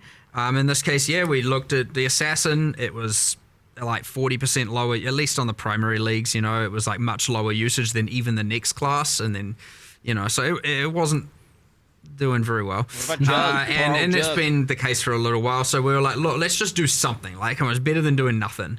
So obviously we just put together what we could over a couple of days and kind of mix and match. We had like 3 or 4 different iterations, and it came up when we were looking at it, it was like the whole you have the interesting thing, you go and look, you look at the class, and it's like, why is the ruthless poison node better than the non-ruthless poison node? Weren't the classes on ruthless meant to be a bit weaker? And then it was kind of like, oh, okay, well, that's a thing we can maybe draw inspiration from. And we just did our whole like process for that. But yeah, so we teased that last night, whatever the time zone is. Hopefully people enjoy it and play it. But yeah, I kind of want to get into the rhythm of every expansion. At least we look at, not necessarily change, because it depends on the scope a bit, but we at least give it a go of making sure we look at the worst class no matter what, even if ascendancy classes aren't part of our, the package of things that we're wanting to improve. Because sometimes we do a focus on the ascendancy classes, other times skills, other times this, other times that. And but I was like, okay, it's like, this is pretty bad. Let's do something about it this time and see if we can be consistent with that. No promises, but we'll try. And there's a little bit of a wild card in the mix here with Bloodline Ascendancies. So just to clarify, these are Ascendancies on top of your original class that you can choose where to put your points. Same point pool. And the reason a lot of people ask, or immediately are like, well, why don't you give separate points like Affliction? And the real reason is, combinations are great, but I also didn't want to have to water down the power of the points. Combinatorics. That's too much power creep, to add to a character to be able to give trees at large. And so there was that interesting part of it. The other second part is that we wanted to make sure that there weren't enough points that you could put all 8, at least generally speaking. So you'll find most of the classes only have 1 to 3 notables, kind of up to 6 points worth that you can spend. Yep. And this is so always, no matter what ascendancy you are still matters. I didn't want to just make it that literally the entire game, no matter what base class you are, where you start on the tree, is the same if it happened to be that a certain bloodline was OP, which I'm sure one of them probably is.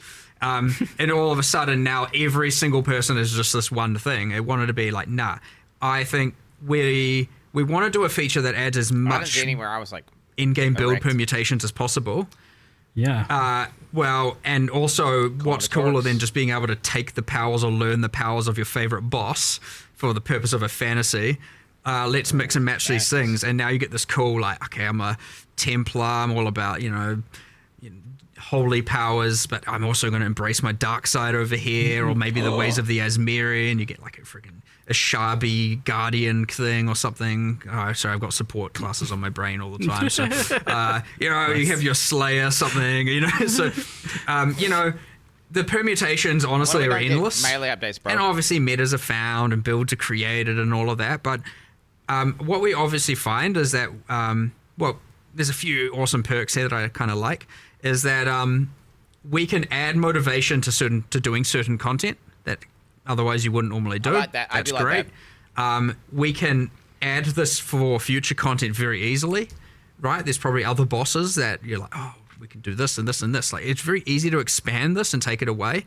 And the reason we're able to do that is because it is an in-game feature. It's not like overcomplicating the campaign and that player's experience. Like, you wouldn't want a second class in the campaign. People were like, holy, I've already got a tree and I've got this tree. You mean a third class? A second. It's like, I've got too many classes. There's too much stuff going on. So being able to keep it in the end game is an in-game unlockable thing where we can expand this feature over time. Now, all of that, of course, is under the assumption what the fuck? It succeeds. Again, we'll listen to the feedback, check what players think about it. But it's assuming it does well. Again, pretty high confidence. Yeah, it will remain and we'll keep expanding, keep extrapolating, keep changing. And then it's yet another lever where we get to add so many different builds, because one bloodline being able to then be paired with all, 19 ascendancy classes is just like, all right, we've got a lot of stuff going on here, a lot of different options, a lot of cool things you can do. And yeah, I mean, I am actually real excited to see what happens here. More than most things, I'm always like kind of excited to see what players do with things, but like here, I'm just like, I don't know.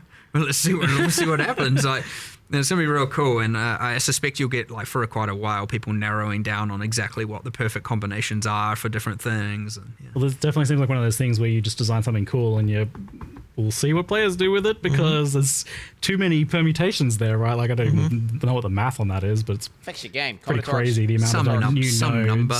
Yes, several infinite. No, not several dozen new nodes accessible to all of the existing ascendancies. That's a lot of numbers. Yeah. I'm like thoroughly excited. I'm gonna just do the whole, like, what boss do I feel like being this league? I'll just see if I can make that work, and then I'm actually gonna go backwards. I'm gonna pick my bloodline based on what boss I want to kind of embrace the power of. Then I'll pick my ascendancy. Then I'll pick my, I'll go from there. And then I'll pick my skill, and I'll end up a support character. I'm sure. Flavor building on this. Well, if there's no mercenaries, I need to be a good mercenary to my friends. That's my philosophy. Back to being mercenary again, eh? This isn't tied to Breach League, the Keepers of the Flame. It's a core game feature, Elden standard as well, right? Yep, 100%. Yeah, yep. Cool. And saw someone asking about Forbidden Flesh and Flame. I assume that wouldn't work with this. Not with these, but that isn't to say there won't be some future uniques. That oh my god! I mean, we'll see what happens. There's an option there, isn't there? Okay. More Forbidden Flesh and Flame. I don't know what I want to call them. Yeah. All right. Continuing on the balance topic, from asking around the PoE community, some of the more common things that just kind of come up was, the most popular thing was just the general idea of buffing underprivileged skills, like giving them some love. So you mentioned this idea of, like, looking at the worst thing in terms of ascendancies. Is that something you want to do with skills as well? We're always, there's a little bit of there's a few things to go into here. Like, for example, yes, there's obviously the core skills that are bad. Sometimes those are then enabled by something else going on, some other feature getting added, uniques, whatever. But most of the time, they're just, as you said, underprivileged. We've done a decent chunk of numerical changes here, mostly numerical. Some are, I don't want to say unsalvageable, but like, they don't have the same level of different multiplicative scaling that other skills could get. There's not too many though. And they require more, what I'm getting at there is they require more of a rework in order to actually become, truly viable. That being said, yes, there are plenty that always need numerical improvements. I don't know, and then you got things like the Trathan gems, right? Cool concept. 90% of them weren't really seeing any use. Yep. A few were, and now those are going core, I believe, into heist is what it is.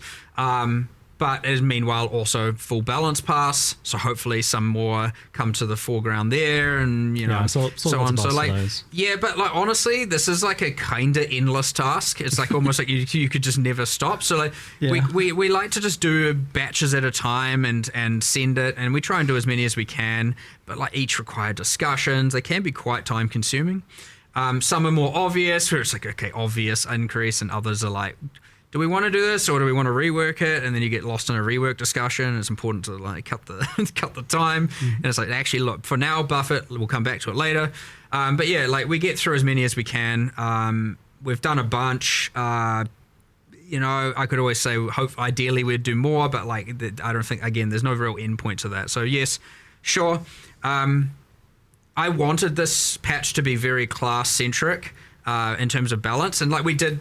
Yeah, I would say we did a decent chunk, but it's, we didn't get to cover every base 100%. So obviously, like you got the bloodline classes, you've got grafts, which are character centric, and then we got the whole set of new skills and support gems, and some changes around that. There are a bunch of other changes, but yeah, like it's that thing where I don't know if I'm ever satisfied. I always just you want to do everything, you want to literally do it all, and you never can. So like, hopefully, there's enough. Certainly should be enough to shake up the meta, should be enough to make everything feel fresh and some awesome cool new stuff, but like, don't be surprised if a particular person's favorite skill didn't happen to get touched. Like, that's the interesting thing about the skill buffs idea, is that you manage to achieve these days there's lots of different builds, and they're changing a lot each league as well, by virtue of like the new stuff that you're adding, like ascendancy changes or new skills or whatever. All that stuff is creating lots of new builds all the time. But when it comes to the skill buffs, I think it's more just about, like you said, like someone has like a favorite skill that has been languishing. Some sweep lover is out there just crying still. It sucks to miss something, like, because what happens when you buff everything, then you get a lot of like, but what about this? And you're like, yeah, I know, I'm sorry. I wanted to. I really wanted to. And, and then sometimes we still try and just squeeze it in before the patch, and we just try and get as many done as we can. But yeah, like, again, it is ultimately a resource game, and we do as much as we can. We really do. Combined with both new stuff to change everything up, bringing like excessive outliers down, and we do try and improve as much as we can. And this time we took it upon ourselves to add a bunch of new skills and supports, and so I don't know, there's heaps there, but it's that thing where a few people are going to have missed their thing, and there's a few, you want to do hand casting, you want to do that, you don't want it to just, I know that's come up, and I think even you mentioned earlier as well, it's just like, it devolves down to often, either Archmage or Ephemeral Edge, and like that kind of stuff being just like, well, obviously, right, quantifiably better. And so, just the ideal thing where, we'd make some changes to some of those, and ideally it'd bring up all of something else, but, sometimes you get some of it, not all of it and everything. But yeah, there's heaps here, just, you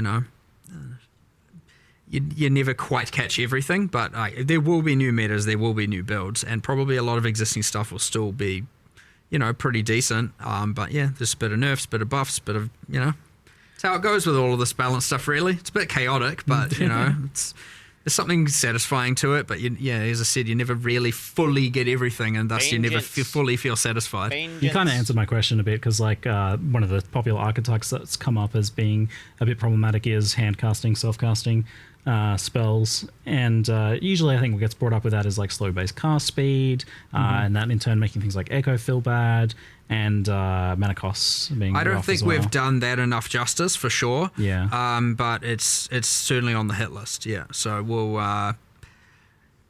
either we can get to do some stuff, in this coming week if it's simple, if we can think of it. It's not off the cards. That being said, there's always next expansion as well.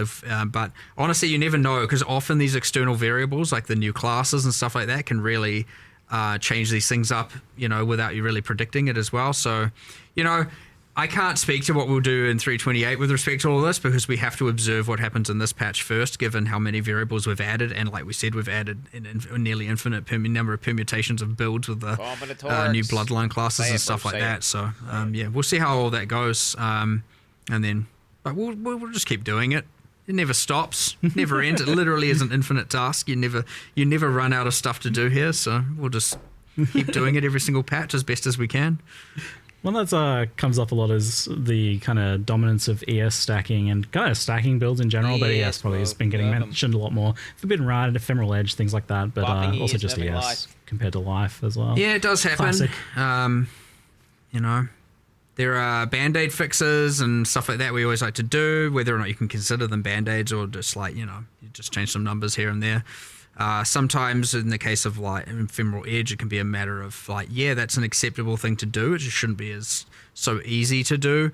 So yeah, I wouldn't say I have like, there's no broad solution here, but yeah, I agree that it is a problem where it's like the more traditional just do a thing feels like it's now wrong. It feels like you got to like pre-commit to being like, what is this singular thing I'm going to stack and then pick the thing that scales off of that. So be it like attributes historically, you know, not just thinking current meta. It's always you just like heavily stack this one thing and here's a unique that scales off that thing. And it's like, well, that's on one part is interesting. It's like fun. That is the build. I'm in two minds on it. But then when every build is just like, okay, well, that's stacking this, that's stacking that, that's stacking, and you start going through the builds and you're like, okay, we definitely like very slowly got here over time. I feel like in the stacking where it just became kind of like, just a little bit at a time. It became PoE1 became all about stacking builds. It really primarily comes down to mostly to the unique items that got added, right? Yeah, it's often generally a unique item's special thing is like, what am I going to scale off? You know, be it, you know, off evasion or off armor or off energy shield or off life or off ES or mana and, you know, or off int or off strength. You know, it does end up in that, and then some unique gets added, like maybe it's one per year, and it's like, oh, here's another 6% increased intelligence. There we go. That build's now just got a little bit more of an edge, and you do kind of just power creep into that point for sure. So it's like I don't even know like how much of a problem it is, but it's like definitely identifiable that it's like a big aspect of the build meta for PoE1. It is. I think it's other things out maybe. I think it's too dominant, but on the other hand, it's fun though. Like, people it's like fun. It's cool. It's interesting. So you don't really want to. You could argue it's what makes things kind of as part of PoE to a degree. Yeah, it's an actual action RPG. Yeah, so you got to be careful with it. You don't just want to take away all the fun and just make everything flat and boring. On the other hand, but you also don't want it to feel like a player's made a mistake by playing a more traditional, you know, build. And so and it often can feel that way. So there's a fine line here. Hard to be at that fine line, but yeah, some things are a bit too OTT at this point, and other things are too far on the bottom end. And the other problem is if they start buffing all the skills, well, a lot of those skills might see use, but they'll still see use in that stacking ecosystem. And then it's like, well, if you really made a new build at that point, like, I think that's sometimes the problem is like, my builds feel the same because ultimately like I'm using different skills, but they're all I'm just stacking on all of them or something like that. I don't have a like same scaling tip. Here's the solution. Yeah, because it really isn't how it actually. It's not really how it plays. Kind of gauging your thoughts on it. Yeah, I mean, I enjoy discussing it. It's just a matter of like, it's honestly 500 different solutions, and we need to just chip away at them and you know, mold it, and it will eventually, you know, shift into something else, and then that will be meta, and then that will be complained about probably after a while, and then something else will be, and you know, it's the cycle. It is balance. It is as I said, it's an infinite amount of work, and we just need to keep doing it. Like, you don't give up on it because it can never be solved. You just keep going, and as long as people are having fun, and you don't like compromise the philosophy of the game ultimately, then you're winning, right? Balance is a journey. Yeah, it's not about the destination. It's about the journey. It is. It actually is. For real. I mean, sure, it's the stops along the way. Every expansion. That's it. Yes. Every reroll. Well, a nice stop on this expansion I noticed is Wand. So you did actually mention it last 326 Q&A. You said Wand specifically. I went back and watched, and I was like, oh, interesting. I should ask about that. And then you showed off a bunch of Wand skills, and it seems like there's some nice Wand buffs going on in there to help Wanders out. Yeah. I mean, there's a couple things. There's like a bit of a hidden gem is that there's attack mod only wand based types in the series now. So they're literally, and they're kind of themed more around kinetic wands. Wands, and so because that's always been a bit of an annoyance. Like, there is a place for the hybrids, but that's been a bit of an annoyance. So now we get the like pure attack ones to help it a bit easier to roll for those builds.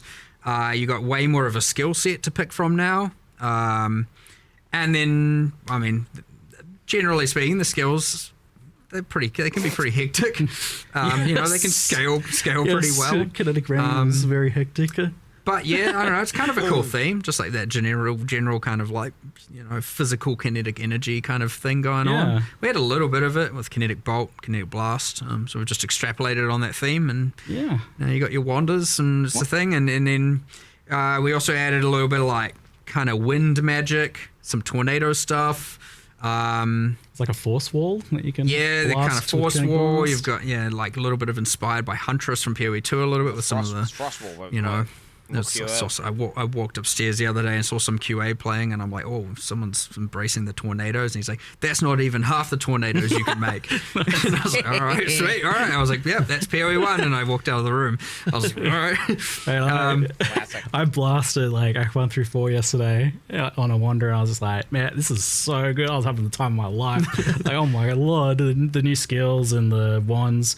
And it's like, it's not just the kinetic ones as well. Like, it actually pairs pretty well with the other ones that have like the flat added elemental damage. And it all kind of came together a bit. It's like, it's cool. I definitely, in the past, I just kind of like wrote wands off. I was like, yeah, they're never going to get to wands. It's like forgotten about. It's always been pretty kind of just, it's niche. It's actually an interesting thing. I mean, obviously it was designed before I started on PoE, and I always thought, I was like, yeah, that's kind of cool. Like, that wands that aren't about just spellcasting. It's, you know, they're about doing attack damage. I thought it was interesting. Pistolero style. That's what I like about it. Wands. Yeah, this might be the largest update to wand attackers that we've ever had in now like 15 years or something. So finally, look, I know there's some people in the chat that have been a long time waiting for this one. Yeah, you're right. It has been your forever. moment has finally come. It's good cool stuff. Yeah, there's a few other little gems in there as well, like some fire archer kind of things, and there's some that we want to still extrapolate on, but like wands was the main focus. Yeah, definitely a lot of love for wands, and pairing in nicely with the added skills from the hands on your back as well. Pretty cool. Lots of fun synergies there. So we kind of touched on it a little bit earlier, but shifting gears a little bit, I'm curious about the long-term development of PoE 1. Like, how much is PoE Classic, PoE 1 kind of like sacrosanct to you? Like, how much do you like not want to change it? Or because, you know, you've been taking things from PoE 2 and feeding them back into PoE 1, and I'm curious, like, is there points you get to where you're like, well, actually, let's not push it too much closer to PoE 2 in that direction, but keep it its own thing, or, you know, maybe like actually let's kind of preserve it as it is to some extent? I wouldn't want PoE 1 to ossify into something where we feel like we can't change stuff. Like, that would be bad. Cool. But sounds cool though. Yeah, but it's kind of like okay, the stuff people that we'll probably take back from PoE 2 is more around the sort of QOL areas of stuff, right? So obviously, you know, people would have been rioting if we hadn't brought async trade from PoE 2 into PoE 1. That's obviously, you know, something required. And so it's been sort of nice that we get to do a little bit of like proving grounds in some cases in PoE 2 for some of those changes to see whether or not it'll be okay. The thing we wouldn't ever do to PoE 1 is make changes that would break what people like about it fundamentally. So there's things like the trickiest parts, things like the way that item drops are and stuff like that. Like, I don't know that, like, even though there are things I don't like about that, I don't think we could necessarily change them either. You know, in terms of, you know, so like there's stuff like that you know, you just have to kind of like let it be, because they could easily break stuff that people really like. It kind of raises the question, like, what is it about PoE 1 that is like, that does need to be kept, that is kind of what makes it feel like itself, that people do love about it? I think that it's hard to even define that, quite frankly. It is, because killing monster like it get loot. It's a mix of things. I mean, look, the thing that PoE 1, I guess, has become known for, as opposed to PoE 2, is just like the combat pace stuff, like where it's just like ultra fast in a lot of ways. But it's not like there was like a goal to make PoE 1 like that either. It just kind of is. And so you wouldn't like it's I wouldn't even want to nerf that about PoE 1, right? Like, it just is how that is, right? So that's like really the fundamental difference. But the thing is, I think actually that the community sees more differences between the two games than what we do. Like, from our perspective, like, you know, it's like there are I don't even know how to really get into this exactly, but it's like, you know, we're just trying to make a good game. And it's like, it's not like we changed design philosophy or anything like this, right? Like, it's the same design philosophy from the same designers. you know, like going on in both. It's more just a question of like PoE1 got a bit out of control in certain few aspects, and that's kind of become part of its DNA, and so we can't really change that. And so so when it comes down to stuff like that we'd take from PoE2 to PoE1, well, it's just like all the things that PoE1 players would like and none of the things that PoE1 players wouldn't really. I mean, look, that's ultimately we want to be doing. But yeah, I wouldn't want it to be. I wouldn't want to be in a situation, as I said before, where it's like, okay, we're like PoE1 is in some kind of perfect state that needs to be preserved forever. Like, I don't think it's like that. We do need to be able to make changes.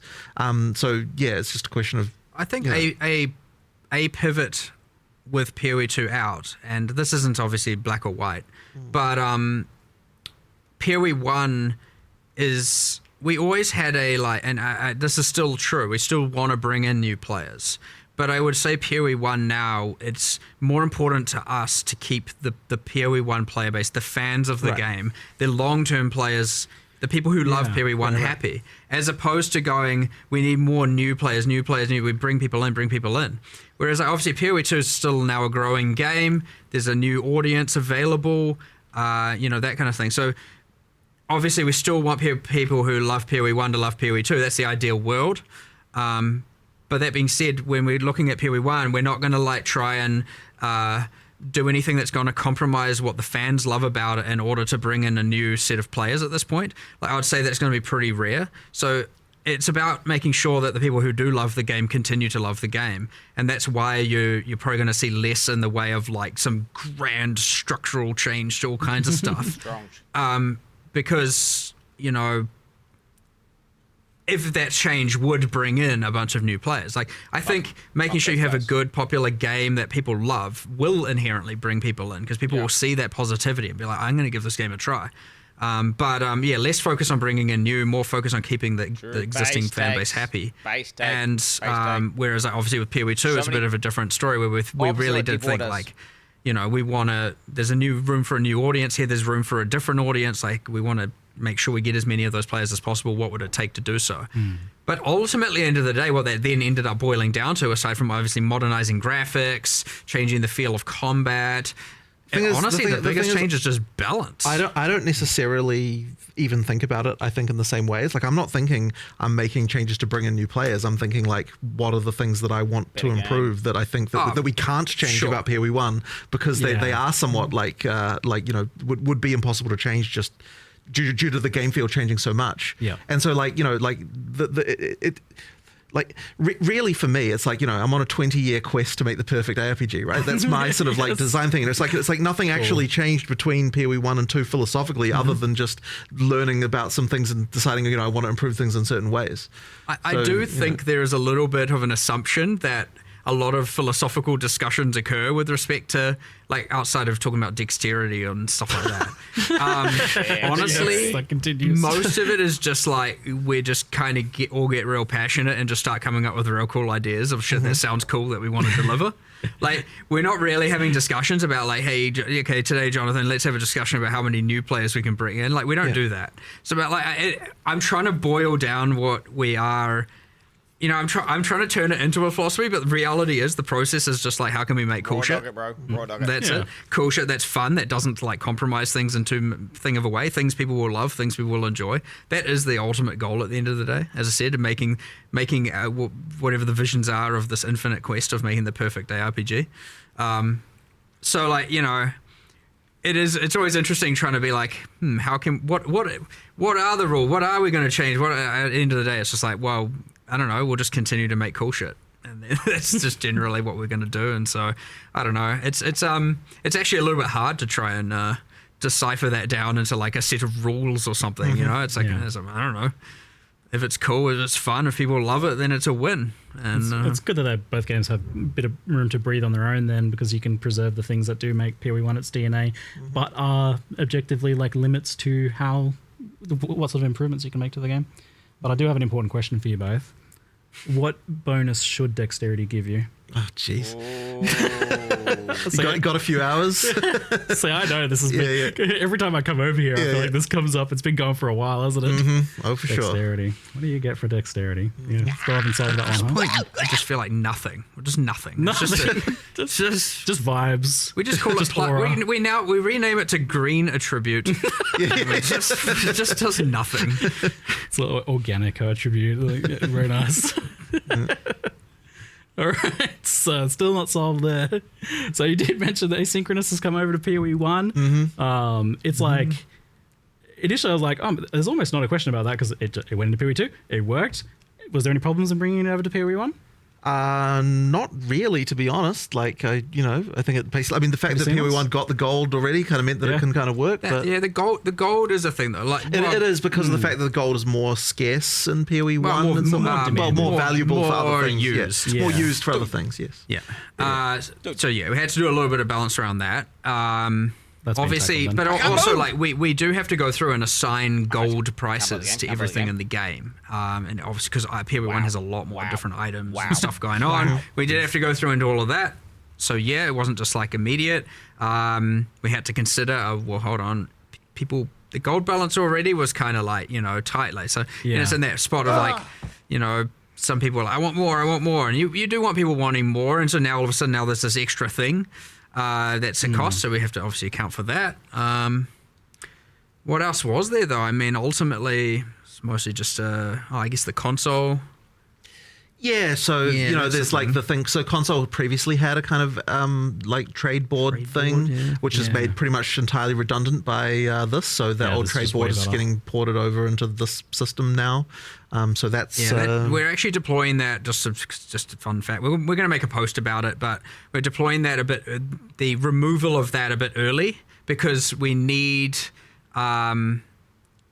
there's like a thing where we have to get rid of it before the new system is put in place due to just like database migration kind of territory things. So we're doing that like a couple days early to remove the console trade board, and then a couple of days later 327 releases. So there'll be a little bit. We'll do a whole post about that, just about what happens to those items. You don't lose your items; they all get put in remove only tabs and all of that stuff. But well, I'll tell you, for the PoE 1 only players who maybe haven't tried it in PoE 2 yet, it's been pretty phenomenal. The asynchronous trade is definitely like a massive quality of life improvement and very, very pleasing to use. It's a new era. We have a bunch of UX improvements we still need to make to it. It's got its kinks. So like, I wouldn't want people to think just because it's porting that we're seeing it as perfect. I know people have brought up having save searches. Being able to more rapidly, like you could control right click your item to automatically search for that item. And we're getting that feature, right? I think they even that's incredible. Yeah, I'm talking about things that are in progress. Like that's actually wild that you're like potentially getting that. That's it's very. I know everyone wants. Is that going to be in time for PoE 1's release? I'm not sure. I actually haven't followed up on the exact specifics of that where that's at, but if not, it'll just be mid-league or something. You know what I mean? Like we'll try as soon as it's done on both games, it'll get deployed. Since you're on it, was there like a reason why you can't mouse over items in like your sold items log to see what they were? Like I like that information to be like, oh, what was that sold for 2D? Of tried that, didn't we? But it doesn't. I can't don't see the remember, item, but it might have been that it would require storing the item, which might have been. We discussed originally allowing that. I think. I remember discussing that before doing it, and we were like, "That would be cool. That would be the thing we want to do." Probably doesn't store it at the moment because it's like a tech thing for that. It's not like. I mean, we could probably do it, but okay, it potentially on the cards then. It certainly would be nice. Like I like that feedback as a seller, but I certainly love logging in the morning to all the currency and seeing what's sold for what. But effectively, I think that like trying to improve the kind of price check experience would be the thing that kind of like the next frontier of like in terms of the in-game UI trade search and sort of stuff. What would be the next slippery slope to slide down to? As long as we don't all of a sudden have like stock market-esque UIs. No, I don't think we're not going to get that. Like basically, we have to find a way to do that stuff that doesn't get overcomplicated. So like but then that's the tricky part. Like trying to improve that.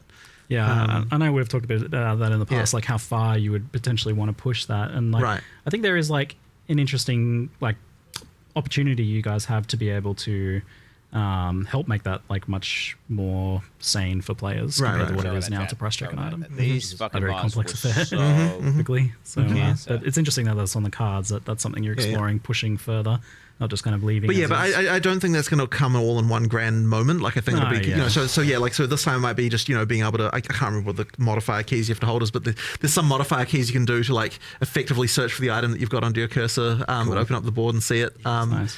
It's like, I got these decent pair of boots. I'll just search for that, and then you maybe lower the move speed by 5 or lower the life by 10, and you, or maybe the thing that you want to get into is because there's all the questions around. Okay, but what if these mods are irrelevant and you don't want to search for them, and like being able to do that right, and skill. Exactly, it's like all of those things that need that need a little bit of UX around them that we will.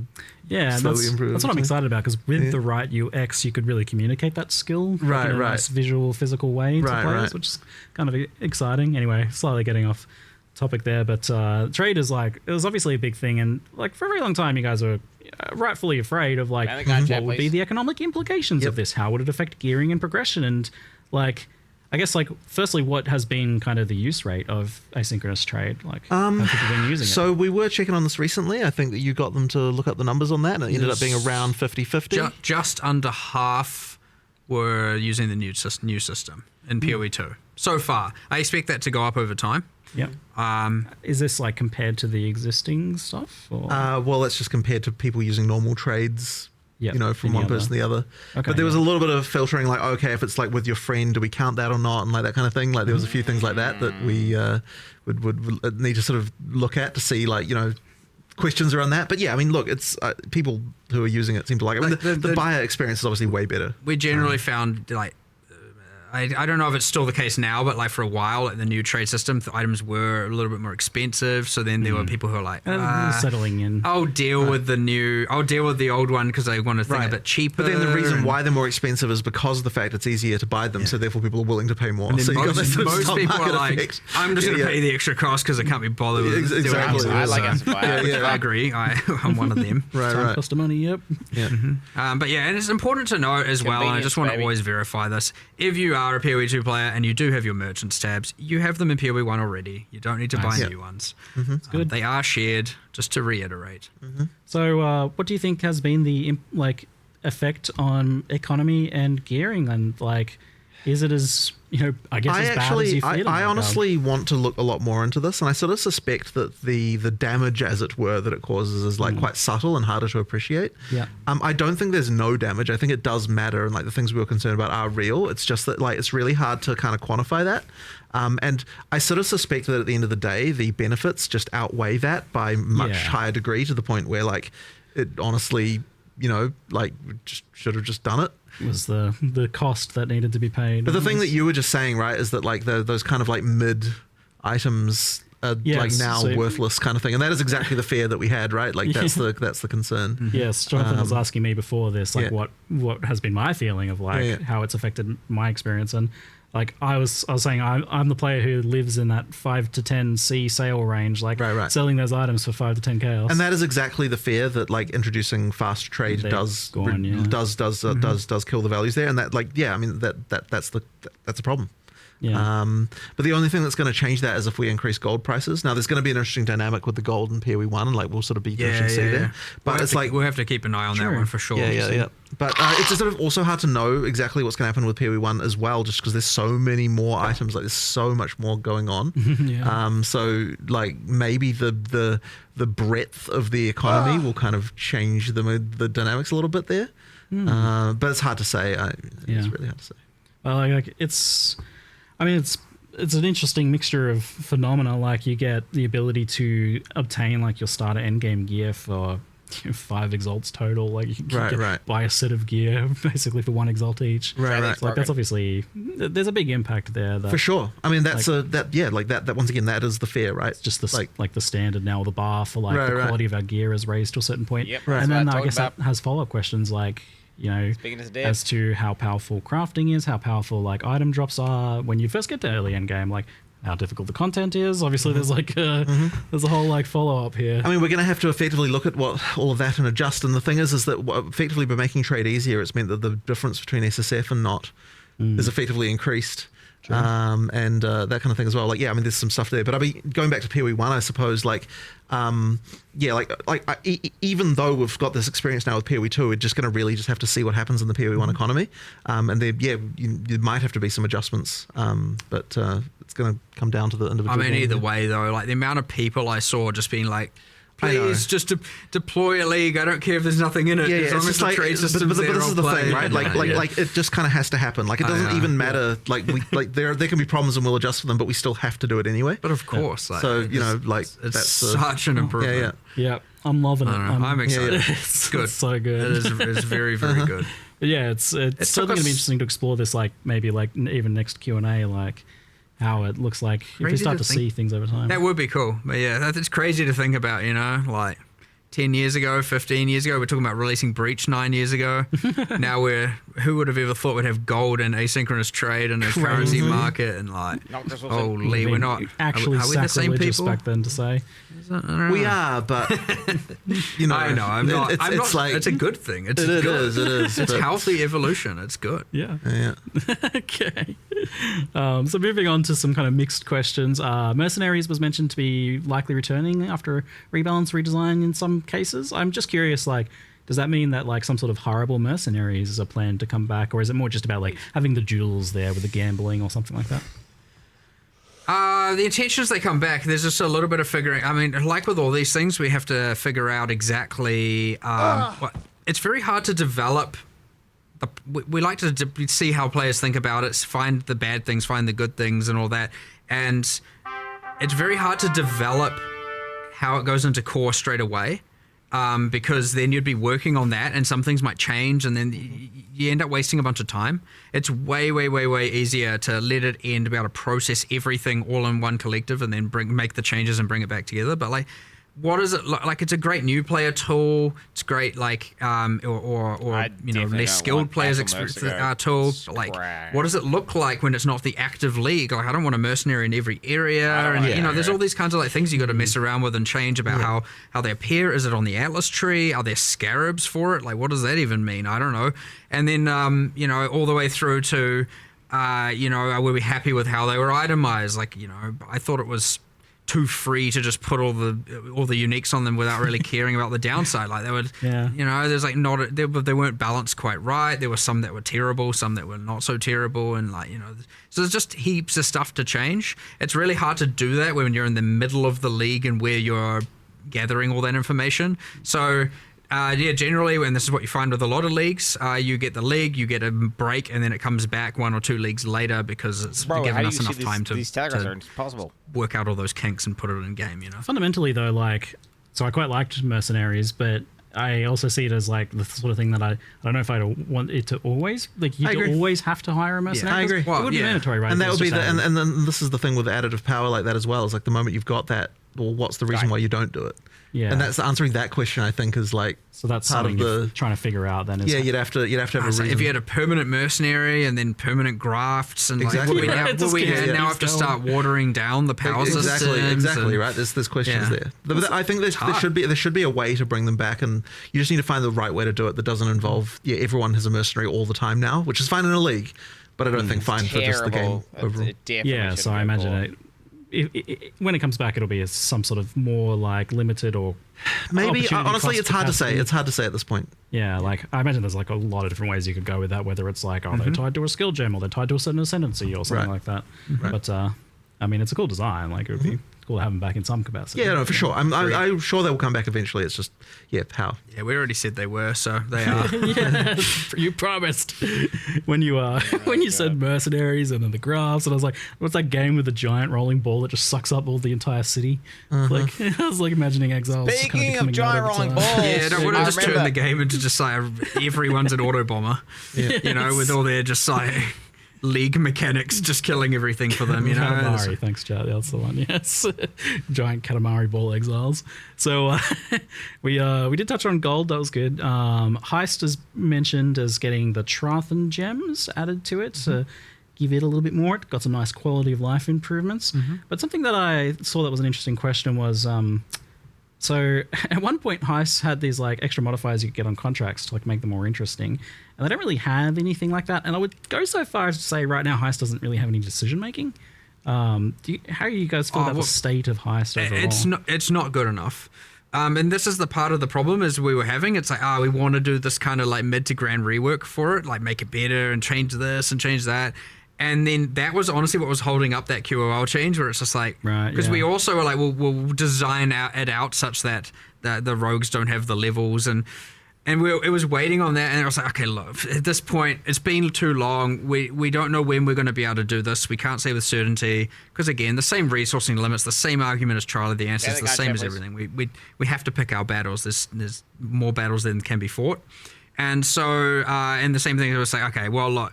If we're not doing this anytime soon, then yeah, we should do this QOL change, and we'll make little incremental improvements to them all the time. But yeah, it's one of those ones that needs some love for sure, and it'll come eventually. We cycle through everything eventually. So yeah, I mean, I just can't win. I don't know.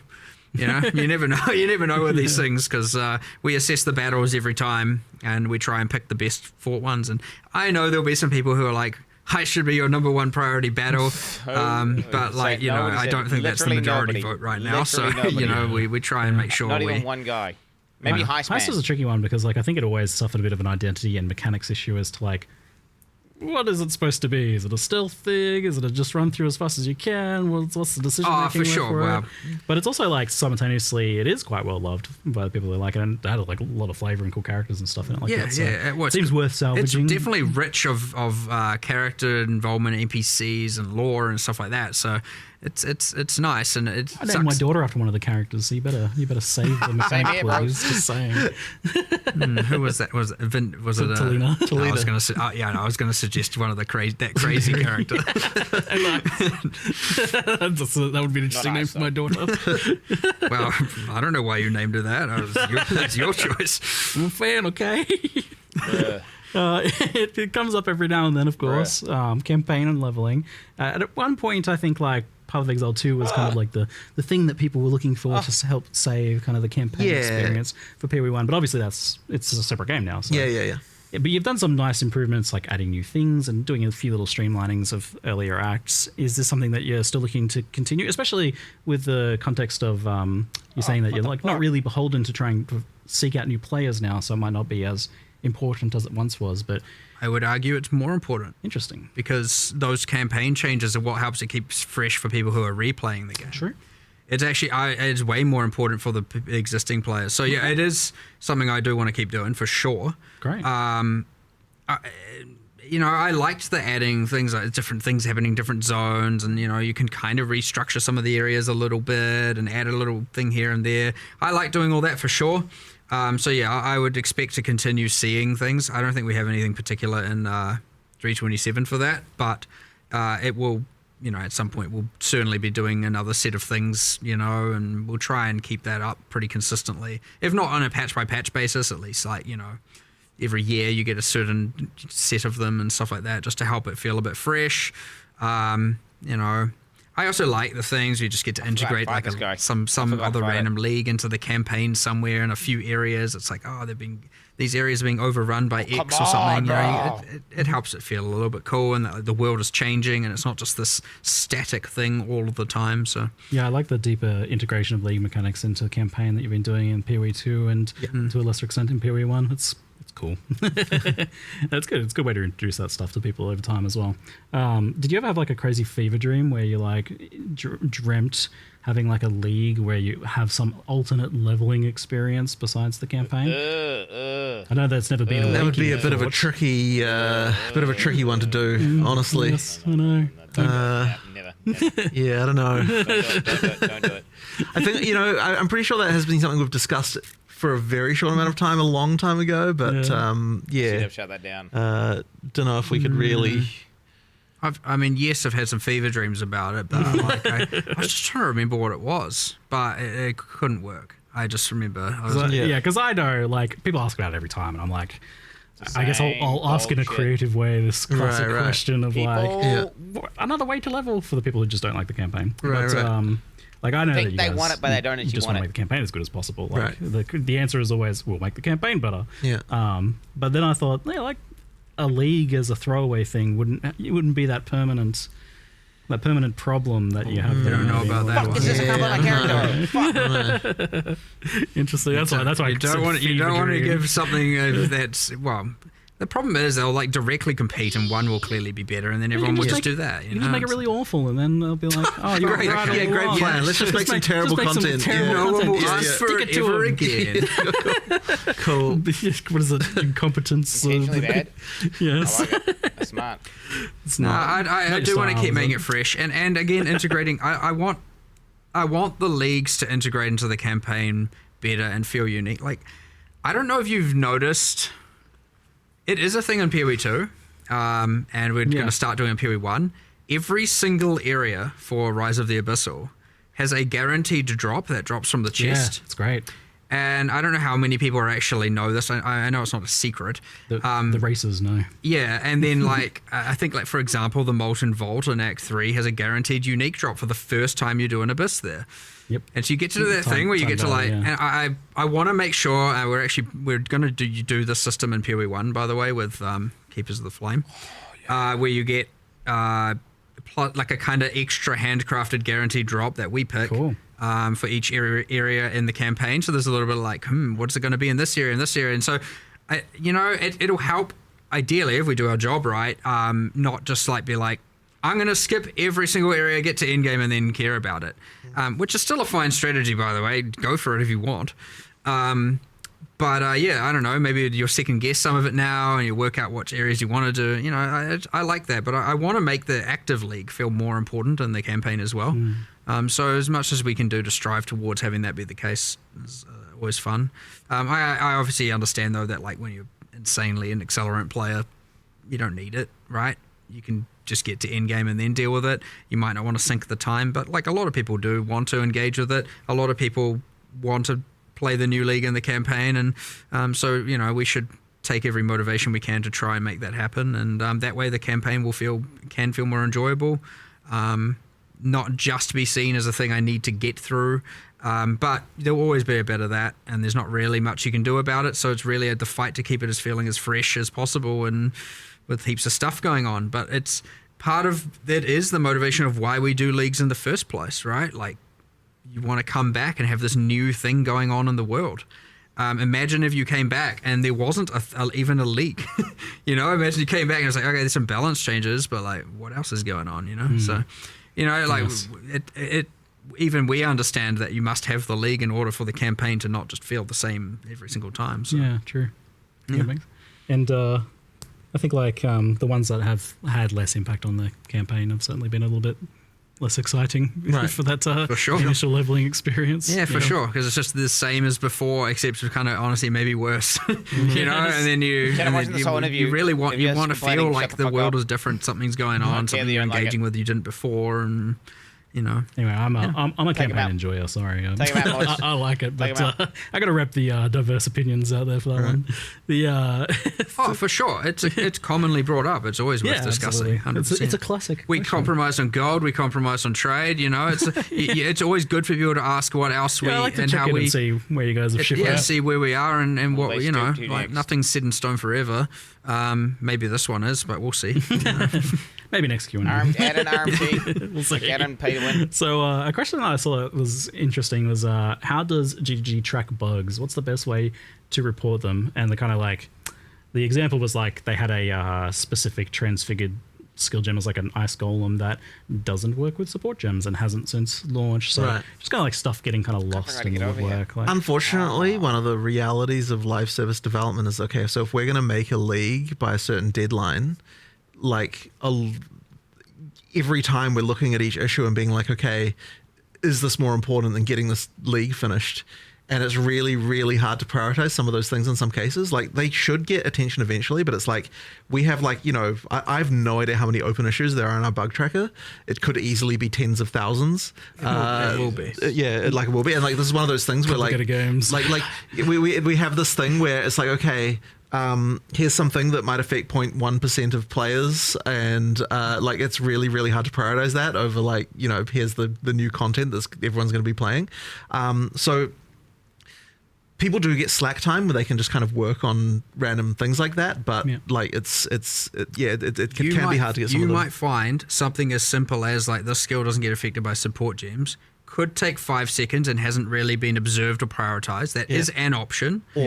Or it's going to take 5 weeks to implement some giant refactor, and honestly, we should have just deleted the skill and added 15 others. You know what I mean? Like, it's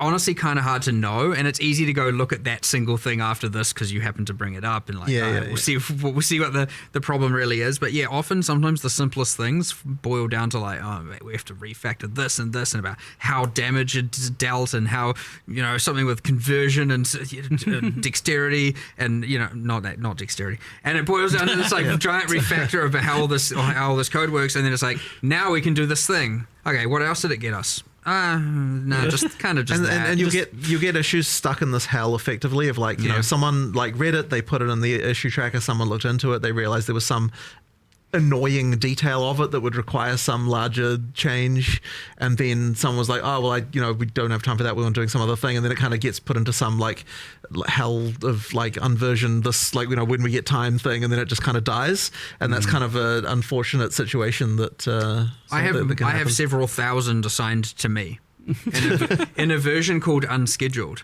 I don't know what to do with this. You know, like one day there used to be this optimism of like, one day I'll get there, and then I've accepted defeat. But I mean, ultimately, like obviously we prioritize things based on how much the community cares about it. So if people do care a lot about it, then obviously we'll get some attention. So to the point of the question, then, like, what can players do from their perspective for something that they think is important? Generally, most of the media, like our community team, has a generally good eye on things that are more at the larger issues that get brought up.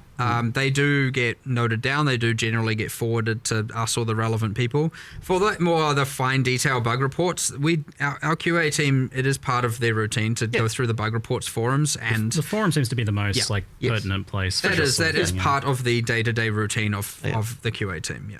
So if you want to take like the time to actually document something that is like that you think maybe has been missed or doesn't have enough information or could get the bug report forum. The slash bug in game comes with like a thing, but that's more about like terrain issues or like something that's like, oh, what the heck, this generated weird, or like, what the heck is this weird thing here? And it does give us a like recreate of the level so we can come in and then like figure it out. But like if slash bug going, a skill is broken, or like my skill can't be supported, those two things are not correlated. So that's like, if it's like broken and like if the level is bad or there's monsters in the level or something glitching out, slash bug is a good way, and then there's a brief description. If you want to like report a skill or something like that, it's better on the forums for sure. Okay.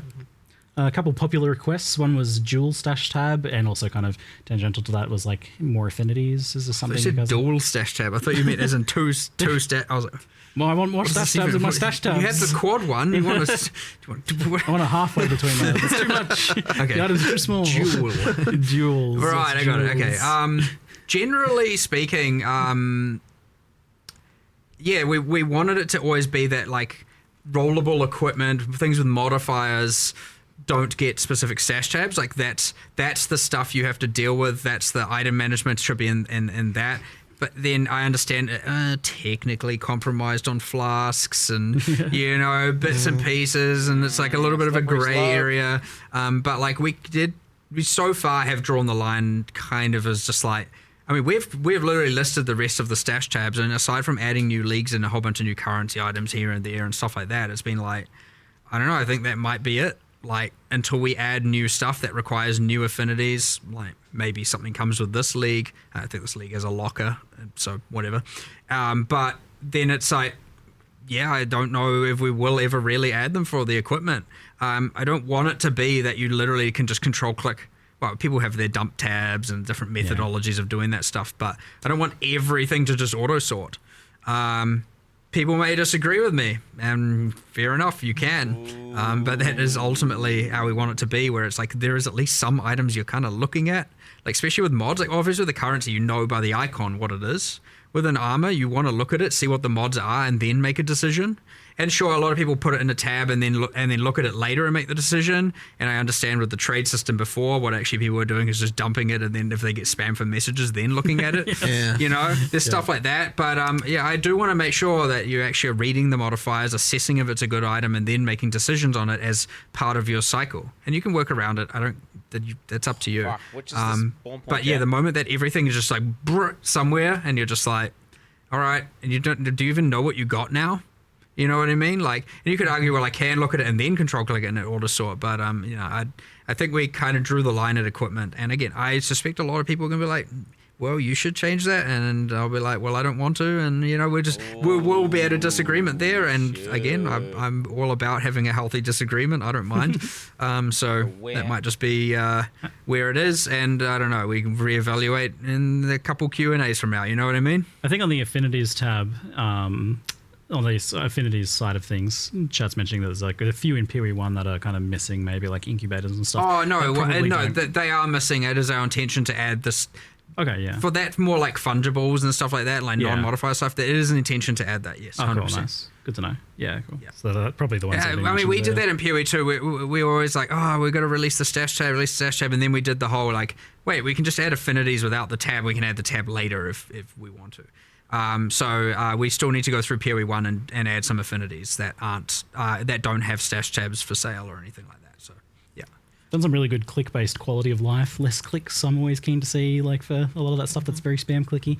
Something that was asked was the idea of consolidating harbinger shards in particular. Seems like it's pretty painful to find for people that enjoy that, but you know, can only do it for a brief stretch. And Octavian was saying there was something about that happening. I think we did do something with that, and yeah, it came up when we initially were speccing all the QOL changes and like things that are just like easy wins and improvements. Yeah, it came up. I just don't have 100% memory recall on if we decided to do it like now. It might actually just be in the patch notes. I don't know. There's like 50-50. It might just be like already like. I think what we do is drop less of them, get rid of some of the bad ones, and drop more of the good ones, but like fewer overall stacks. You know, higher more in the stacks and less of all the pitter patter that you end up kind of filtering out anyway. So hopefully we did that, and then it's in. If we haven't, then it's very clearly on the radar and will come soon. Cool. Nice. I like this. So you had this thing. It was like, what? We need 10 quality of life improvements for each update, right? It's like bare minimum. Yeah. I like this. It's been paying off. I think it's you get those nice little teasers, like pretty hype building in the lead up to it. And I'm like, oh yes, give me that quality of life. It's very important for a game again with so much replayability and people coming back and playing that you just start you remove a lot of this friction. You don't want to obviously make it frictionless, because some of the fun comes from a little bit of friction here and there, and in some regards. But like, there's things where it's like, you know. Yeah. This obviously doesn't need to be this way. It's the little things that erode your enjoyment over time. Yeah. And honestly, there's a little bit of a time factor to it. It's like the longer it's been in, the more like it's like, okay, at this point, come on now. We've added some other like friction and something in some other way here. We can take away from some of it over here. You know, you don't want it to become a spreadsheet. For sure, but at the end of the day, you don't want it to just become, as we add more and more features, more and more content, it's going to, everything will have their little thing. It's going to become growingly more annoying over time. So it's important as you add some things that require, you know, manual intervention, you start removing some of the other ones and streamlining them. And so it's because the game is so replayed for so long, it's really, really, really important at this point that we are addressing as many things as we can per league, to make sure that, you know, you don't just get a build up of, you know, annoyance over the course of a long period of time. Yeah, so my hands are very much thanking you as well for a lot of these changes. Oh, yeah, good. Sweet relief. I mean, those ones are always a good win, but like some of them, you know, like the Spectre thing and, you know, the heist thing, there's so many that are just like, I mean, they're not... Are they QOL? Yeah, kind of. I mean, they do improve quality of life to some regard, but it's honestly kind of balance as well. It's just like, you know, it doesn't need to be this way anymore, so let's just change it. But yeah, I don't know. We try and think of as many as possible. I love my bingo cards. I don't think I've had too many recently, so feel free to put some more bingo cards through. I love the ideas. Keep the bingo cards they can going. look, if you don't have 20, it doesn't have to be a 5x5 grid. You can make a 2x2 bingo card. It can, if you can't think of more than 4 things, or just have 4. If you only have one thing, just a single cell bingo card is also fine. Stretching the definition a little bit. You know, we do Easy take a bingo. moment to sit down and go like, what do we want to fix? We crowdsource. We go to our QA. We talk to other designers here who play and stuff, and we're just like, what annoys you the most? And then we try and come up with something. So yeah, it's good. I don't know. It's actually quite a fun process, and yeah, we go. I think this time around we've got some pretty good winners. Yeah, so, absolutely. Yeah. Oh, I mean, asynchronous trade, not to mention. Yeah, I mean that's the big and obvious That's the thing. big But one, yeah. Woohoo, pretty nice. So, thank you very much, guys, for the chat today. I look forward to playing some more. And we'll see you fine folks in 327. Yeah, excellent. Well, thanks everyone for watching. Thanks again, and What the heck?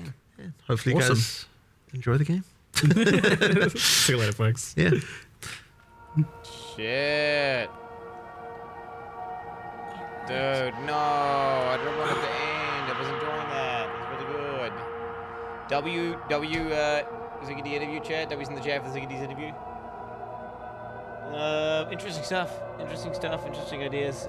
Other same people, same dog shit ideas. In terms of like with the fan, like skip campaign. Jesus, what do you want about skip campaign, bro? Jeez Louise. Get the fuck out of here. Close that down. Move this up, and then should be good to go. Nice, very nice. Yeah, chat. What do you guys think about that? What are we thinking about that? I'll be honest. I watched the whole thing. There's definitely some interesting stuff. I think I'm gonna be most hyped for the balancing changes, and then maybe if the Uber bosses aren't dog shit, maybe I'll be hyped for that.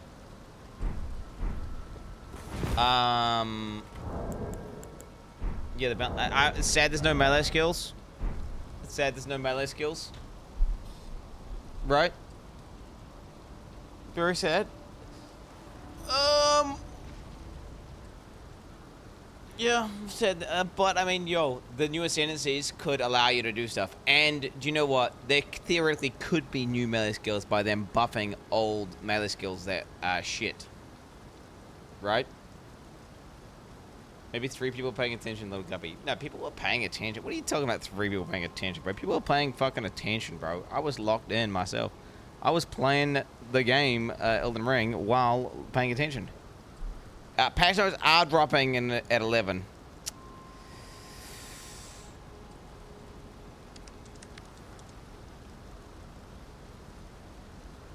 Who just did that? Oh, is that Gary? Probably Gary, right? Or did someone just change my... Did someone just change my category? Someone did just change my category. What the fuck? Someone's fucking... What the fuck? We'll change it back. We'll change the category. I'll change it. Okay, Elden Ring Destruction. I must admit, it does space you out a bit when you're listening to podcasts like that. You know, there's a lot... I'm playing Elden Ring. I'm listening. I'm trying to think here. What was announced? What was announced? Was this just the start zone again, by the way?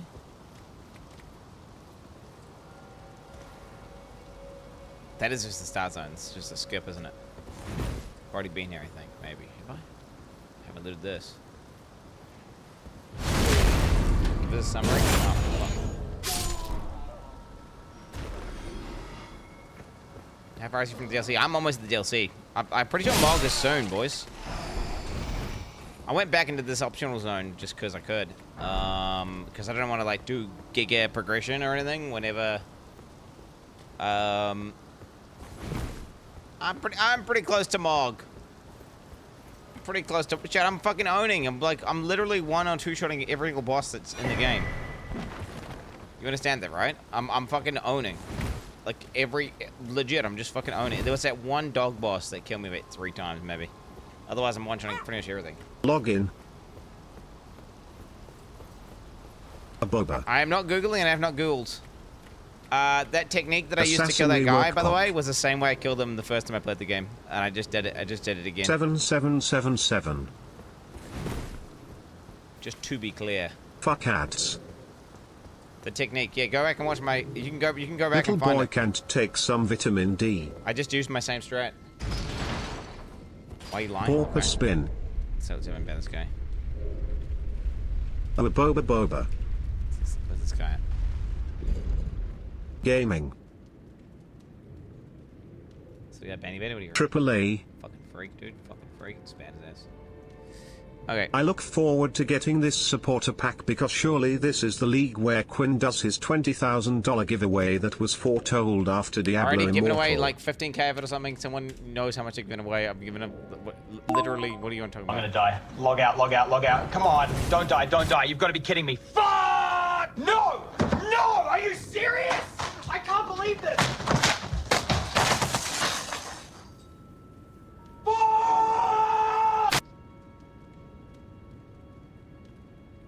Less than 3. Matt. Oh. Pupil are gifted a tier 1 sub to Huntermaster_95. They have given 332 gift subs in the channel. Booper. That's right. Let's find it. Let's find it. I'll show it. Like. Lol. Oh, here we go. Glintstone Academy. We'll find it. Less than 3. There's a dog. Just past a dog. Bro. Let's find it, chat. It'll be like right here. 69 million That's the thing years I of just blasting looted. Quin That's what I just looted. Oh god. Love you, Quin. It's a lot of stealth, didn't I? What is it? Oh, that was when I got my Hoarfrost axe. 13 years of blasting dudes in the ass. Looking bloated and fatigued, my king. Sure. Let's find. I want to find out my memory's good because I was like this guy. I think when I went up to him. That's it. I'm pretty sure I knew he was gonna parry me as well. I was like, I'm pretty sure this guy parries or something, and then I thought to myself, wait, I'm pretty sure I killed this guy with an elevator. I want to see. I want to see how good my memory is. Cause my memory is cracked. Like I don't forget anything. I just remember vaguely. I want to see how good it is. Let's see how good it is, chat. I'm confident that I got parried by this guy. Maybe he killed me a couple times, and then I fucking by mistake killed him with an elevator. Or maybe I just one-shot him. Oh my god, dude. Let's find that shit for ages. Holy fuck. Oh my god, I was getting farmed by this thing. Jesus. We got bull. Okay, crystal dart. That's what I just did. Just did that. Oh, there we go. Look.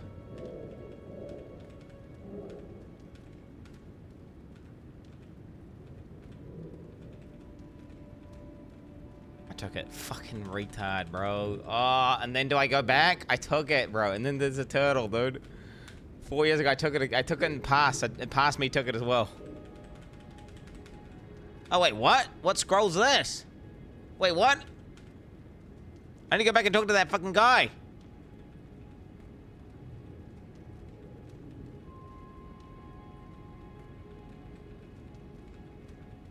Am I gonna figure out which one it was? Did it? Oh my god. Do I go back?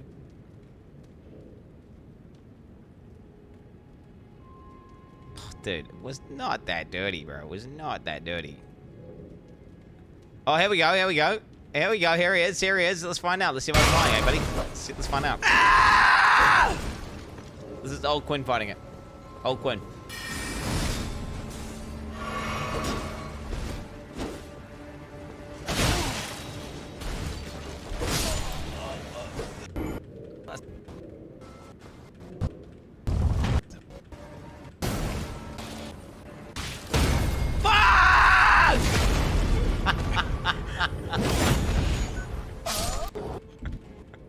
Yo, what an idiot.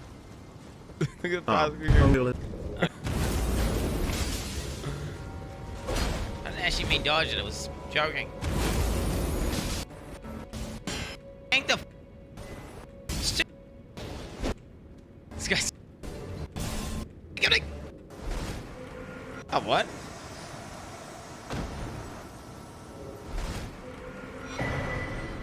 Huh? Carrying 9 shield, though. The carrying. Huh? Okay. Like.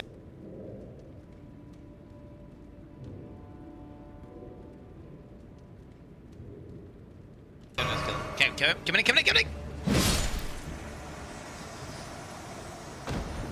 Huh? Did I play Elden Ring twice?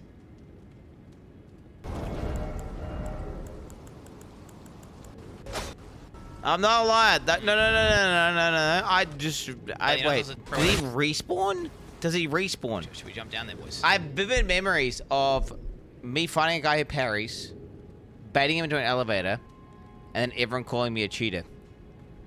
Because I cheesed it.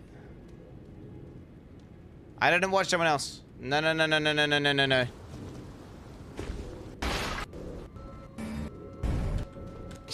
got ninja over here. Stop. Oh!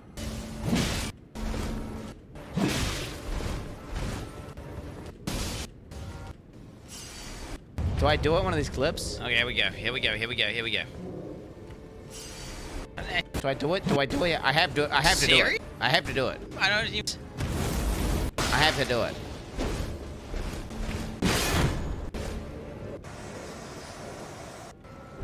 Carrying 9 shield, though. The carrying. No, I'm not anything. No. Where's the unedited VOD? Chat, I've never Googled, nor have I watched someone else fucking play Elden Ring playthrough. I've not. It's not a thing. Bro, I baited a guy who's got a name mob who parries into an elevator and he died. That happened.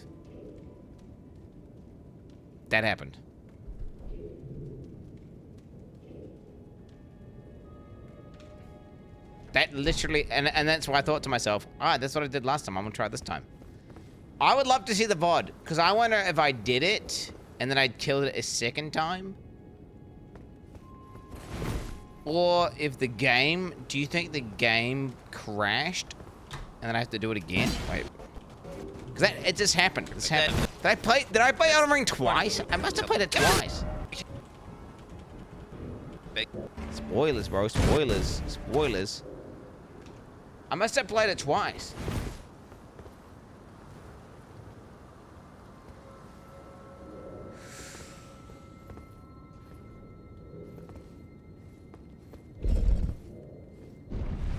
Is there another named mod with an elevator? That's the only explanation is I played the game twice. There's literally 3 things here, chat. There's 3 things here.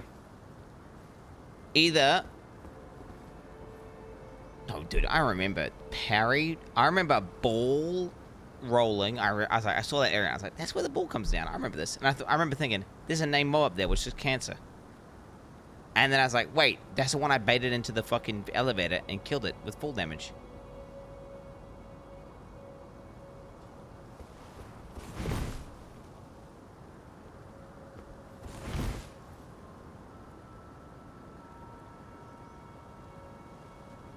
You did do it? She's a non-name mob? This happened, bro. I did this. And the guy's saying I'm lying because I Googled. I didn't. I swear on my fucking kid's life.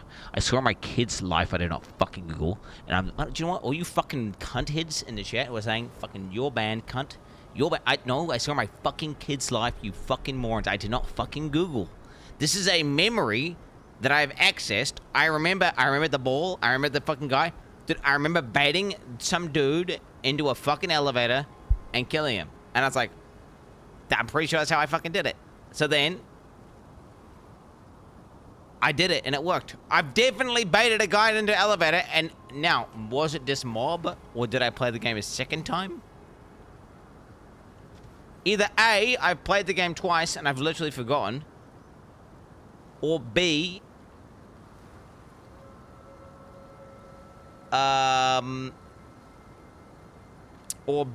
it's a different mob. And I've somehow mixed the 2 up. But that was a strategy. It's not a fever dream, bro. It's not a fever dream. This is not a fever dream. Oh, shit. Wait, do we have a Grace here or what? There's no I Googled, because I didn't Google, because that's fucking beta cuck pussy shit.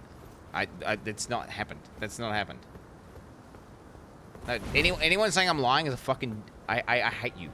I dislike you. The fact that people actually believe... These morons, unironically, think that I fucking Googled shit, and it's like, bro, you're so stupid and retarded. You're so stupid and retarded, bro. Actually, like, it's just, it irritates me beyond belief. Oh, shit. Oh, shit, that's me, bro. That's me, that's me.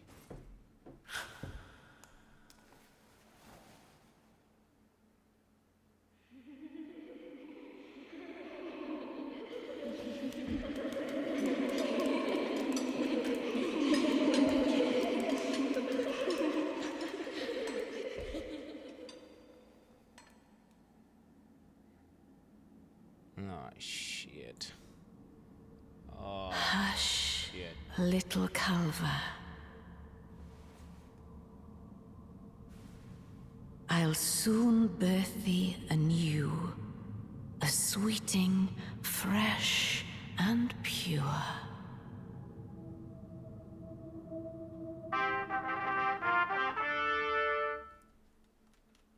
Bro, I feel like I'm going crazy right now.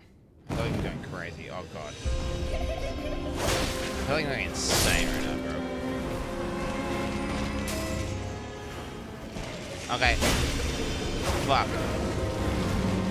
There's some... Ah, that's right. You gotta go for the guy that fucking singing the voice. That's it. I'm doing it, chat. I'm really doing it. I'm finally coming out of the closet.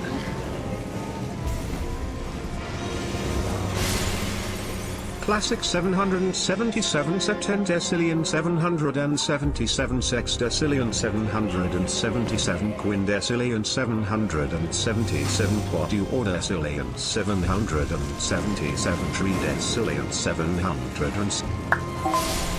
In my day, I was a god gamer, mate. Reflexes like lightning, fingers just a blur. I could clear a map in Path of Exile before most folks even loaded in.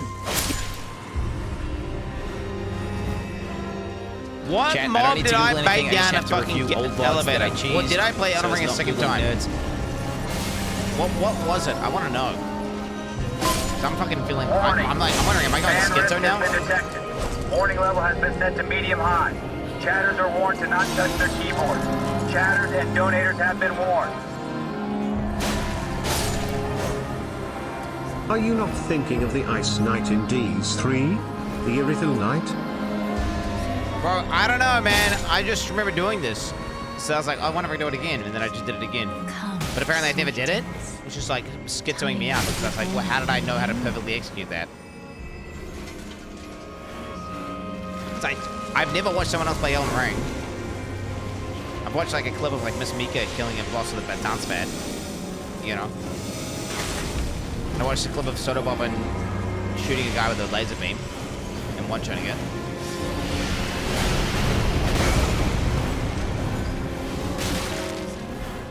So it's like, how the fuck?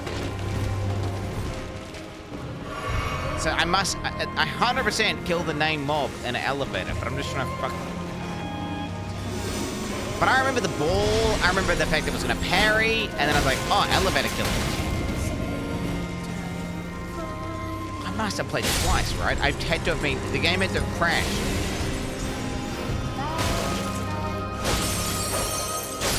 I recently watched your Elden Ring VODs because the pixel slop content was so boring and never saw you drop a mob down an elevator yet. Option 1, it was a different mob.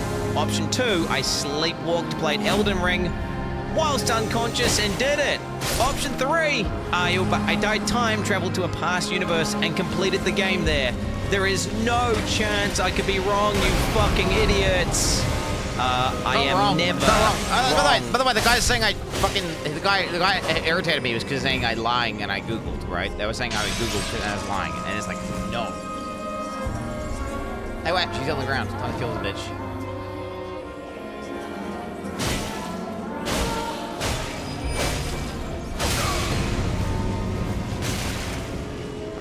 Fuck. Probably gonna do more of that shit. He was saying I'm lying, I'm Googling. Which is why everyone was saying I Googled. It was just fucking, I'm like, no, I fucking didn't Google. But the issue is, wait. I knew exactly, I knew he was gonna parry, and I knew there's an elevator, and I'm pretty sure I fucking did that. but then it's like, what the fuck? But the fact that I watched my own VOD and it didn't happen is making me feel crazy because I remember it happening.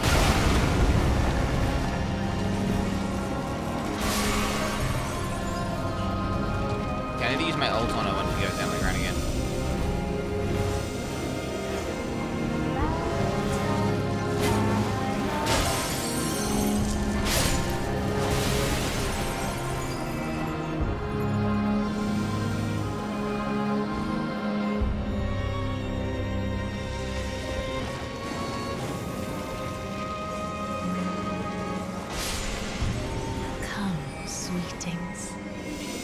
I wish I could see the unedited VOD. I wish I could see it. Does anyone have the unedited Elden Ring VOD? Maybe I try to do it and I almost succeed? Okay, we go.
I baited the mob down the lift, bro. I remember it. I did it. I fucking did it. Don't gaslight me. Why would I go into the bottom? I didn't think I actually did it. I saw it happen. Wait. I checked the VOD and it's not there? What do you mean it's not there? No shot. No shot. I dreamt it. Bro, I'm out here having imaginary gameplay. The mob didn't fall. I fell straight down the elevator of brain damage. My neurons just alt F4'd mid-thought. Well, no. I don't laugh, chat. I'm actually cooked. Dude, am I going schizo? Legit, am I going schizo? Making up things in your head as if you did them are signs of a pathological liar smile. No. Don't let these haters get to you. You are the God Gamer. You've accomplished so much. Beating Terraria, Elden Ring, and much more. I'm excited to tune into your stream every day. Keep up the good work. Moon. Quinn, why do people in chat keep spamming that funny-looking feline call to in chat? Why is it call to? Is to its name? Why does it keep looking at me like that? Please respond. Thank you.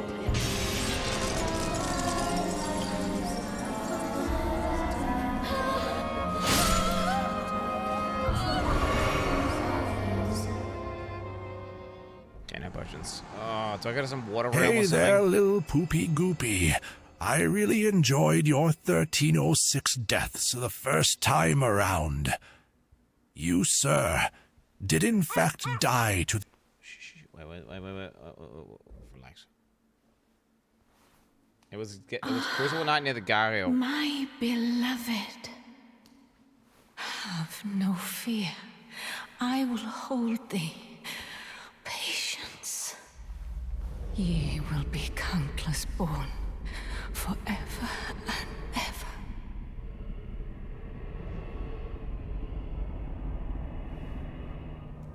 So stab her while she's on the ground. Stab her while she's on the ground, bro. Stab her. Upon my name is Rani the Witch. Mother's rich slumber shall not be disturbed by thee. Foul trespasser. I got her some water realm, right? And she shoots projectiles. Send word far and wide. Yeah, here it comes. Of the last queen of Caria, Rennala of the full moon. Bruh. And the majesty of the night she conjureth.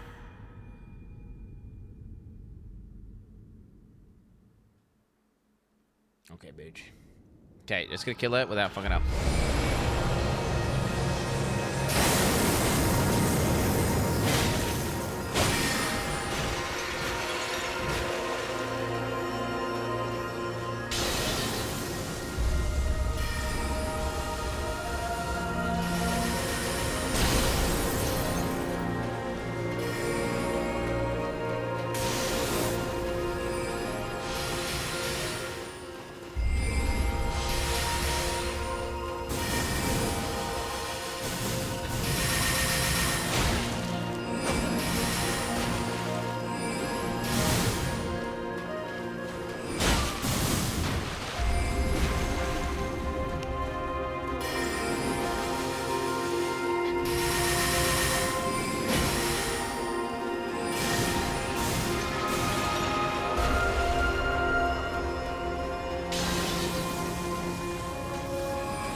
Don't make me do that phase again. Don't make me do that shit ass fucking.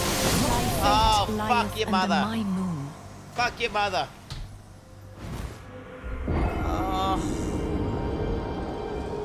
Oh, I gotta do that other phase again, dude. Oh my god. Okay, where are we?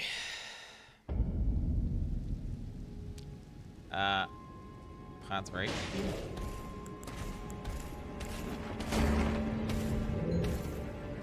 Is this relevant? Oh yeah. Yeah, the Burger King looks aggro to me. Okay, no, it's in the window.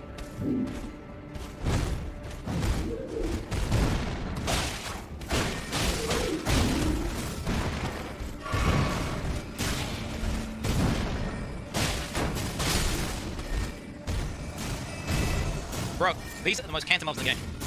True. True. What's happening here? Enemies, nothing here, boy. Okay, no, the gargoyles are worse, my bad. The gargoyles are worse. Like, the gargoyle mobs, those are worse. Okay, but these guys are close second. Alright, they're close second. Did you guys see Doc's, like, Elden Ring intro, dude? I almost was like, man, Doc didn't watch it. Like, I'm gonna show you guys this shit. It's that good. I need to show you guys this shit. It's that good. I might look in a second. Okay. Go fight. That's the dude, okay. What?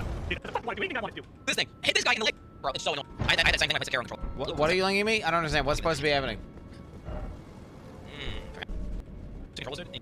I missed this loot, by the way. I missed this loot, bro. Dude, man, this is like the perfect. It's a perfect combination of like Sekiro and Dark Souls. Fuck, no, they're the same game as Sekiro. For someone who's only ever used keyboard and mouse, the Xbox or PlayStation layout. Which I play the Xbox. Which I play the Xbox. But I will never the Xbox one. I got this box. I said fuck that. I said it's my control. But again, they'll also tell you the mouse keyboard is just good. Like, I relearned. I'm convinced I fucking did this. I think there is a either the game bugged and I had to redo it, or there's a zone that's literally identical, like identical. Because I have a crystallized memory of baiting a mob down an elevator and it like dropped an item. Because I even knew like, wait, I remember because I did this, and it doesn't matter this corpse falls down there because I get the item anyway. It loots to me. I remember it loots to me. I remember that much detail that it loots to me. Where am I? Oh fuck. That's how much I even thought about that. I said, oh yeah, and I know the item loots to me. Like I knew the new item would loot to me.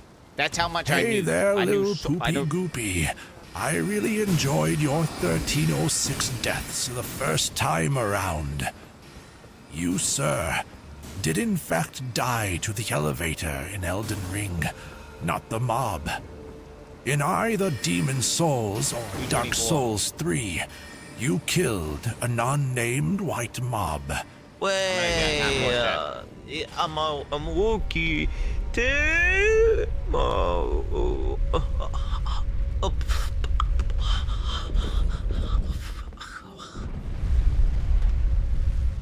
224. A boba. Smokes while running over civilians of Chicago and Jack is also there too. Okay. What's that? That's me, Dodgers. Joking. What's this? What's this? Boom! Are you serious? You tank a full R2 charge. What's this? Just stop dodging it, bro. Like, stop. I'm actually not dodging it. I know that! Okay, next to it. Super good.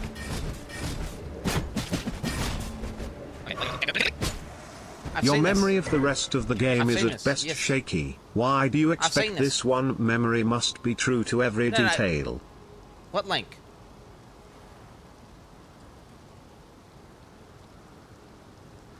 Bro, the reason I banned these, everyone's saying I Googled when I didn't. Oh, good. Oh, fucking, I'm so dead. It survives ruined. Who survives ruined? Okay, I got looking. I'm feeling schizophrenic right now. I'm feeling completely schizophrenic. Okay, look. In my cells.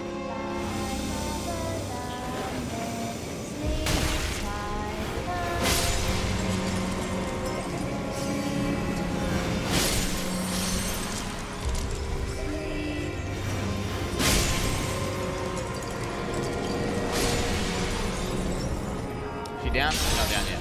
She's down?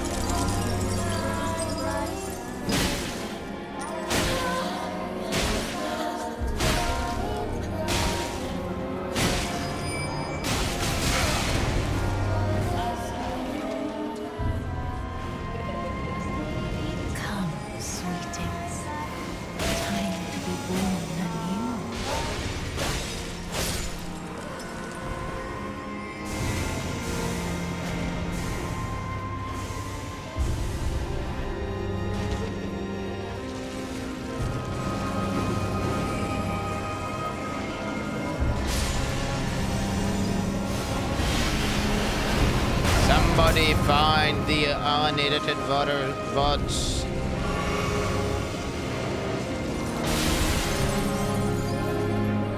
Of Elden Ring. Where's the archivist?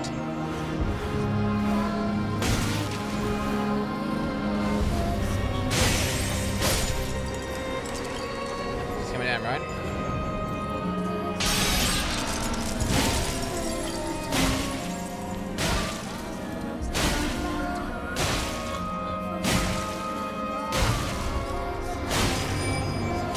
Got her ass, two-face, bitch! Two-face, bitch! Fucking two-face, bitch! That's how we fucking do it!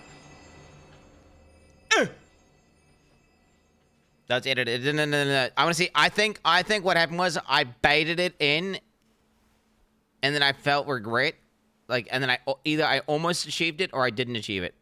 Basically, either I'm thinking if you find the VOD, you'll see me talking about the elevator, and I will literally.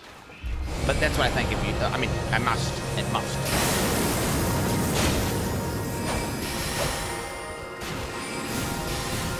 Either that or I'm crazy.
Fuck, man, she like perfectly hit me in the straight return range.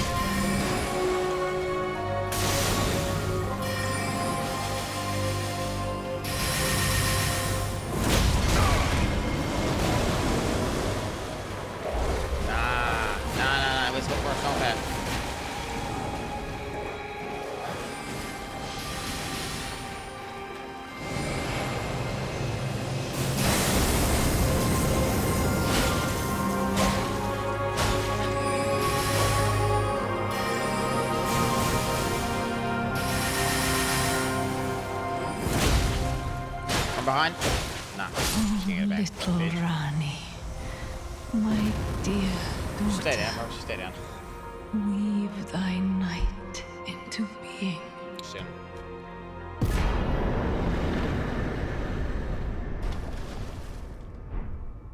Wait, does my...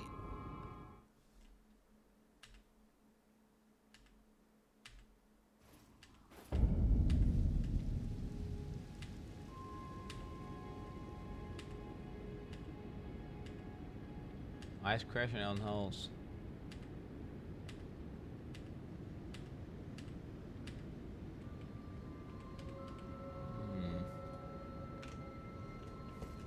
Where did ye flee, my sweetings?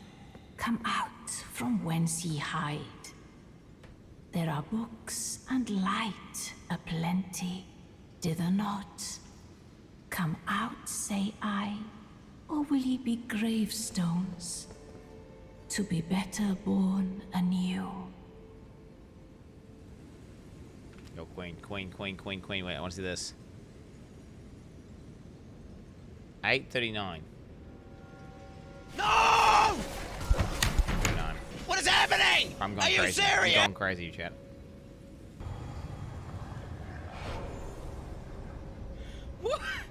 What is...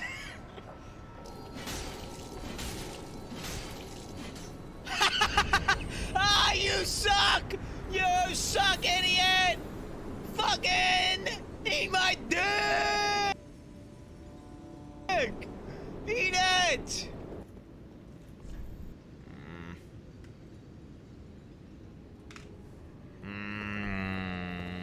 What's this? Chat, I don't watch MissMikkaa stream it. It's impossible for me. I literally...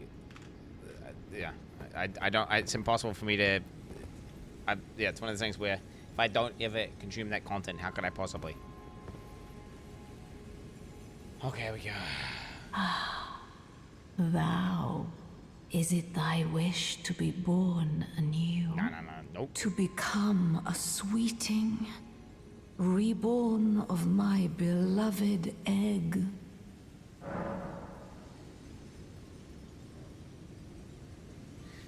Chat. Chat. Get the uncut VOD of this stream. It exists somewhere. Some guy, there's a channel that uploads everything and has the uncut VOD. I guarantee you the mystery is solved in that VOD. The mystery is solved in that VOD. Get the uncut VOD. Get the uncut VOD. Get the uncut VOD. The mystery is in there. Basically, either I will almost succeed in tracking me down the elevator, or realize I can and then say out loud, actually, I don't want to do that. Because that might have been the thing. Go find the VOD. I don't want to do that. Cosmetics? No. Well, I mean, you guys keep yapping about it.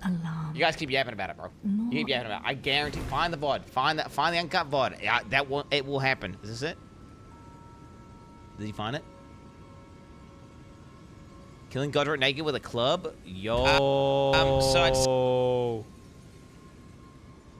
It exists! That's an instant car! That shit. I did this one. I told you that's how I was talking to Godric, by the way.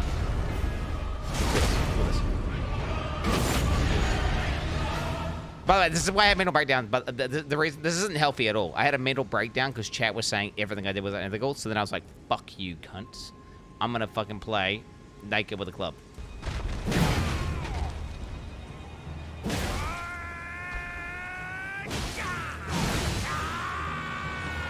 I remember that. It was mainly, I was mainly unwell. I was mainly unwell. But wait. Okay, now we're just gonna find the VOD. Just find the VOD where I fight that guy. Find the VOD. The mystery's in there. Huh? I can't open it. No, it was mainly bad. It was to be fair, I don't know why. The Elden Ring cucks piss me off so much. I swear, I love the game so much, but I get so triggered by these fucking guys saying I Googled, but I fucking didn't Google. But then what's crazy is, I was gonna like disprove this is my strategy that I've already done. And I went back to the VOD.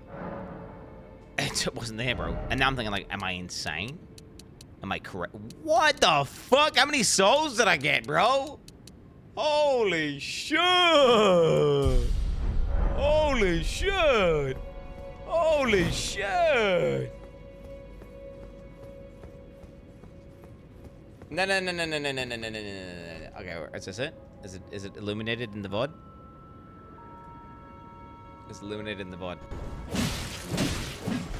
No way, I want to see the full thing. Let's find the full thing where I start fighting him. Bruh! I'd have to watch the whole thing.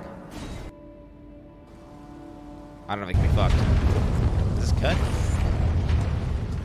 Fucking hell, man. Jeez Louise. Wait, one sec. Let's check out. Let's use lost. No, he's lost. Alright, let's see what we got. Why does your helmet look like your mom's stupid hair that I saw last night? Are they all cut? Is this cut? Wait, is this cut as well? Wait, is it? Oh my god, it's fucking cut!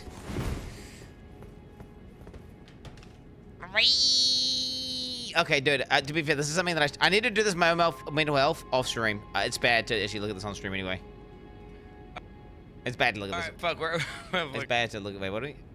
5th? 154. 30. Go away. 154. I'm feeling insane right now. Like, I'm questioning my own sanity, chat. Like, you understand? The entire... Like, if I am... Chat. If my memories that I have that I believe to be true are fake, then who am I?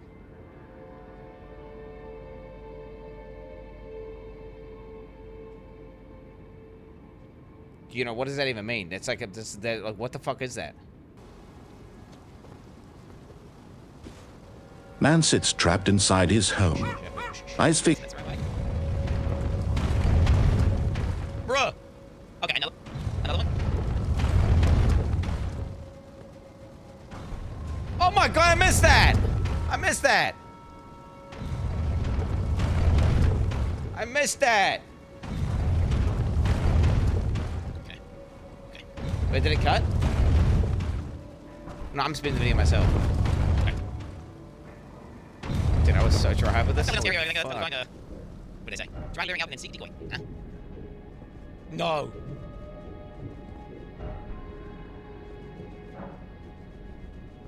What the fuck? Oh, fuck. If it's not edited, I'm gonna take it. Where the fuck does this go, dude? I'm gonna tell Where the fuck does this go, dude? I mean, I'll look at this off stream. I'll look at this off stream. I'll look at this off stream. I'll look at it off stream. I'll look at it off stream. It's no one cares except me. But it is one of these things where, like, what the fuck? My brain is fried. Like, if I didn't play through a second time, or if I don't heavily consider it during the boss fight and the uncut part, and I discuss it, or I try to do it, or I succeed, and then the game crashes and I have to go back. I don't know. Then I don't know if I'm fucking mental or what.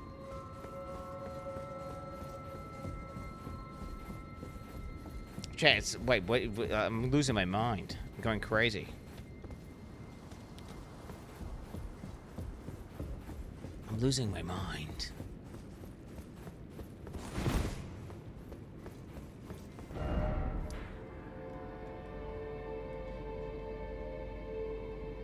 Spoiler, you don't?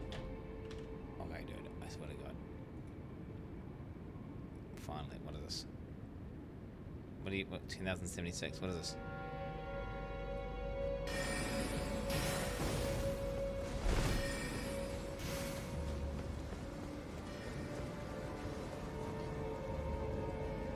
Souls. Just gone. 10,000 souls. Deleted. 10,000 souls down the drain. Was that it? 10,000 souls down the drain. Was that the most? 11,000 souls. Whatever, dude. I don't want to know. To be fair, fuck it. Who cares? I don't care. It is what it is, Chad. It is what it is. I mean, like, dude, the elevator was there both times and then it wasn't there. Like, are you kidding me? Oh, you fucker. What was that? What was that clip?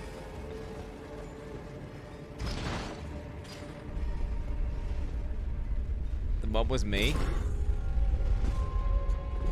Dude, okay. I'm gonna have to watch it later. I'm watching it later. I don't know why you linked me that, dude. I don't know why you sent it. You linked me that, but yeah. Okay. Yeah, okay. Chat, I'm going insane. I'm going mental. I'm going mental. I'm going mental. I'm going mental. I'm going mental. Okay, wait. I've done this. We killed her. We got this. This lets me respec if I wanted to, but I don't actually need to, so my memory's fine.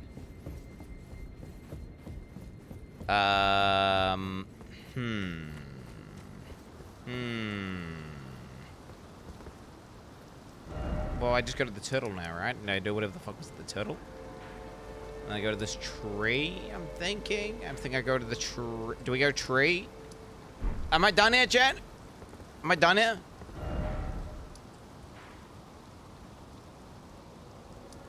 Wait, I stopped. I was there? Wait, where the fuck was I? Kill the right hand. Tom Rodan. I'm posted with DLC right hand today. I'm posted with DLC. Yeah. Maybe after bro. Dude, I want to watch the VOD, but I'm not going to. I want to go through the VOD. I want to deep dive that VOD and see what the fuck happens. Because something happens right now. Was there something you needed? You are free to show yourself around. There must be an explanation. I would serve as your guide, only my legs aren't what they used to be. If you find anything of use, you are free to take it with you. Unless, perhaps, you are in search of instruction. In which case, I will share all that I know. I'm thinking there's a non-zero chance that if you watch the VOD, that someone links some shit to me of someone else doing it after I just got ass fucked by it at 20 minutes in that VOD. Maybe someone linked, and that's how I'm trying to think I mean, I'm trying to consider how else I could have had this memory. Okay. How you doing? Dude. How else do I remember it? How else do I remember a guy who parries at the top of a ball thing with a fucking elevator? How else? Different character from DS. Ooh. The thing is, it's impossible for me to copy MissMikkaa because I never watched MissMikkaa's shit. Unless chat linked me a clip afterwards, which then maybe that makes sense. I guess it is. We'll go to anyway, guys. Anyway, you're right. Okay, give a scroll. Oh, what have we here? What's that? Very well, let us both learn together. Huh? Heresy is not native to the world. It is but a contrivance. All things can be conjoined. Give the royal house scroll. Oh, what have we here? What is this? Very well, let us both learn together. Heresy is not native to the world. It is but a contrivance. All things can be conjoined. Oh, what have... Very well, let us... Heresy is all things... Huh? Do you possess any celestial dew? Then I would like to share my knowledge with you. Oh, sure. Concerning the miracle of this Church of Vows. Radagon once cleansed himself with celestial dew, repented his territorial aggressions, and swore his love to Rennala. The Order of the Erdtree and the fate of the Moon were conjoined, and all the wounds of war forgiven.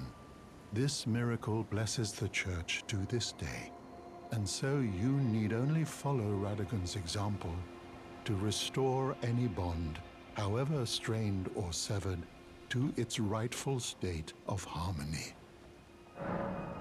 The fuck's he on about, bro? Okay, I think I'm told to talk to the turtle, because the turtle might have something good and have the miracle. To experience the miracle, kneel in the basin at the back and cleanse yourself with celestial dew. Absolution will be yours.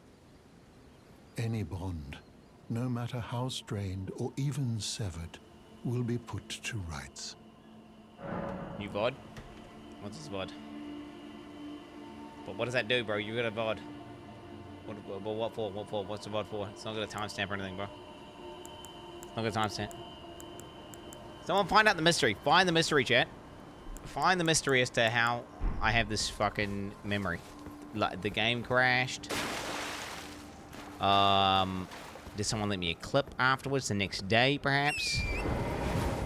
Like, what happened?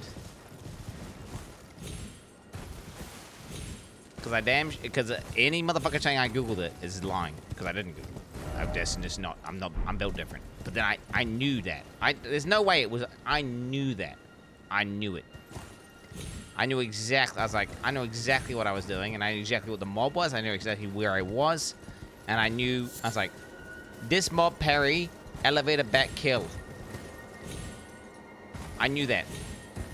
I knew it. And then I was like, because I did it, right? But then, apparently I didn't do my pod. But then, wait, is there a second? Like, did I do the game twice? Did the game crash and do it again? Did I do it once and then? I remember Chad. The thing is, I remember Chad saying it was unethical. But then maybe I killed another mob with the elevator that was a very similar thing, and I somehow made the connection afterwards. Who knows? Okay, wait. I'm gonna go this way. We'll never know, Chad. We'll never know. Man sits trapped inside his home. Crazy. Eyes fixed on a flickering screen. On it, another man living his world. World of lies, gaslights, void of self-awareness or accountability. Just endless ego and manipulation. Welcome to his world. The one you made your habit, your loop of frustration. What are these fucking VOD things?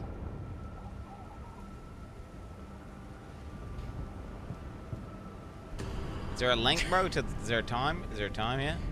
He's pugging out, dude. Is there a time, bro? I don't know.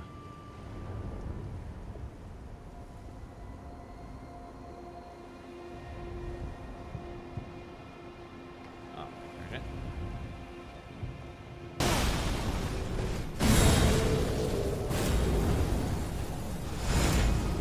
Oh my god. Yeah, I told you I'm good at killing Crucible Knights, boys. What can I say? That's how we do it, homie. I saw the loot spawn. It worked, and that's how I would have known you get loot from putting people down elevators. But still, it's not. Dude, I swear to God, I was like, that specific mob at that specific elevator. My current number one theory now is that if there wasn't a game crash and I had to do it a second time,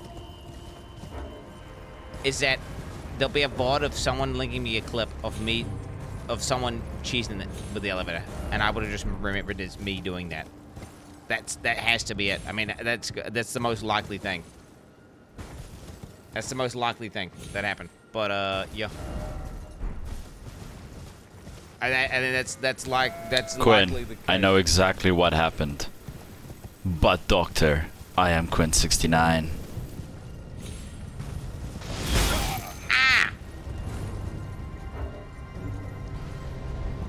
That must have been, I mean...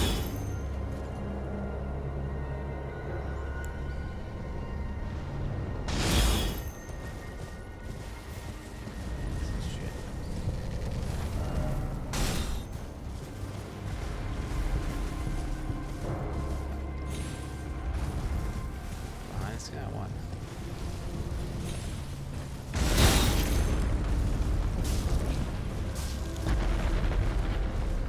Let me...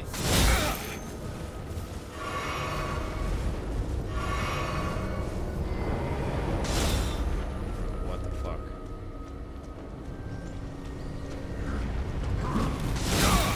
Bro, this fucking stupid ass bitch shooting me with the fucking thing is pissing me off right now.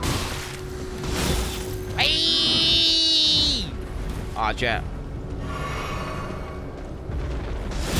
Oh my god! How can you play the game like this?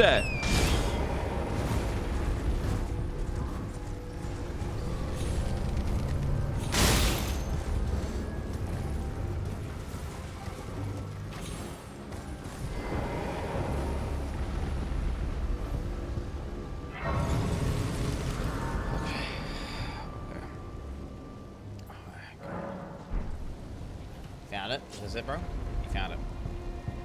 This is it, bro?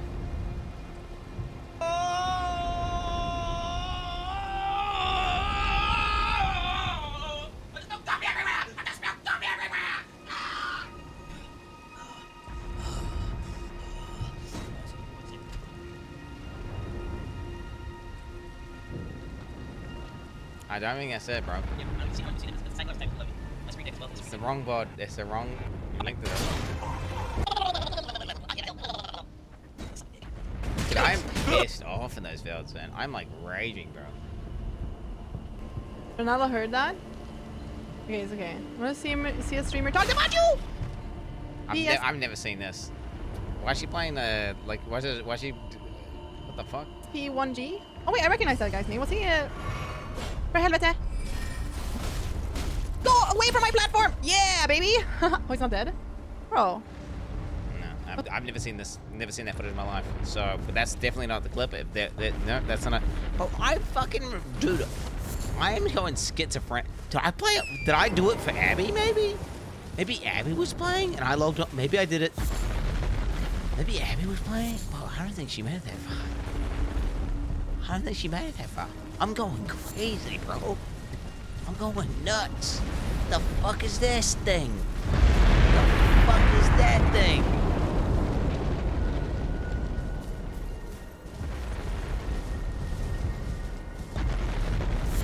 What's real, chat?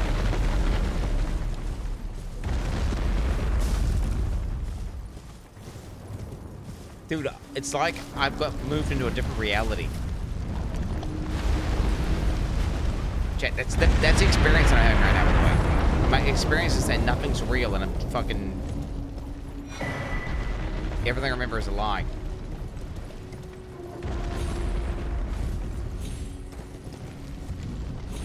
I did think I was 36 today. That is true. I genuinely believed I was 36, but it turns out I'm actually 35. But you put that down to me being, I'm very, very bad when it comes to time and date. Well, that makes sense.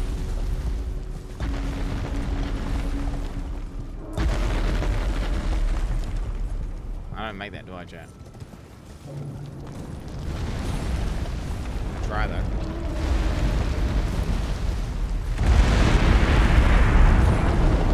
Shit.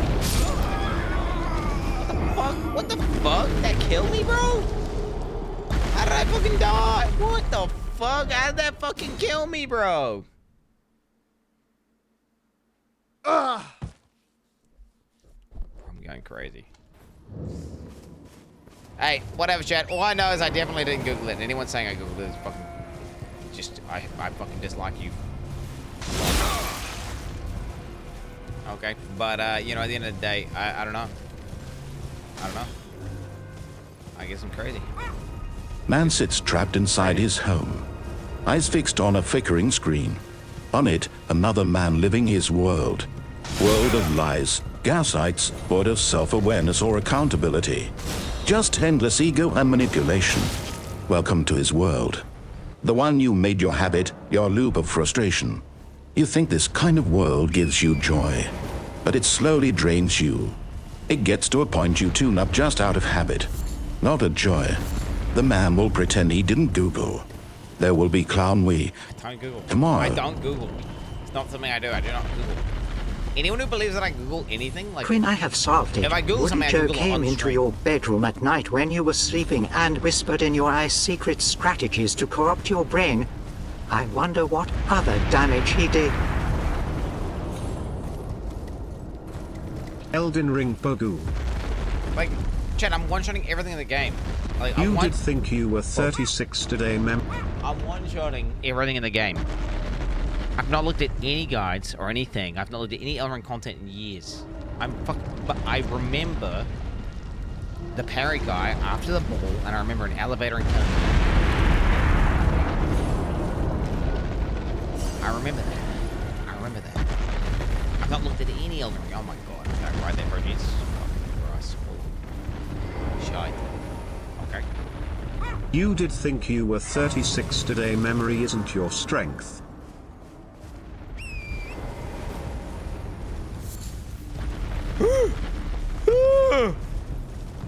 Where am I?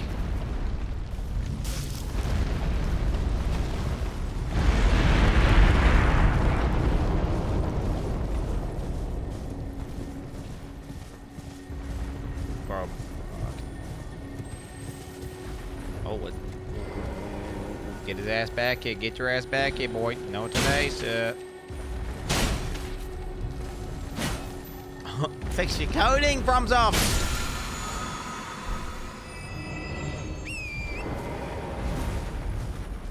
Level 36. I did, yes. You need to wake up. This is all just a coma. It's all just a dream.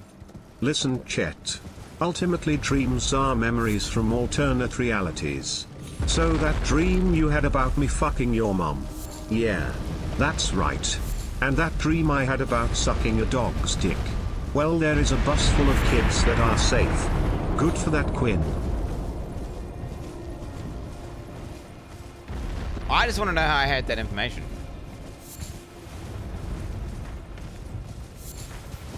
There's definitely a VOD out there where some guy in chat links that. There 100% is a VOD. There's a VOD or a clip of me getting linked. It has to be linked to me, right? I can't see any other way of me knowing. Oh, shit. Well, no, it's just I'm feeling schizophrenic as fuck right now, Chad. I guess you guys don't really care about it. When you remember doing something distinctively and it never happened, maybe I guess you guys don't record everything you do, so then you probably just think it happened. That's the issue, is I record, and that's why I was confident to go back to the VOD, because I was like, well, I got the VOD, I can just go back and show the VOD of me doing it, but it's not there. Maybe it is just maybe the human brain's not handled. Like maybe your brain's not designed to see that.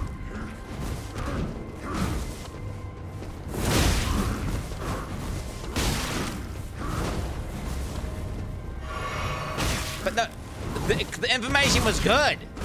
The info was good. How could I know to act on that info? This is the question I'm asking. Because it's not like, oh, I just dreamt it or something, unless my dreaming is that OP.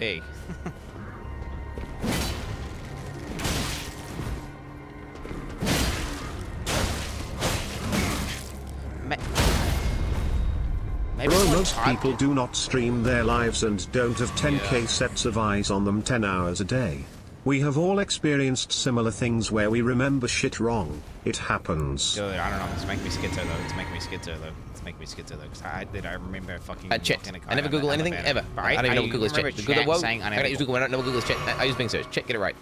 Also, hello. I remember chat saying it was cheese.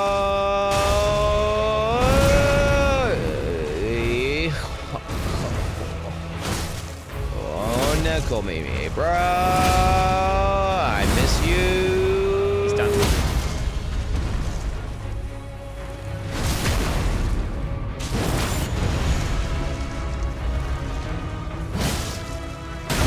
That.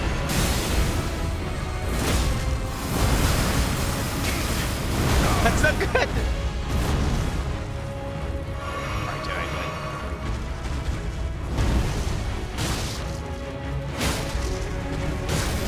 Son! No!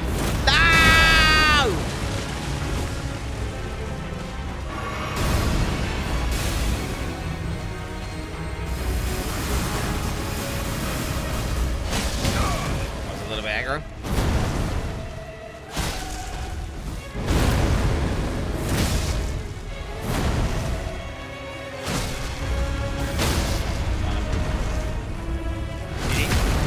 Sit up. I frame me everything. It's not face thing. I framed the shit out of this bitch. This guy's my bitch. This guy's my bitch, homie. Ooh, yeah. Ooh, shit. What is all that, baby?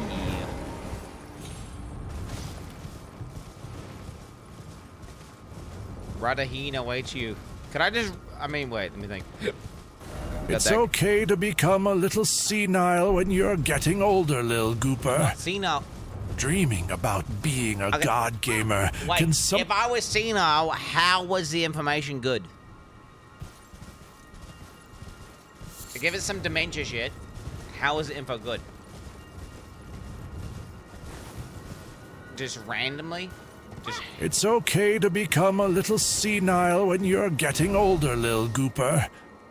Dreaming about being a god gamer can sometimes feel like it's reality, but it's not. Accept the facts, move along and start talking about the next fake story. Chet, listen up. The other day, there was this bus. I'll tell you this. I'm OP, and there was a dog. Yeah, you know, I did the, like, truly insanely godly thing. That's crazy. Anyways, the dog was happy. I was happy. Can I come this way, Chet? I don't know where I am. This is a not memorable part of this game, Chet. I don't remember this area.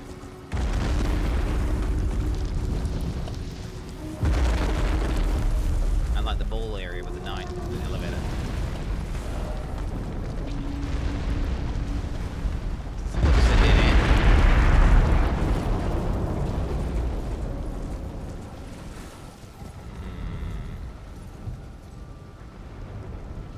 Okay. Alright. Well, we'll just kind of chop that up to, like, I don't know where the fuck this area goes to now. We got the tree thing. Who cares? I guess I could go backwards and go down there. No. Let's go. Is there a boss? Chat, do I have an accessible boss? Do I have an accessible boss here? Do we have an accessible boss? How close is Radhan?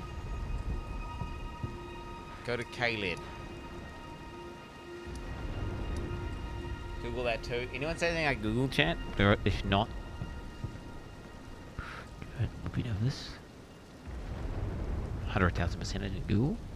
There's not a chance someone linked me a clip after I kill the mob and then.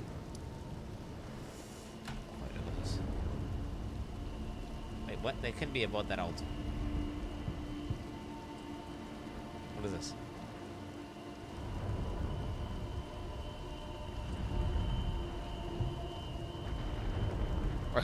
Look how well I executed that, by the way. That was insanely well executed.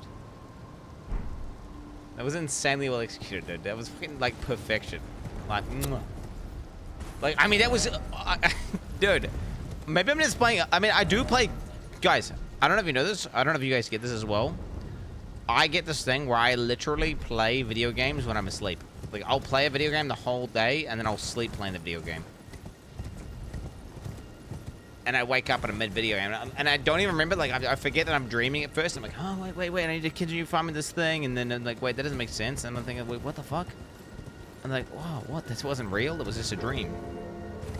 Yeah, I game in my sleep, chat. Why do you think I, like, played one day of Elden Ring and I was like ass, and the next day I was better, and the day after I'm a fucking beast. It just deletes everything. Just gaming in sleep, bro. Is what it is. Okay, let's just leave this zone. Schizo. That's not a schizo, dude. I have nightmares about Path of Exile when I play Path of Exile hardcore. I keep waking up because I think I died. Because I die in my dream. And I go... and I wake up. You know, Squinty boy, actually getting a bit schizo's good. Makes you forget things in games. And you know what? I would love to play Elden Ring like the first time. You are very lucky. My Squinty boy.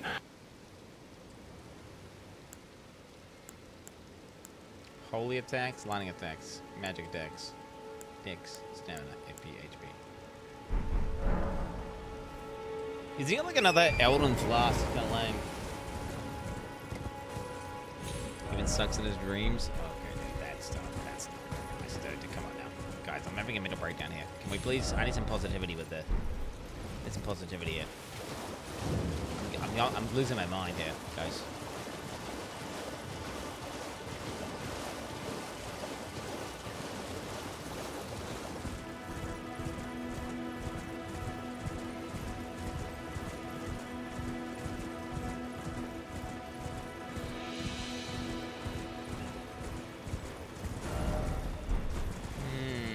Like HIV. I like watching you play Elden Ring. Quinn, you need to wake up. Dude! Stop! Chat, do you understand that I genuinely sometimes think everything's fake and nothing's real? This is the thing that happens to me. Once every month or two, I go for a period and it's super spooky. And I think everything's fake. And I'm in some sort of biome and nothing's real. And then it takes me like 5 seconds, and it's scary. And I think about like weird shit. Like I think about weird shit, guys. Don't worry about it. I'm fucking chilling, but I think real crazy weird shit makes no sense. But then boom, I'm like, oh wait a minute, no, never mind. I'm all good. Good. This shit is real. Things are real. Is this a blood guy? Nah. Is he a blood? Oh shit.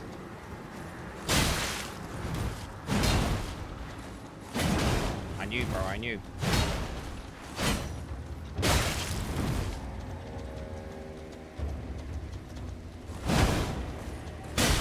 Want to take any of it?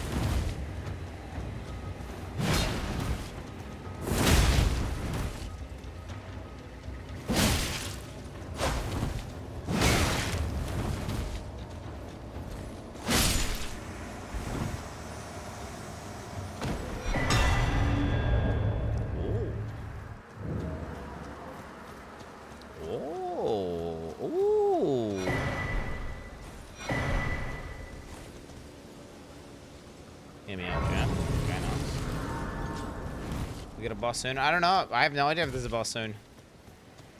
That looks like a church to me, as if I don't get a buff from this. To my Estus Lusk.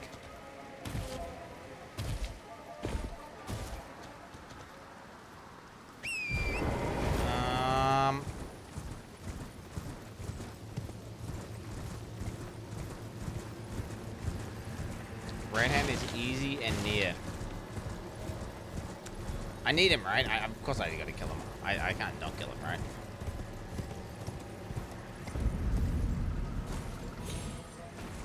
Can we swap part where you play in a sleep with 3-hour reacts in the beginning of stream?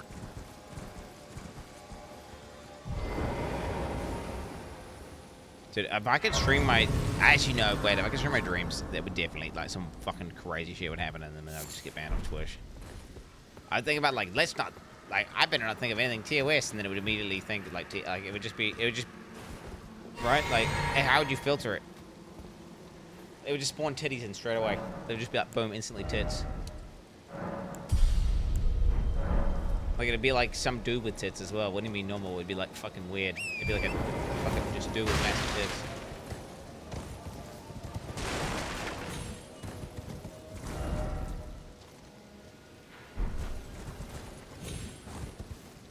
And then you'd be like, don't think about this person with tits, and then I would immediately think about that person. It would just be really... It would just... streaming your dreams unfiltered with TOS would be fucked. So now, if you didn't have TOS and you weren't paranoid about TOS, then it'd be all good.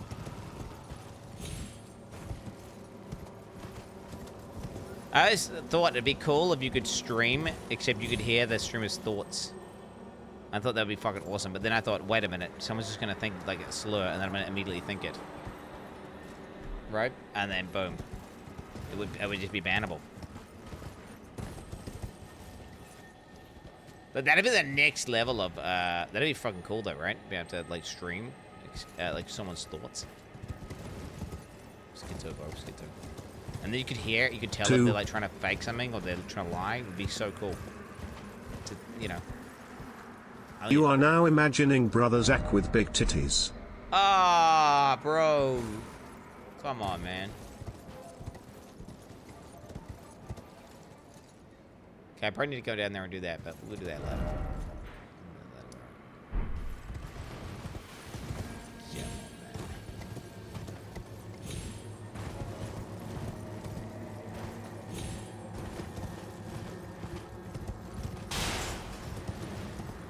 You wake up with the sound of someone screaming right next to my head. I live alone. Jesus, that's hardcore. Yeah, fuck that. Dude, this zone is depressing low-key. Am I correct? Chad, I like the environments that are like green, lush, or like space, or, you know, stuff that... ones where like rush. Alright, welcome to my TED Talk about how to rage bait your chat more effectively. Streaming is therapy for people who like to be yelled at. If they stop yelling, you lose half the content, so you have to light the fuse. Number one, find something they think they're Can you stop making these dog shit AI videos, bro?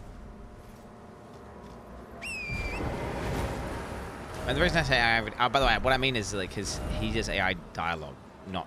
I like the videos. I don't like the AI dialogue. Tyler, this better be relevant, bro. I'm about to ban your ass. What the fuck? Happy DY. Yes, I went to Indian's poop throwing festival. It was the shittiest experience of my life. I will never go back. Please pray that I survive.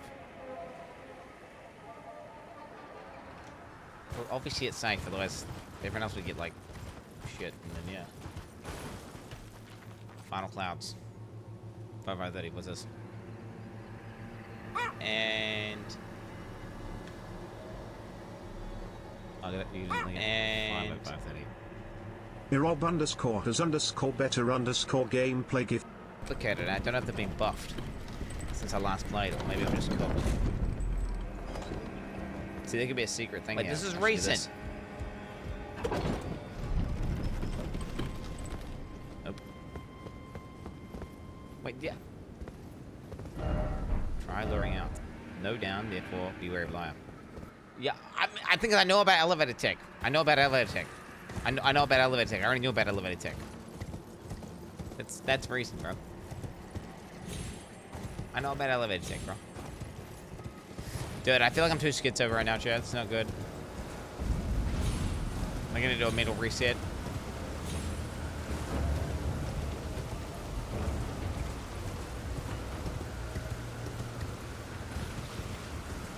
Is there a rotting dragon around here somewhere? Bruh. What's that noise? I know about the rotting dragon. My memories aren't real, Chad.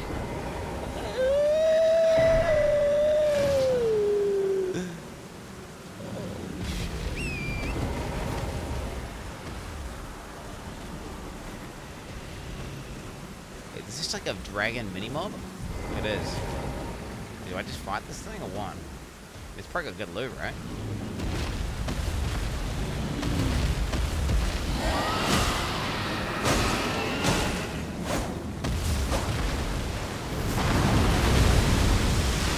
How are you supposed to fight these things, by the way, Chad? Like, I keep finding the legs, and it feels so janky and shit.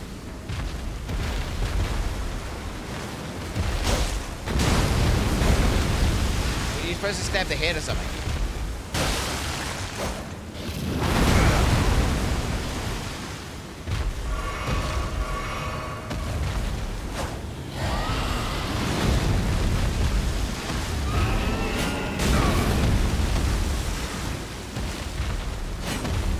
Jump attack head thing is not working out well for me, Chad, at all. You know what I'm gonna do this shit? I'm gonna do the runaway strat.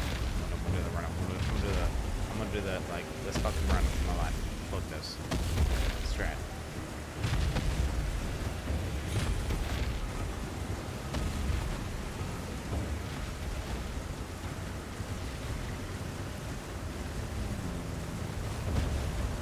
Bruh, there's like a million of these things. What? Dude, I've intentionally not upgraded my sword for ages, by the way. I can upgrade it whenever I want. It'll make me do more damage. Cause my damage is kind of falling off, like, where I can't kill these dragons easily, can I? What the fuck is this? Oh shit, it's that big dying dragon! Oh, you get giga souls from it, right?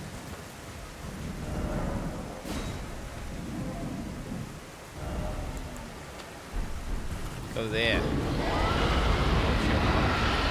Shit. No. Relax.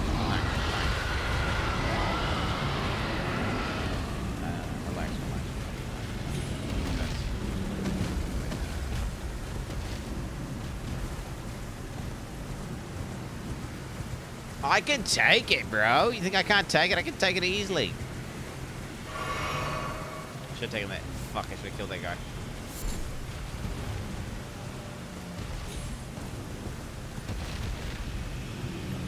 Oh my god, bro. They're all low HP.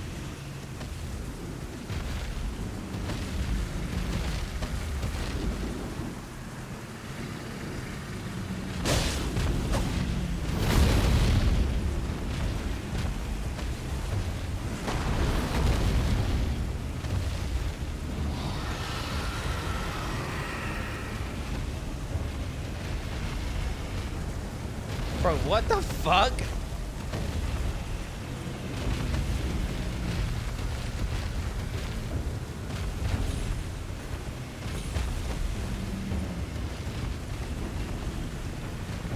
Maybe I can get him from behind. Let me see if I can get him from behind.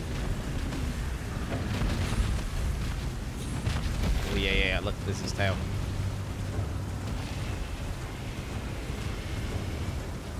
He ain't gonna nut.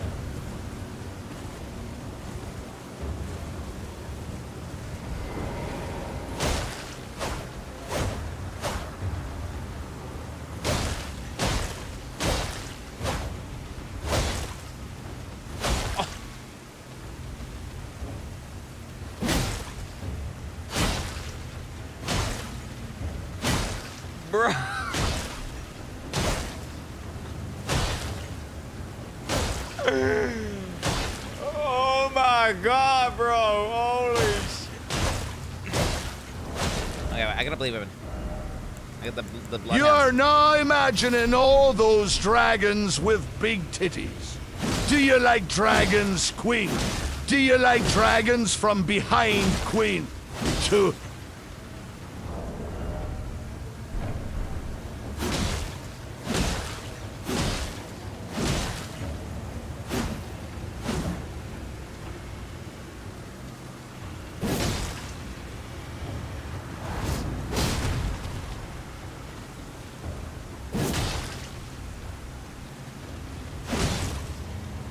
It's not bleeding, chat. It's not bleeding. Oh, I did bleed. 13k. Holy shit, there it is. Okay, so wait, was that my bleed?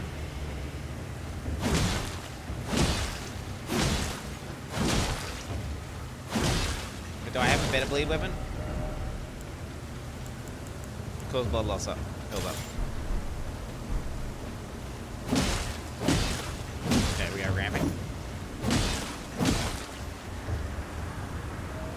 L2. Oh, you mean this one? Oh, you mean this. I can get the right angle. This isn't cheese. This is how you do the boss.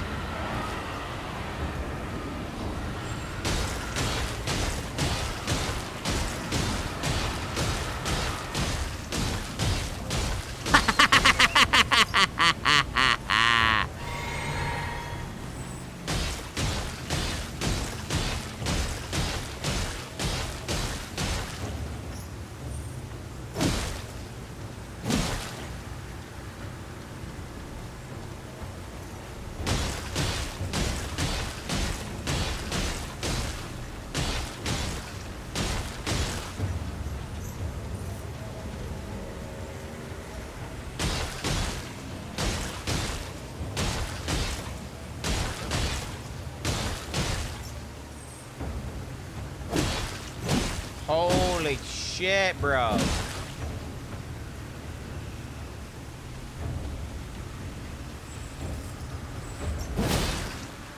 He's almost dead. Oh shit, they're coming. The fuck?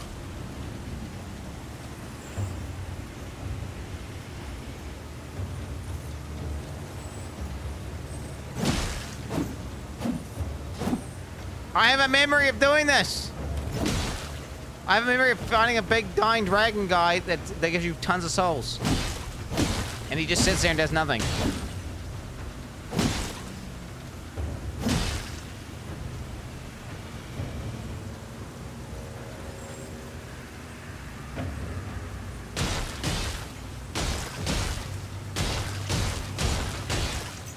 Oh my god, bro, please.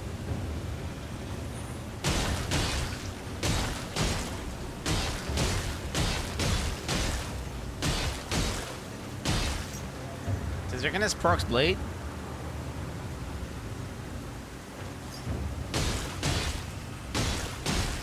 I didn't. Yes, it does. Yeah, we can wait a bit, guys. We'll wait a bit. Wait, this is not embarrassing. This is how you're supposed to do it. This is how you're supposed to... What do you mean, dude? Wait, what? What? Wait, the dragon doesn't fight back. I am not molesting the big dragon. What are you talking about? Chat, you... This is immediately... I was like, wait, I can go around and hit his tail or something, right? And I remember doing... dude, this is the strat, bro. This is the tick.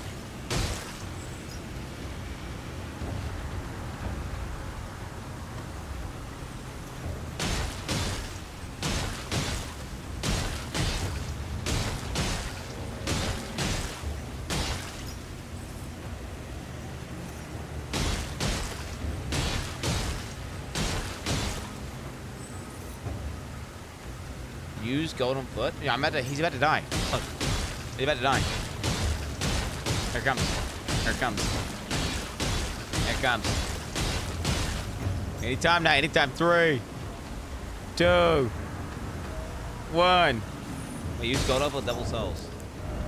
What is that? Gold and oil? The big dragon loses HP when you kill the small ones.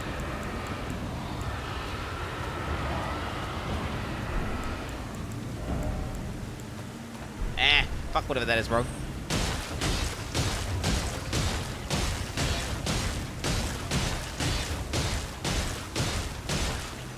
Gold chicken feet. You guys all gone about some gold chicken feet. Item discovery. Ah, I see. So there's like a something that would give me a buff to my shit. I don't want to get over leveled anyway, so who cares? That's like I don't want to get over leveled anyway. I'm gonna kill this. I'm gonna kill this dragon for sure. Look.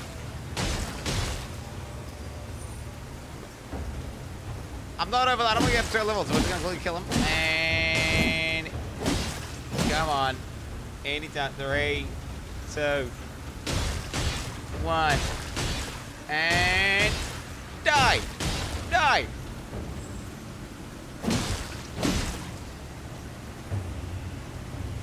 .1. Yeah, that's it. Boom! Boom! W's in the chat! W's in the chat! W's in the chat!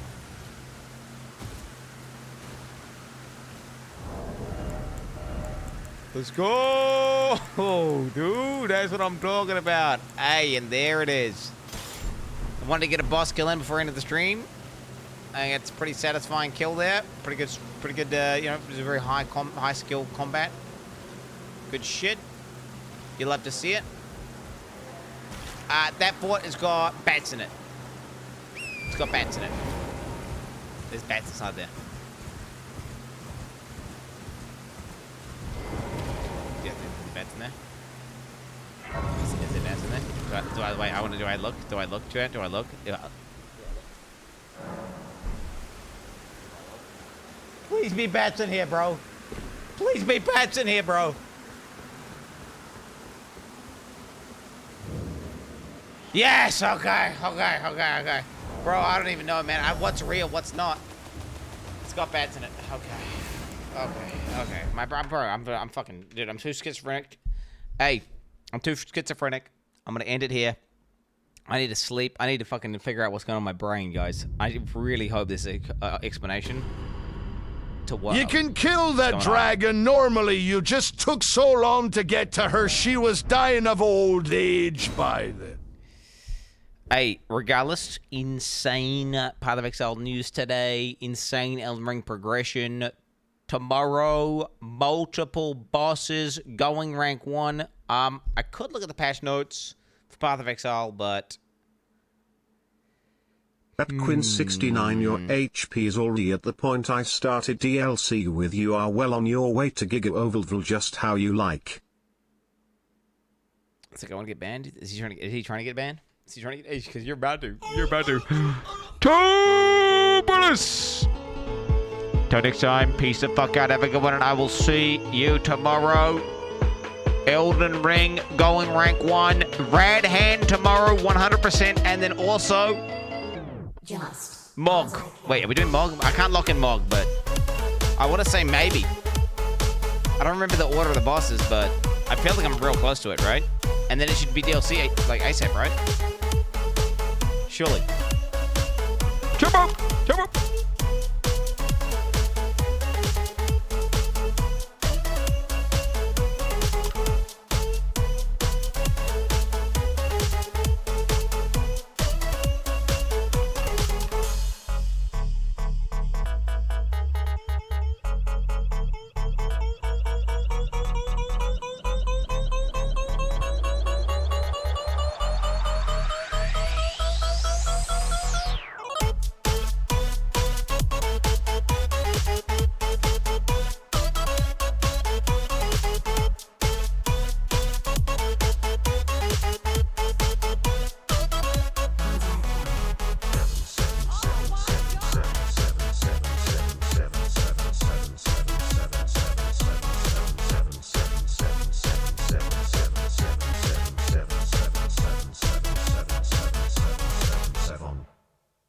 chat lol.